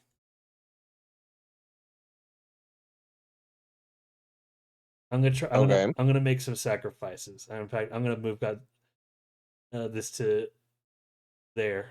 Okay. So yeah, move Godzilla Earth. It's a C plus. It's perfectly fine. It's just that you don't want to I yeah, overflow. and like everything that's in an AA right now, I'm firmly sticking. These are A tier movies. These are A tier for me. Like I generally I have a positive view of these. I would happily rewatch these. Things in B tier, like objectively, like I would watch them, but I know they're not perfect. Things in C tier, they're average. Yeah, I'd watch them. Just, D I, and below is just like D and below, nah. Like the only reason I would watch the follow up anime movies is if I'm marathoning and I already watched the anime, but that one's C tier, so I'm just like, eh, because they are so much worse. But Legacy of Monsters is an A tier because it connects wonderfully. Actually, I might move that one down to B because I'm judging this as a Godzilla franchise. It does a good job at connecting everything MonsterVerse. um, No, it's right there. This is where I want it. This is where I want it. Because a lot of the film is understanding just Godzilla just as a creature and like delving into the Hollow Earth. It very much is like the missing link of like all the lore stuff that goes on in the MonsterVerse regarding the Hollow Earth. It's like a necessary watch, and that kills me that it's on Apple TV only. really? Yeah, just get a free trial if you can. Watch the show. Like after you caught up on the MonsterVerse, watch the show. Get like a 30-day free trial. Watch it. It is very good. But like I would love it if they got like a Monarch Steelbook. I would buy that so much, so I don't have to get another fucking free trial. 'Cause Apple TV is like a scam of a streaming service. All right, I'm paying monthly. That means I could watch this movie, right? No, this one you have to give us another $12 to watch it once. Fuck off. Yeah. All right. Well, it's Apple. What do you expect? Okay. So I want to end this. I want to end this with a certain movie. So I'm gonna go out of order a little bit to finish off the MonsterVerse. Godzilla Kong New Empire. B plus. Don't hate me, Trey. Don't hate me. Actually, you know what? No, I'm switching. I'm switching things around. Godzilla series B plus, right? Because I do like him on the show. I like this. Okay, A minus, but it's a hard minus. This movie is good. This movie is fun. I will happily rewatch this movie. But this is a Kong movie. like Yeah, I can kind of see how that is. like like I'm judging this as a Godzilla movie. And objectively speaking, like or as objectively and technically speaking as I can, this movie goes to just have a fun time, just monster wrestling. Uh oh, Godzilla and Kong must defeat the new threat of the Scar King and Shimo. That's it. That's the movie. Shit, more monsters to fight. Let's get ready to rumble. But like, Kong is the main character. Godzilla's just kind of there. So Godzilla it, cheerleader. it's a good movie. It's worth a watch. But judging it as a Godzilla movie, I have to just put a few points against it. Like, Yeah. you're gonna go into this looking for some fun. Like, but what you're getting is just kind of, and you're gonna get that fun. If you if this was rating the MonsterVerse as on their own, this probably would be an A plus above King of the Monsters for me. But if I'm rating this on the Godzilla scale, it's an A Yeah. minus. Like, Godzilla's in it, he just doesn't do as much as I would like. Yeah. So yeah. So our final one. Well, the final one, the one that is current, and the reason I'm doing this one last is because it just got re-released in theaters. Griffin, after your fucking movie, where's fucking no? I'm not. I'm not even gonna humor that joke. I've thought about it again and again. Godzilla Minus One is the best goddamn Godzilla film ever. Period. Oh. Like, I've thought about it. I've thought about it. I've watched it on Netflix, and I'm just like, no, this is one of those films that I can't really find anything wrong outside of like the most minor of nitpicks. And what would be that most minor of nitpick? Like, there is a scene like during the climax where two boats have to like go like a kind of shift sail close to each other, and they have to collide for a bit. And I look at this, and my brain is like, but did they have to collide? I mean, it doesn't change anything. Whatever. Like, that's literally it. Everything else is just, there's so much attention to detail or just time. Oh my god. Oh. Forget So final. so is it a very the one question I have is -1 or -1? Minus one. The idea behind this movie is this takes, canonically speaking, this setting is earlier than any other Godzilla movie. The original takes Okay. place in 1954 after the bombs dropped. This takes place in 1945. This takes place literally after the bombs dropped. Oh. Or technically, it starts Oh. right before the bombs were dropped. So my question is -1 a volatile choice? Are there people who hate it absolutely? No, this is not a controversial thing. Okay. Godzilla Minus One is universally beloved in the Godzilla fan base, outside of like this very, very small minority of trolly little chodes who are just like, worst Godzilla movie. And I mean that. I'm pretty sure they're just a bunch of trolly little chodes who haven't left their mother's basement.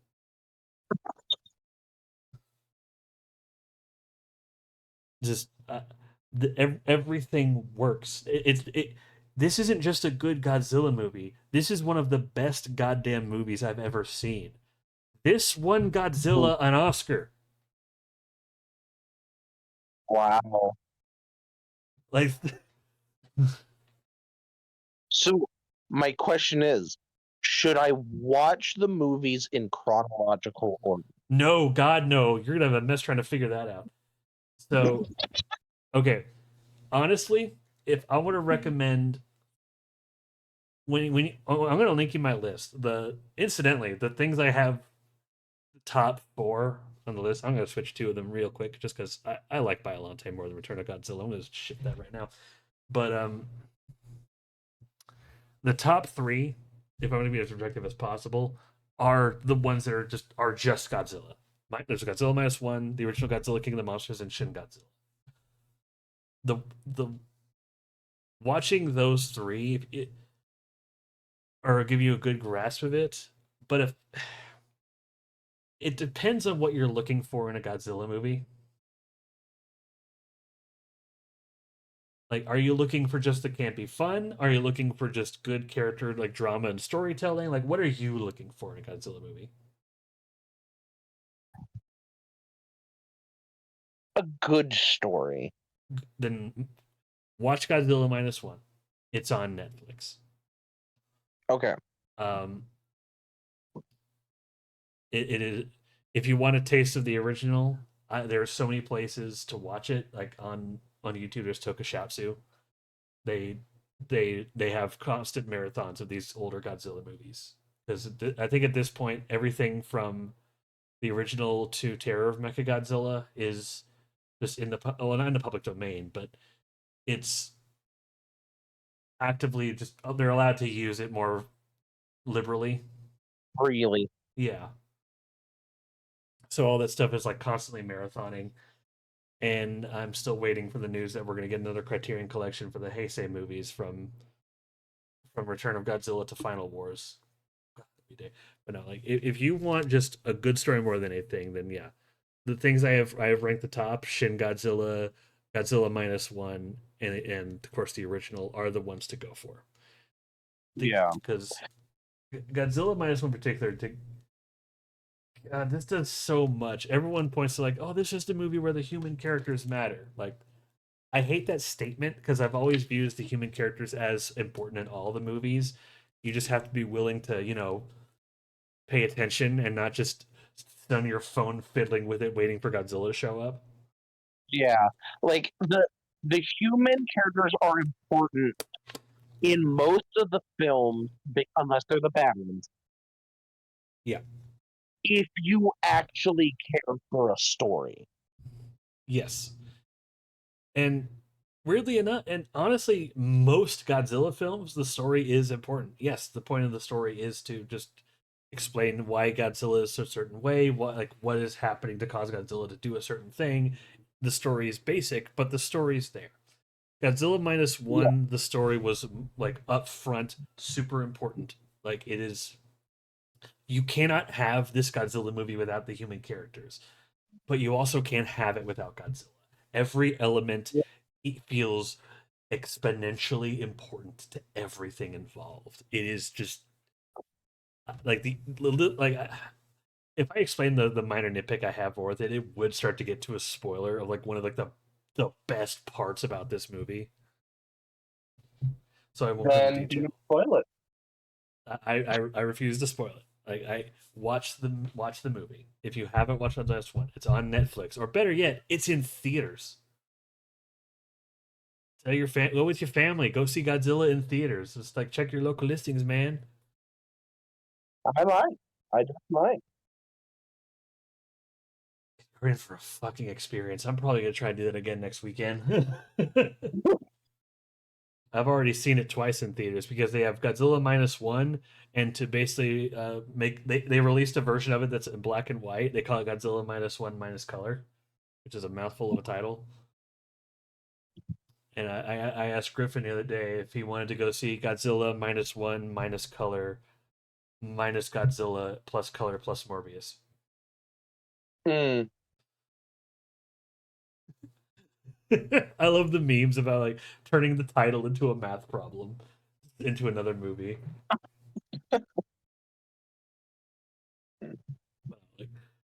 I'm looking at this list right now.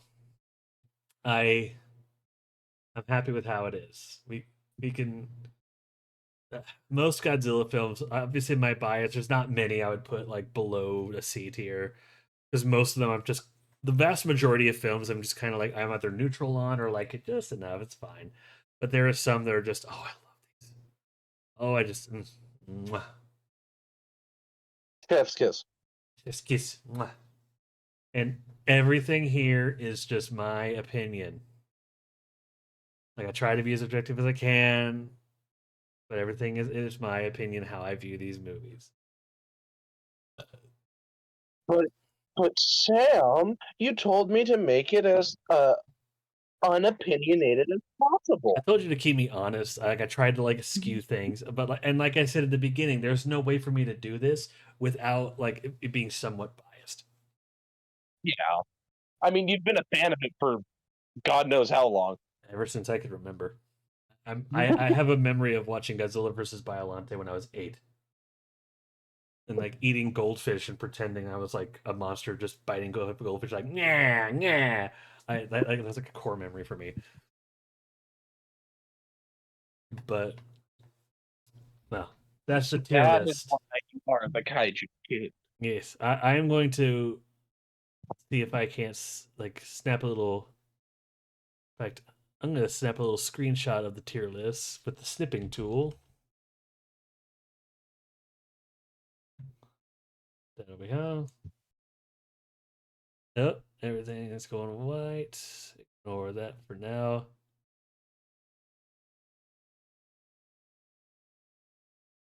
Oh wait, I can just download what I have. Can I? Yeah, I can. Duh. I'm making this way more complicated than I. I need. Oh, that's why I needed to save the snapshot. Yeah, because I added the 98 Godzilla show and the Hanna Barbera, so just an extra thing in B and C tier, and it automatically removed those. That's why. That's why. It also added more ads. Hmm. Oh well, like I said, I have the picture it's saved to reflect, and I'm gonna put that on the Discord. Okay. File save as the Kino Godzilla tier list. But with that, get back to the podcast screen. Wrap things up here. Yeah, I mean, it it was a good of going through and my first experiences with a lot of these movies. The few you've seen, would you agree with where I placed them? Yeah, yeah. 'Cause I remember watching. I'm pretty sure, like in all actuality, I think the only one I've actually watched is the original Godzilla, Yeah. and I agree where you put it. It's good. Yes. The original's good, and if I'm gonna be fair, like I'm well, like I still firmly put it in S tier.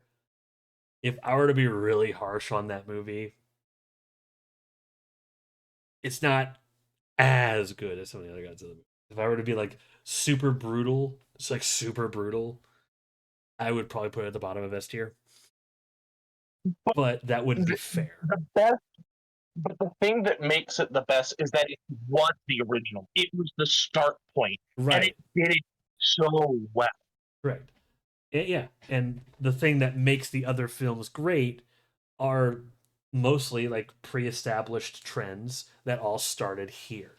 Without this movie, others wouldn't exist. I do think Minus One is a better movie, but Grandpops is just always going to be an S tier and always going to be right at the top 3 for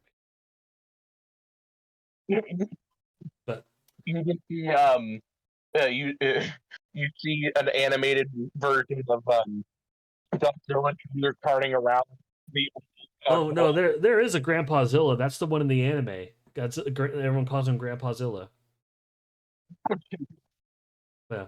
With that, that'll bring us to the return of the illustrious Wheel. That's right. It was a long episode, another long, long podcast. I knew what I was getting into, but let's finish this off with a wheel. We're gonna explain this to you beforehand. We're spinning a little wheel here. That'll determine the topic for next time in 2 weeks. We have guilty pleasures, 80s horror, Sci-Fi Channel originals. What the fuck did I just watch? Hand-drawn Disney films, based on a true story, and sequels. And in the eighth category, of course, the guest decides. If it lands on there, you get to choose your choice of any of those categories. I will remind you of them if need be, if it lands there. But without further ado, any one in particular you're hoping for?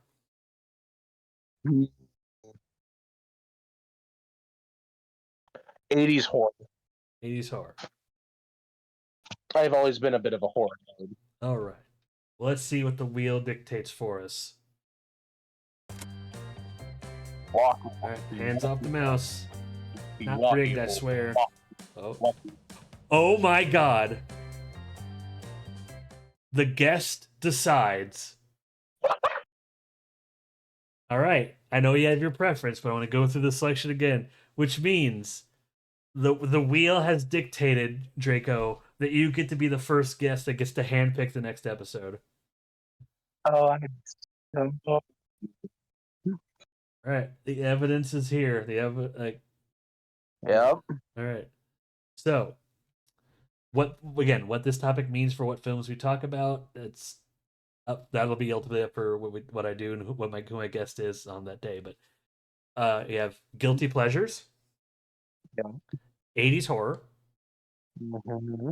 Sci-Fi Channel originals, my mind there is like early 2000s when it was the Sci-Fi Channel and not what it is now. What the fuck did I just watch? What that means is, well, what the fuck did I just watch?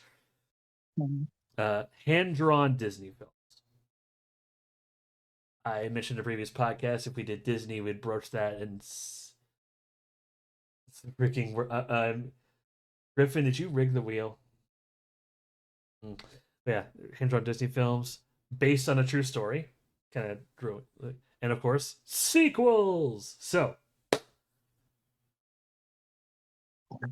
what's Because inch in the plans, I'm gonna dead choose the sci-fi original.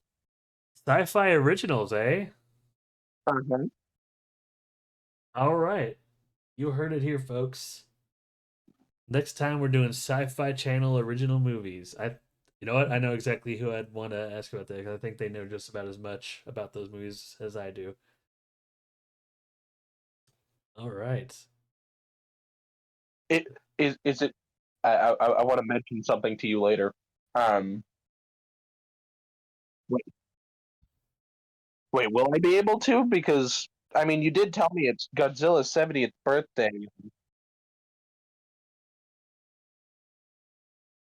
I'm supposed to be his candle. Where's Godzilla? Oh, don't worry about it. Anyway, well, I'm gonna go ahead. Like, Joey, or Draco, just stay there. I'm gonna go ahead and start getting everything going, and Wait, just stay wait, there. wait! I don't like Just stay wait. there. Don't Oh, just stay there. let me out! Everything's gonna be fine. Everything's gonna be fine.